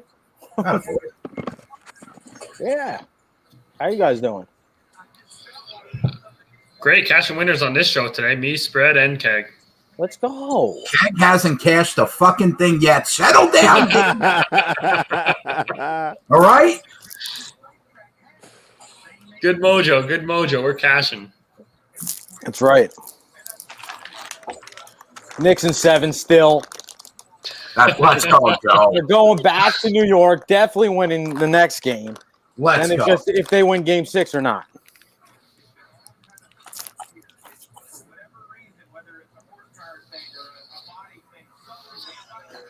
Joey's calling it now. Julius Randle, MVP of the series.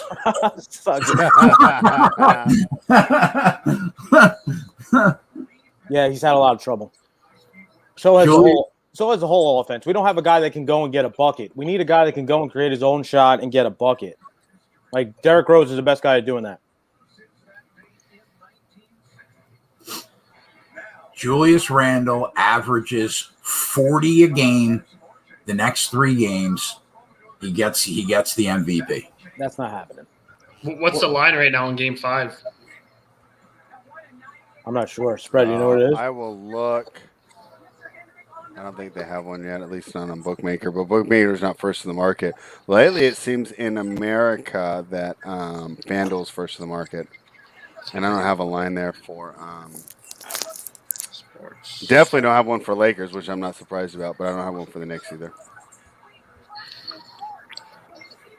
Willie B better hold this 3rd spot. Yeah, I agree with that, Airwaddle. I didn't put him on the sheet, but I got him for that top 3 at plus 150. So it would be nice to get that on.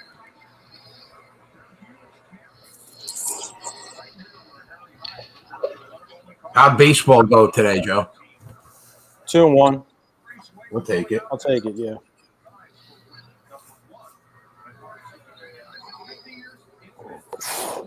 Jeez, excuse me. Was one of yours the Pirates, or was that JJ? No, that was JJ.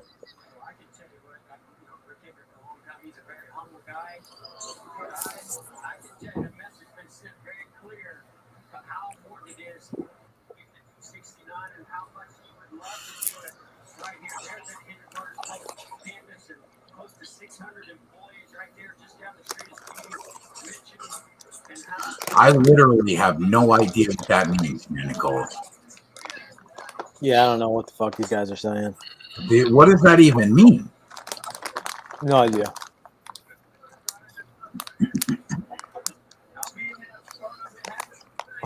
I don't know what the fuck Y2J's saying. Wait, what? Okay, I'm going to go on Reddit to look for that. Hey, Respect, Y2J, did you know that What's Rebel the mystery, man? was a Cowboys cheerleader before she was a wrestler? Who was? There's a girl in wrestling, and she runs around with the dentist girl. She's like her sidekick, and she was a Dallas Cowboys cheerleader before she started wrestling. I'm with it. That's cool. These next 22 laps are going to feel like an hour and a half. I gotta put this shit on. Hold on.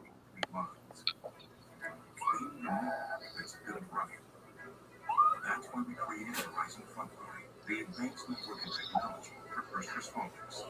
Built on America's most reliable network. Yeah, Y2J, a couple of my friends had met her on the Indies, and they said that she's really cool too. They said Britt Baker can be a little bit arrogant, but That Rebel's really cool.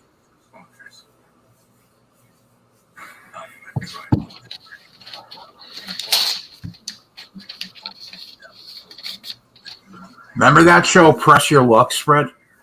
Was that with the whammies? No whammy, no whammy, no that whammy. was my favorite show when I was like 6. That's what the next 21 laps are. No whammy. Big bro. money, no whammies, right? Yeah. Big money, no whammies. I know that feeling.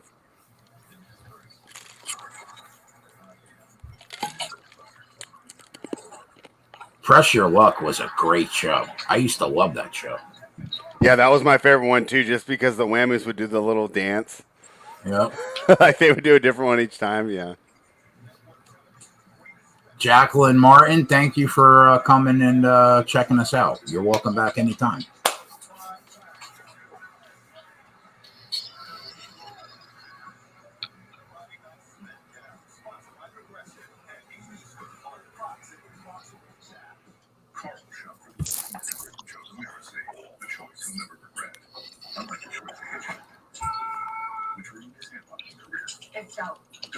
Fred, who you like in this late game? I lean towards the Clippers pregame, but I was worried about Luka's shoulder. So far, Luka looks 100%, so that's no longer a concern. If you're anything involved with the Mavericks, the issue that the reason that I'm leading the Clippers so far is they don't really seem to have a answer for the Clippers' offensive adjustments, and that was to run 5 out and attack the lack of rim protection without help running 5 shooters. And he's out there right now, but the Zubac minutes have been cut down, and I think that was a great adjustment here by Ty Lue. So I from what I've seen so far right now is I lean the Clippers, but I've said it all day. I have no problems not getting involved in this game at all. I think this is by far the toughest game to handicap of the 4 that we had today. I hear you. From what I've seen so far, I do like even though Luka's 100% healthy, I do like what the Clippers are doing. A lot is similar to Game 3. I think they figured out a weakness. Let's see when Carlisle, because he will figure it out. You know, he's going to make the adjustment. It's just how long will it be? Will it be today, or is it going to be before Game 5? I hear you. Good shit. I mean, I think the Clippers are going to win this game and back 2-2, you know, fuck. I mean, you know much more than me for sure.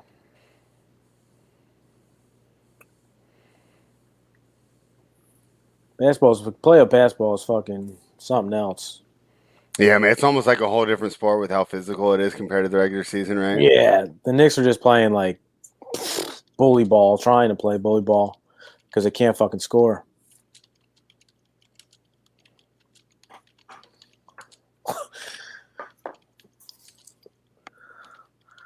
Okay, where are we at, bro? Where's the positivity? We're fucking cashing this or what? 15 laps to go, homie. We're here. We're here. And we got 1, 2, and 3. Brandon Cola always comes with these wild lookalikes. I'm Nick Batum today. Always, yeah.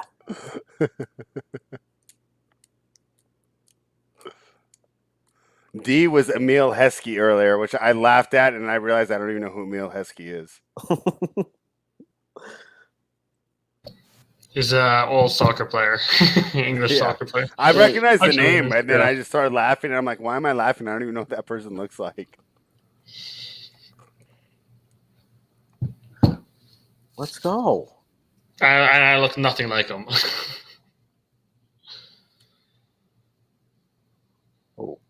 Yeah, I don't think I look very much like Nick Batum either, but okay. Yeah, he's not very good at that. I mean, I think that's gonna be the first and last time I ever hear that in my life. Absolutely. Yeah, unless Cola comes back and says it again. The ones I got the most when I worked at a bar were the Law and Order guy from SVU and the guy from Mad Men. So I don't watch Mad Men, but yeah, the Dom Draper character. I think he's been in his other stuff. Mad Men is fun if you ever like. Obviously now, like me and you are grinding daily sports, but maybe during the off season or something, you might enjoy it. Yeah. I personally actually never finished it. People say it's so awesome. After about 4 seasons, it was like, okay, how much can you like drink and smoke and sleep with every secretary in your office before I'm kind of, losing interest here. Yeah. But supposedly the last season was really good, which is hard for these longer shows. So maybe I'll have to rewatch it. That's on Netflix? Mm, I'm sure it's on one of them. I don't know off the top of my head which one it is though. Probably Netflix if I were to guess. yeah. Oh, Nick Nolte. It just keeps getting worse. Thank you, East. I am getting older. 10 laps to go. The one earlier that might have been even worse than me as Nick Batum was Jay as Donovan McNabb. Like, I don't even know where he's getting these from. Yeah, do you think I look like Donovan McNabb? Yeah, I see a slight resemblance. We got to get some of that stuff that Brandon Cole is on. Yeah, for real. He's out in Cali or San Diego. Yeah, he's in San Diego. You're down in San Diego, right, Brandon? Yeah. You're down there with the Padres and the beautiful women, right? Yeah. So, Keg, who are we rooting for to win the whole thing so you win the most money? Byron? Well, I mean, right now, Larson's got a 9-second lead. So if the race ends exactly like this, Joe, we'll pick up 5.7 units on the day. All right. Byron, I really want to see Byron beat Bowman because it'll be one less unit. So we need Byron to finish ahead of Bowman on these last 8 laps. He's ahead by about a second. And the other 2 cars in that group aren't even up there. Yeah, no, they're nowhere to be found. We already won that bet, but we also have Byron over Bowman in a single matchup. Got it. So it would be nice to pick that one up with 7. We got about 7 laps. It's going to be close because it looks like Bowman's coming. So I feel like it's going to be close. All right. But either way, 7 laps from now, we crushed it. We should pick up 10 units on the weekend. Let's go. We called it. Now, I think, but what the one thing is, I think I said we'll pick up 10 units on Sunday, but I meant the weekend because it's Saturday and Sunday with the 2 races. Yeah, bro. But close enough. Don't sell yourself short, bro. We're here. We're fucking here, Joe. This fucking lack traffic might fuck us out of this Byron over Bowman. It's like it looks like a 17-car pileup right now. Can we get these lap cars out of the fucking way? What are we doing? For real. D, what did you think of over 1.5 in this Seattle game? Honestly, I wasn't really paying too much attention to the game flow. I know that Austin's just kind of parking it right now. Let me see what advanced stats because I just put the race on the last 10 minutes, so I haven't been watching. But I think it should be halftime right now. No, just about. Yeah, we got about 4 minutes. Give me a second here. Let me see what's.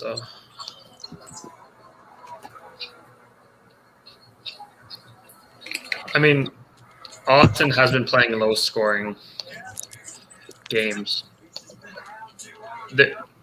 From what I've seen, they seem pretty chill with the ball. Like this, if I had the under, this would be the game to just sit back, sip on a nice little 12-year, and just watch them just kick the ball around the middle of the field and never even really be a danger. It's pretty even, and the play looks like it's mostly in the middle of the field. Yeah, when you're on an under, that's exactly what you want. Yeah, shots in the ball. Yeah, I mean, Seattle is going to be the team it looks like to break through here. He's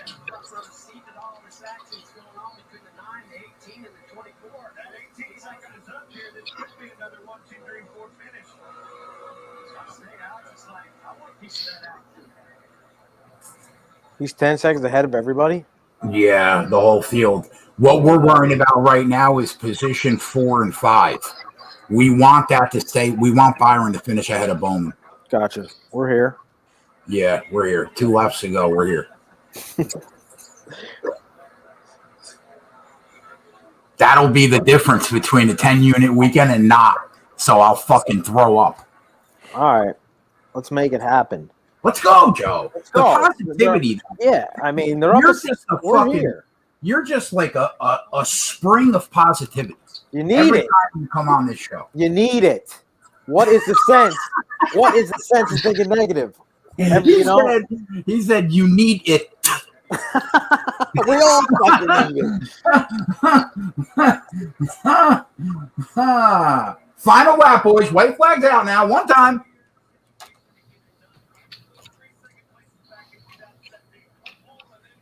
This is just a multitude of put it on the fucking board. Let's go. I mean, this might take a few. This might take a few minutes, boys. with all the boards that are about to be put up. All right, here we go. Put it on the board. Kyle Larson plus 350. Oh. Put it on the board. Kyle Larson top 3 minus 130. We're clappers. We're clappers. Put it on the board. Will Byron over Alex Bowman. Put it on the board. Hendrick Motorsports wins the race at plus 180. Let's go. Put it on the board that Will Byron wins Group C plus 225. Let's go. That's it? That's it?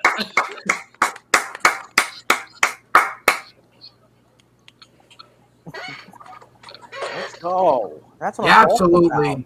You absolutely love to see it. Yeah. How's that for Memorial Day? How's that for a Memorial Day? I know, huh? And Larson won Group 6, right? Well, he won the race, so I'm pretty sure. Yeah, there you go. Plus 190, baby. There you go. You said something in the videos. You didn't make it official. I'm like, it sounds good enough, so I'll fucking throw it down. Here we go. It's queued up. Oh, look at this. Look at Here we go. Go ahead. I didn't hear I didn't hear an answer at all. He was like, I'm not sure. My silence. You're like, can I? Yeah. We got one of the 4 biggest races of the year this Sunday, Joe. And look at me. Listen, I'm not saying I'm Babe Ruth. I'm not saying that this is my bat. It's a remote control. But I'm going to own it right now. Center field. We're picking up 10 units this Sunday night on the live show. You write it down. I just called it. And I'd like you to be a part of the festivities with me and Spread. I would like you to make a little time on Sunday night. Let's go. Slide into the live show. Slide right in. Weekend if you're free to come and hang out with us. Yeah, we're here. Yeah, that's probably not going to happen. He said,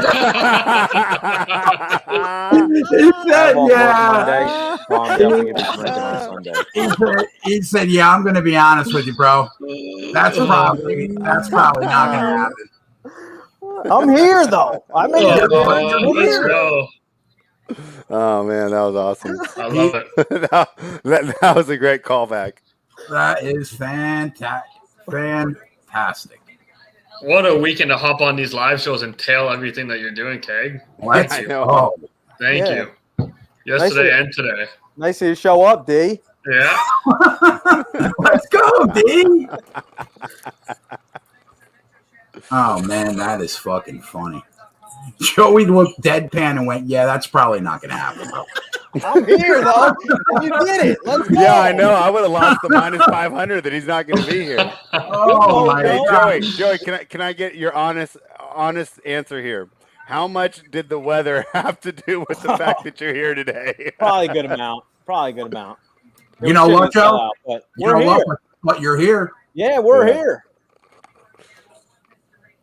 Oh, man, that is some funny shit. Yeah, let's go. I don't think we lost like a play between us. I hit mine, pushed 1-1, pushed 1. Spread hit 2 of his. You hit fucking ran the board and yeah. You know what? I know you're new here, D, but you know what that's called? That's called having a day, bro. Let's have a day, baby. We had a day. Yeah, Jay had somebody put it on the boards there. It probably can be its own congressional district now and get a vote. There's so many people in that population. So that's fantastic work. Yeah. But you know what, bro? I'm a businessman. So let's talk about tomorrow's MLB slate, Joe. What are we doing? I mean, we're already going into tomorrow. Let's get it. Yeah, I mean, yes. There's money to be made tomorrow. Of course. Rich Hill and Talion and Yankees Rays. Is there anything that you guys like live spread in the NBA game? No, like I said, I'm completely staying off this game. I mean, we know the NBA, right? So if you really want some action and you want to get involved, maybe a little Mavericks plus 12, maybe a little Mavericks plus 640. I personally am not going to do it. I'm quite satisfied with the results of today, and I kind of circled this one as a watch and enjoy, take notes and learn. So I have no problems not getting involved in this game so far. But if you do just, want to splurge just a little bit, right? I mean, we want to keep some of these winnings, but I would say take a shot on the Mavericks plus 12. All right. Joe, are we just going to blindly bet the Knicks tomorrow?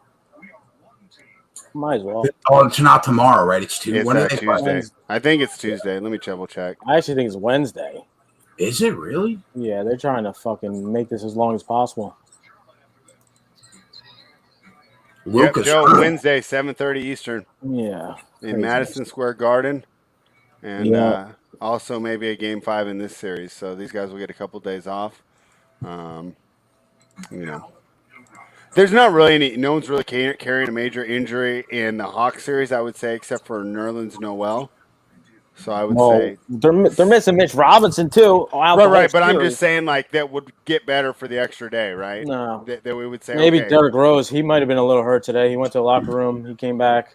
They had him sit for when they were down. At the end, they just kept him on the bench.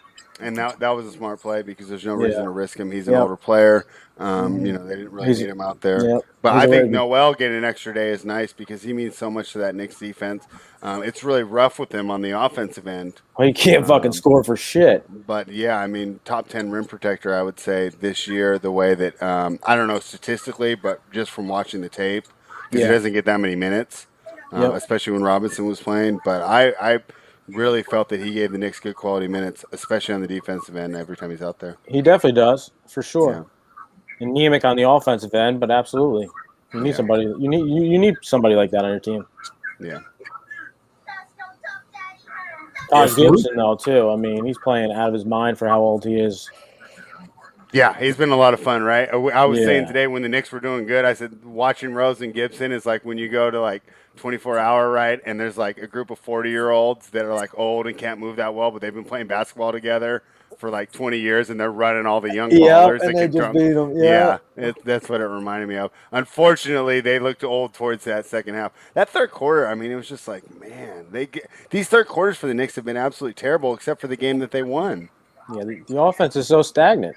Yeah, so stands up, try to get the ball to Randall if you can't. Try to create your own shot. Nobody fucking moves. There need to be cuts and And Randall, if Randall's not scoring at times, they should just keep him on the bench because the bench was playing a little better without him in there. Yeah, I mean, it's been really tough series for Julius Randle and for me, who's been talking him up all year. He's falling in love with the jump shot, too. He should be driving at times. He falls in love with the jump shot. I think Capella's in his head. He might be. Even when Gallo's on him, he's got to take Gallo to the rack every time. He has to, yeah. I mean, every that's time. That's a matchup advantage for sure that they're not taking advantage of. And he just does the worst shot in basketball. Yeah. A mid-range jumper.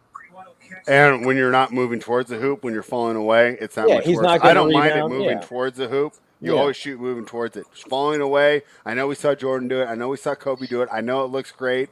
And it feels cool when you do it in the gym, but it's not a high percentage shot that you want to be doing more often than not, unless you're one of those really elite scorers that can get away with it, Yeah, I'm looking at the roster. How did the Knicks make the playoffs this year? Grit. Good coaching. Yeah. Settle down over there, D. No, they're not very talented. I mean, he's saying the same thing we said preseason, right? I was penciling them in for a lottery. I remember when we did our pregame shows, right, Joey? I was telling you, this is a great draft. Like, you guys are really going to turn it around. You're going to get Cade Cunningham or, Jalen Suggs or, one of these guys. And then, this surprise team. But the difference is making the 4 seed, any free agent that can score and can create their own shot would say, you know what, I'm kind of interested. A folk hero. Yeah. I can go to Indiana and just get lost in the shuffle. True. Right? Were Or the I can go to Hawks New York and be a folk hero. Who was a series favorite heading into this? I think I bought the Knicks at plus 122 for the full series, so the Hawks were minus 130. But it opened even, and the Hawks took money. It closed with the Knicks as dogs. So I have a question about the game that's on right now. The boys in the chat are saying that Luka's hurt. Luka looks hurt. He's got 12 points right now, basically going into the half, and like his live total's 28.5. Like, is he actually hurt, Spread? From what I've seen, no. Leonard says Luka always tends to look like this. His conditioning wasn't the best this year. For as much crap as we give Embiid for not being in shape, Luka did kind of the same thing this year. So I, from what I've seen so far, he looks to be perfectly healthy. The reason I think the Clippers have a big lead, supporting cast is there with them. They've been lights out, shooting over 50% from 3 going into this game. So, he is wincing. He's grabbing his neck. Yeah, I guess that's right. It's so tough with these NBA players. They over-exaggerate everything. Yeah, if they start getting blown out and he actually is hurt, he's not going to play. That's what I'm saying, Joe. Well, he's definitely hurt. He's definitely not 100%. It's just not. I don't know. Even if he is hurt, he could probably get over that 28.5, right? Yeah, because technically Giannis was hurt too, and he was out there balling, grabbing 17 rebounds in 3 quarters. So. Yeah. How many do they have to be down, do you think, guys, before they actually pull them? They're down 17 now. If they're down normally I would say they run them longer, but because of the situation, I would think that Carlisle might wave the white flag a little earlier. You want to come back with 100% Luka. No reason to even risk anything. The series has got chippy, right? It was getting chippy at the end of Game 3. Last thing you need is him out there in one of those scrums, or he has a temper for him to actually get suspended, like Draymond Green style. So my guess is that they'll have a quicker hook than most of these stars do in these playoff games. Yeah, he does look pretty stiff out there right now, walking. Yeah, it must have. Yeah, it must be. His face is showing it too. Yeah, I'm also wondering if he came out and he was 100% and then he got a little banged and now it's progressively getting worse, because he looked pretty clean in warmups in there in the first quarter. Let me see. So is that live under 28.5 points appealing, or you think it's a pass? To me, it's a pass. I'd hate for him to go into the locker room and bet that under. Him goes in the locker room. He gets the shot. He's got an insane usage. Even if he's not shooting well, he still goes over because he's shooting so much. So I'm going to take the Knicks minus 12. The Knicks. The Clippers minus 12.5 here. Oh, are you? Wow. See, I was thinking of going the other way. And why is that, D? A lot of what I was telling you before. I haven't watched this game. So with Luka looking the way he is, it looks pretty disheartening. And the Clippers are clearly playing their A game right now. They're up by 15 in the second quarter. Yeah. Right? So they're clearly the better team today. They're on their game. They're probably zoning in. That's just me not watching any of it, but I'm just kind of blindly betting just that little the little live betting spot that I told you about earlier. Yeah. Right? So let's flip that around now, Spread. Kawhi has 17. His number's 33.5. Do the Clippers pull him if they're up 30? No. You think that he goes over that? Yeah, I would play his over. I like that bet way better than trying to figure out what's going on with Luka.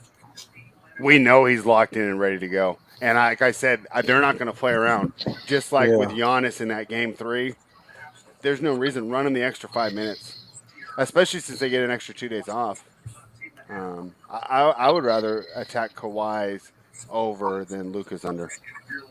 Okay. Yeah, they're looking good. Yeah, even a player stat. Yeah, they're looking like they're zoned in this game. Mm-hmm. What was the pregame close on this game? Clippers -3, 219.5.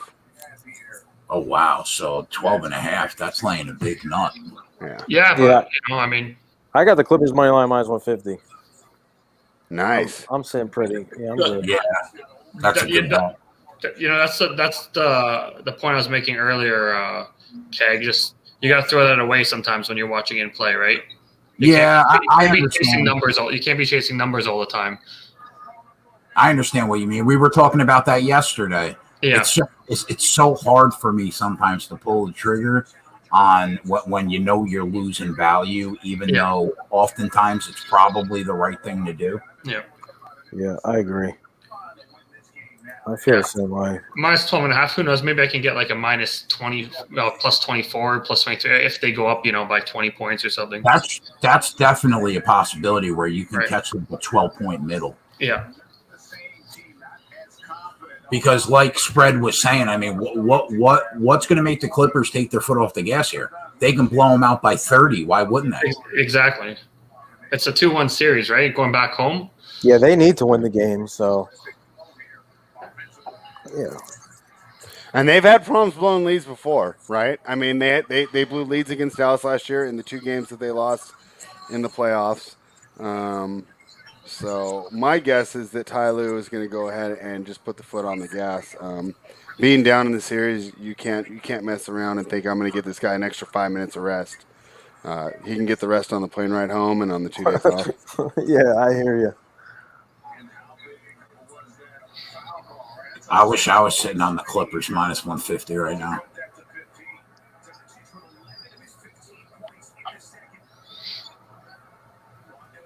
And that's a good point, Spread. We actually a couple live shows this season, we have cashed some big dogs from the Clippers just blowing a lead. Yeah.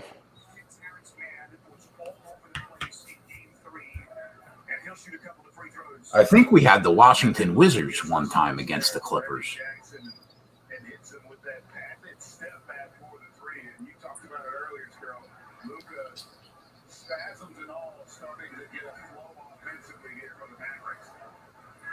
The crazy part is a 70% Luka could still hang 35 in a playoff game. Yeah, that's why I don't like it, especially because they're going to go to him anyways, because 70% Luka is probably still the best option on the floor as well.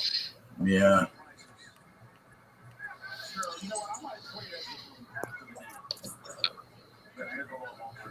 Hey, Joey, I want the Clippers to win so I can grab some more of those Porzingis memes and throw them on Twitter. Those are funny as hell. When I saw that, I started dying. What was the one?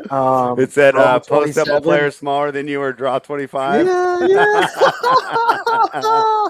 And he's just sitting there with all the token cards. That was awesome. Yeah. I definitely laughed out loud at that.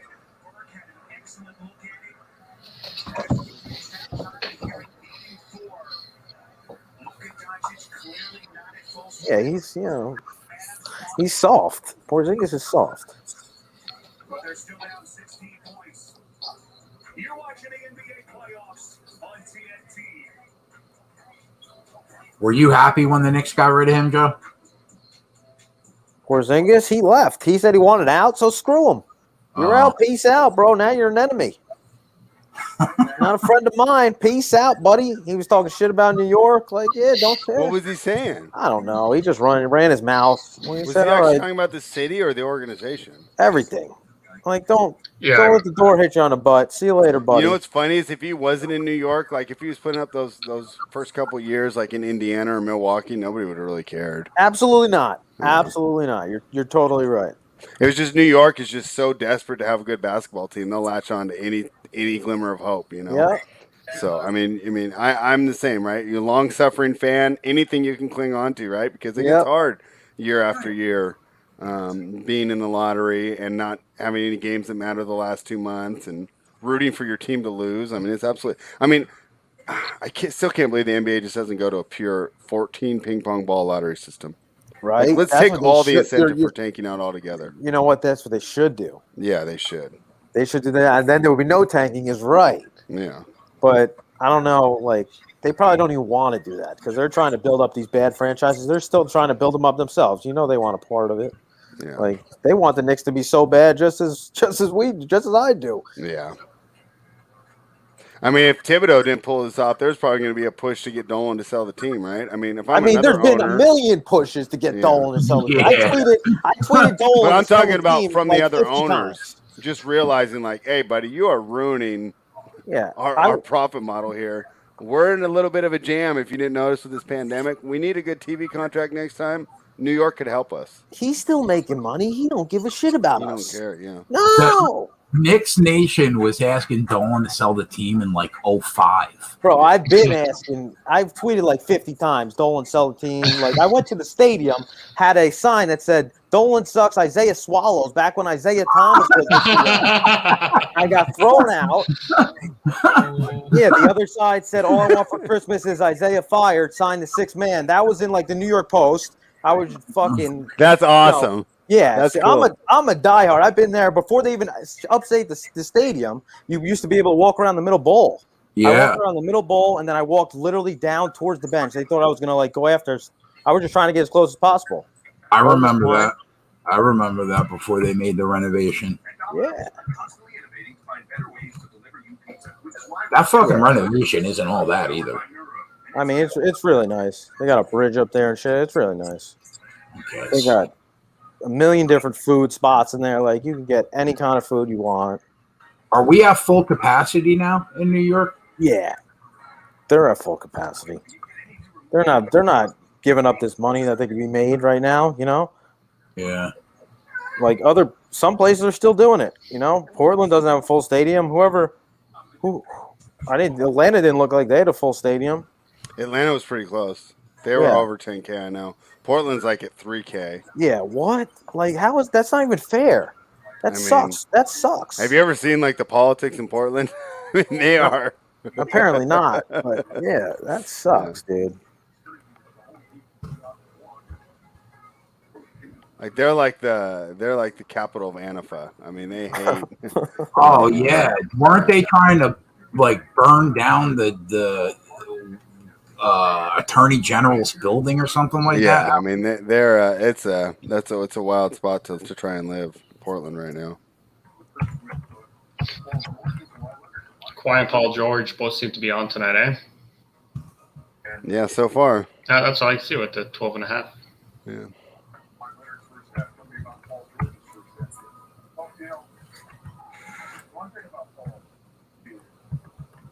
YGJ, think A-Rod moves the T-Wolves? I have no idea.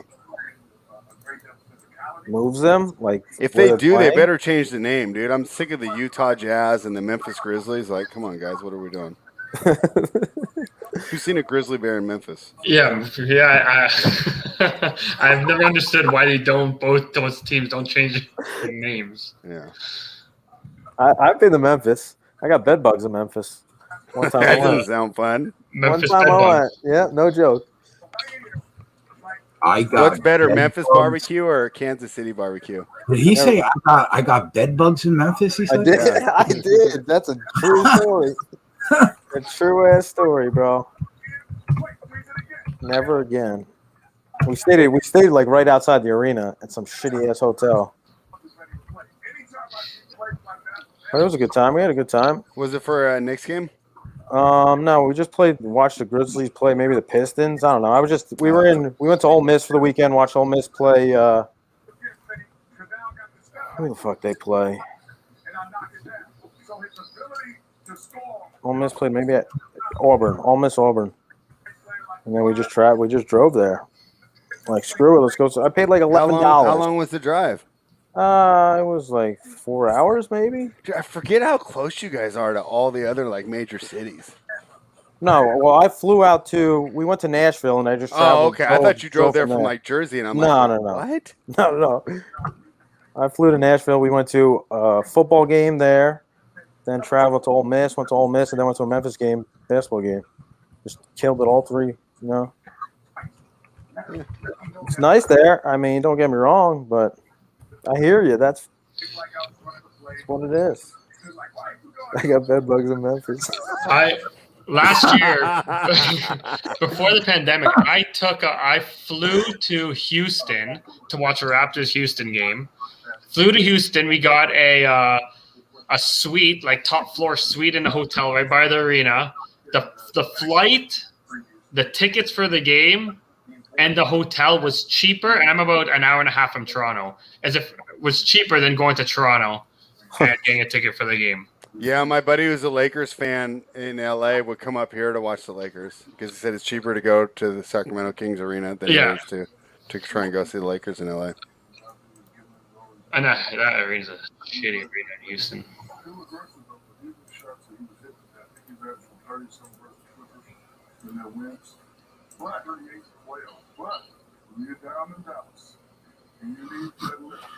Yeah, if you're in Jersey, you're probably around so many ballparks, arenas within like a 5-hour drive, right? Yeah, there's a lot.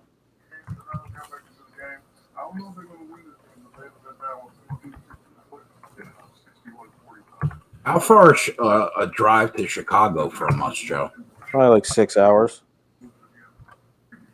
I've been to Chicago. Chicago's dope. That's crazy though. That's how long it takes me to get to LA.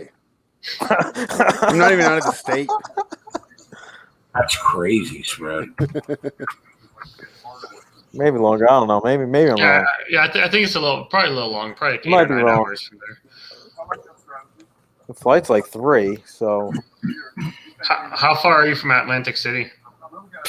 45 minutes. Yeah. How is it? I've never been. I've wanted to go to Atlantic City. I'm going next weekend. How is it? Like, would you recommend it for somebody? It's like mini Vegas. It's not as good as Vegas. It's mini Vegas. Yeah, I go to Vegas 3-4 times. Better a than year. Reno though, right? Listen, Atlantic City is like fucking.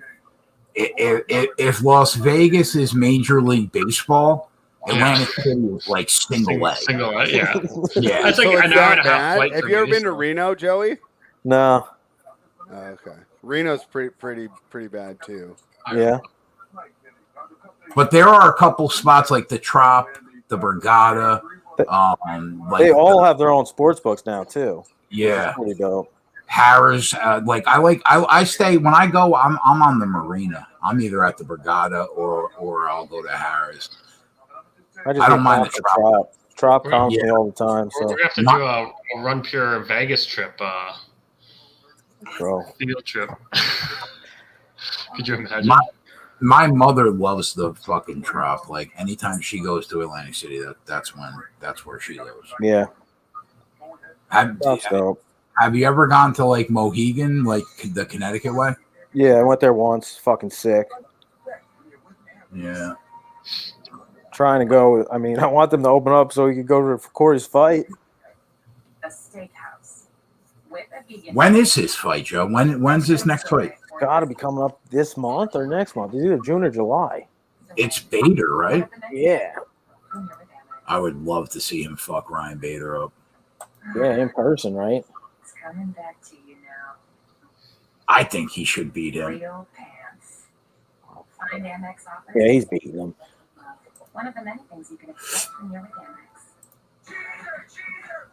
Amex. Y2J says he can still smell the coconut tanning lotion they spray in the lobbies of the Trop in Vegas. Well, I've had some good times in Vegas too. For UFC events, it was McGregor Diaz won, bro. Oh wow! Wait, the poster behind me, UFC 196? Yeah, I was there. Were you really? Corey was on that card. Corey was Oh, on that man. card, bro. Fucking Joey. I was in the middle of Atlantic City screaming, USA! USA! Going crazy, dude. Great time. Yeah, Vegas is great, man. Yeah. I I missed my flight the next day. My boy calls me. I'm like, bro, where are you? He's like, I'm at LAX. I'm like, how the fuck you just left me here, bro? No call, no nothing. We had a layover. He hit the layover. Wait a minute. He Bro. literally went to the airport without you? I mean, we like, yes, but he wasn't. We had our own rooms. You know. But yes, I would love to know that thought process. Like, if I go to Vegas with somebody, bro, like, the odds of me not going to get them before I go to the airport, bro, I was heated. there's a better chance of me growing, like, 3 feet between now and tomorrow morning. I was wondering where you're going with that, but that's good. From live TV to sports on the go. Hey, Y2J's asking about the under in the Swiatek match. So, if you go by form and you go off results, yes, it seems like an under. My only worry is that they're friends. I wonder if she's really gonna just smack her like that, or if she gives her a couple service games to make it less. That would be my main concern there. But I mean, it's more like you're fading Yvonne rather than betting on Swiatek, because Yvonne hasn't won since she withdrew from Mexico with COVID in March. So with the Yvonne fade, I do love it. My main concern would be that Iga's too nice, and I don't really know her well enough to know if she would do that or if she's a killer and she would just beat her friend 6-0, 6-0 and not even think twice about it. So, because we have seen that before, where some of these women go a little lighter on their friends. Durant had 42. Kyrie against his former team when he was 39. A couple of pieces of video that are all over the internet right now. Here's one of them. That you can see Kyrie for shoes there. Congratulating his teammates in center court, and then puts the foot on the face of the leprechaun and rubs it in a little bit. Elise, let me see. You know, I'm a big Elise person, especially to smash weaker competition. And she is going against. Sorry, there were so many matches. I don't know them all off the top of my head. Y2J. Let me refresh my memory. Mertens is playing. And Austin FC plus 550 is starting to look good.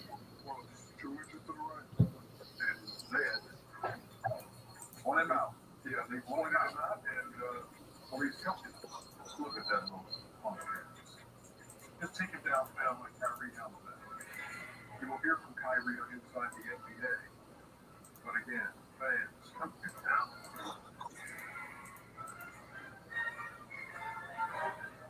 At Domino's, we're more than just classic hand-tossed pizza for $7.99. We're hearty hand. I would rather play the Elise one. Y2J. That's much better. And crunchy thin crust too. Carry out 3-topping pizzas on any of Domino's 5 crusts for $7.99 each.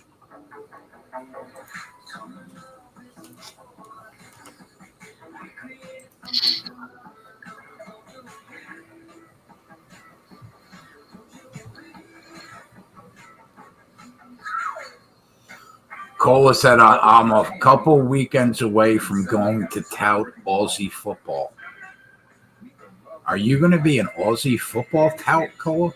I mean, I'm not really sure what that means. Like, is he on a heater? He's got Like, 6 in a row. I don't know. I think he's looking to sell Aussie football picks. He hit 3 in a row. Hey, Brandon Cola, do you know the guys that I follow? And I've jumped on their NBA show a couple times, but Punt School, they're from Australia, and they do the National Rugby League, and they do some Australian football too. You might be interested in seeing what those guys have to offer.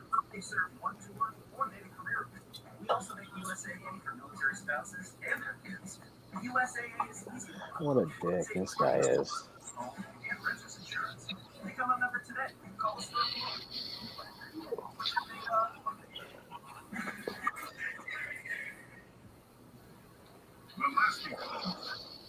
All right, I guess we'll call it a night, boys. All right, are we going to be back Thursday night? Yep. Website's profitable in the month of May with one more day to go for Joey, JJ, and Spread and Tyler and D to nail it home on the last day of the month. And that's it. Thursday night we'll be back. Tuesday and Wednesday, Joey's got the videos for Major League Baseball. Joe, is there a fighter on Friday? Yeah, I got somebody ready. All right, we'll have that, and then I'll have the main event video out. Saturday, the UFC is back. We'll have the fight cast. Sunday, we'll be live for the races, and that's it. Should be another fun weekend. Sunday morning, JJ and Joey will do another MLB video like today. And aside from that, was fucking Phil. That was Phil the Money as well. Was it? Yeah. As if there was a fucking doubt. Yeah. Let's go. All right, boys, we're out. Hope your action runs beer this week. And Spread will see you tomorrow for the NBA rundown. Aside Yep. from See you that, guys tomorrow morning. Cheers, guys. we'll see you soon.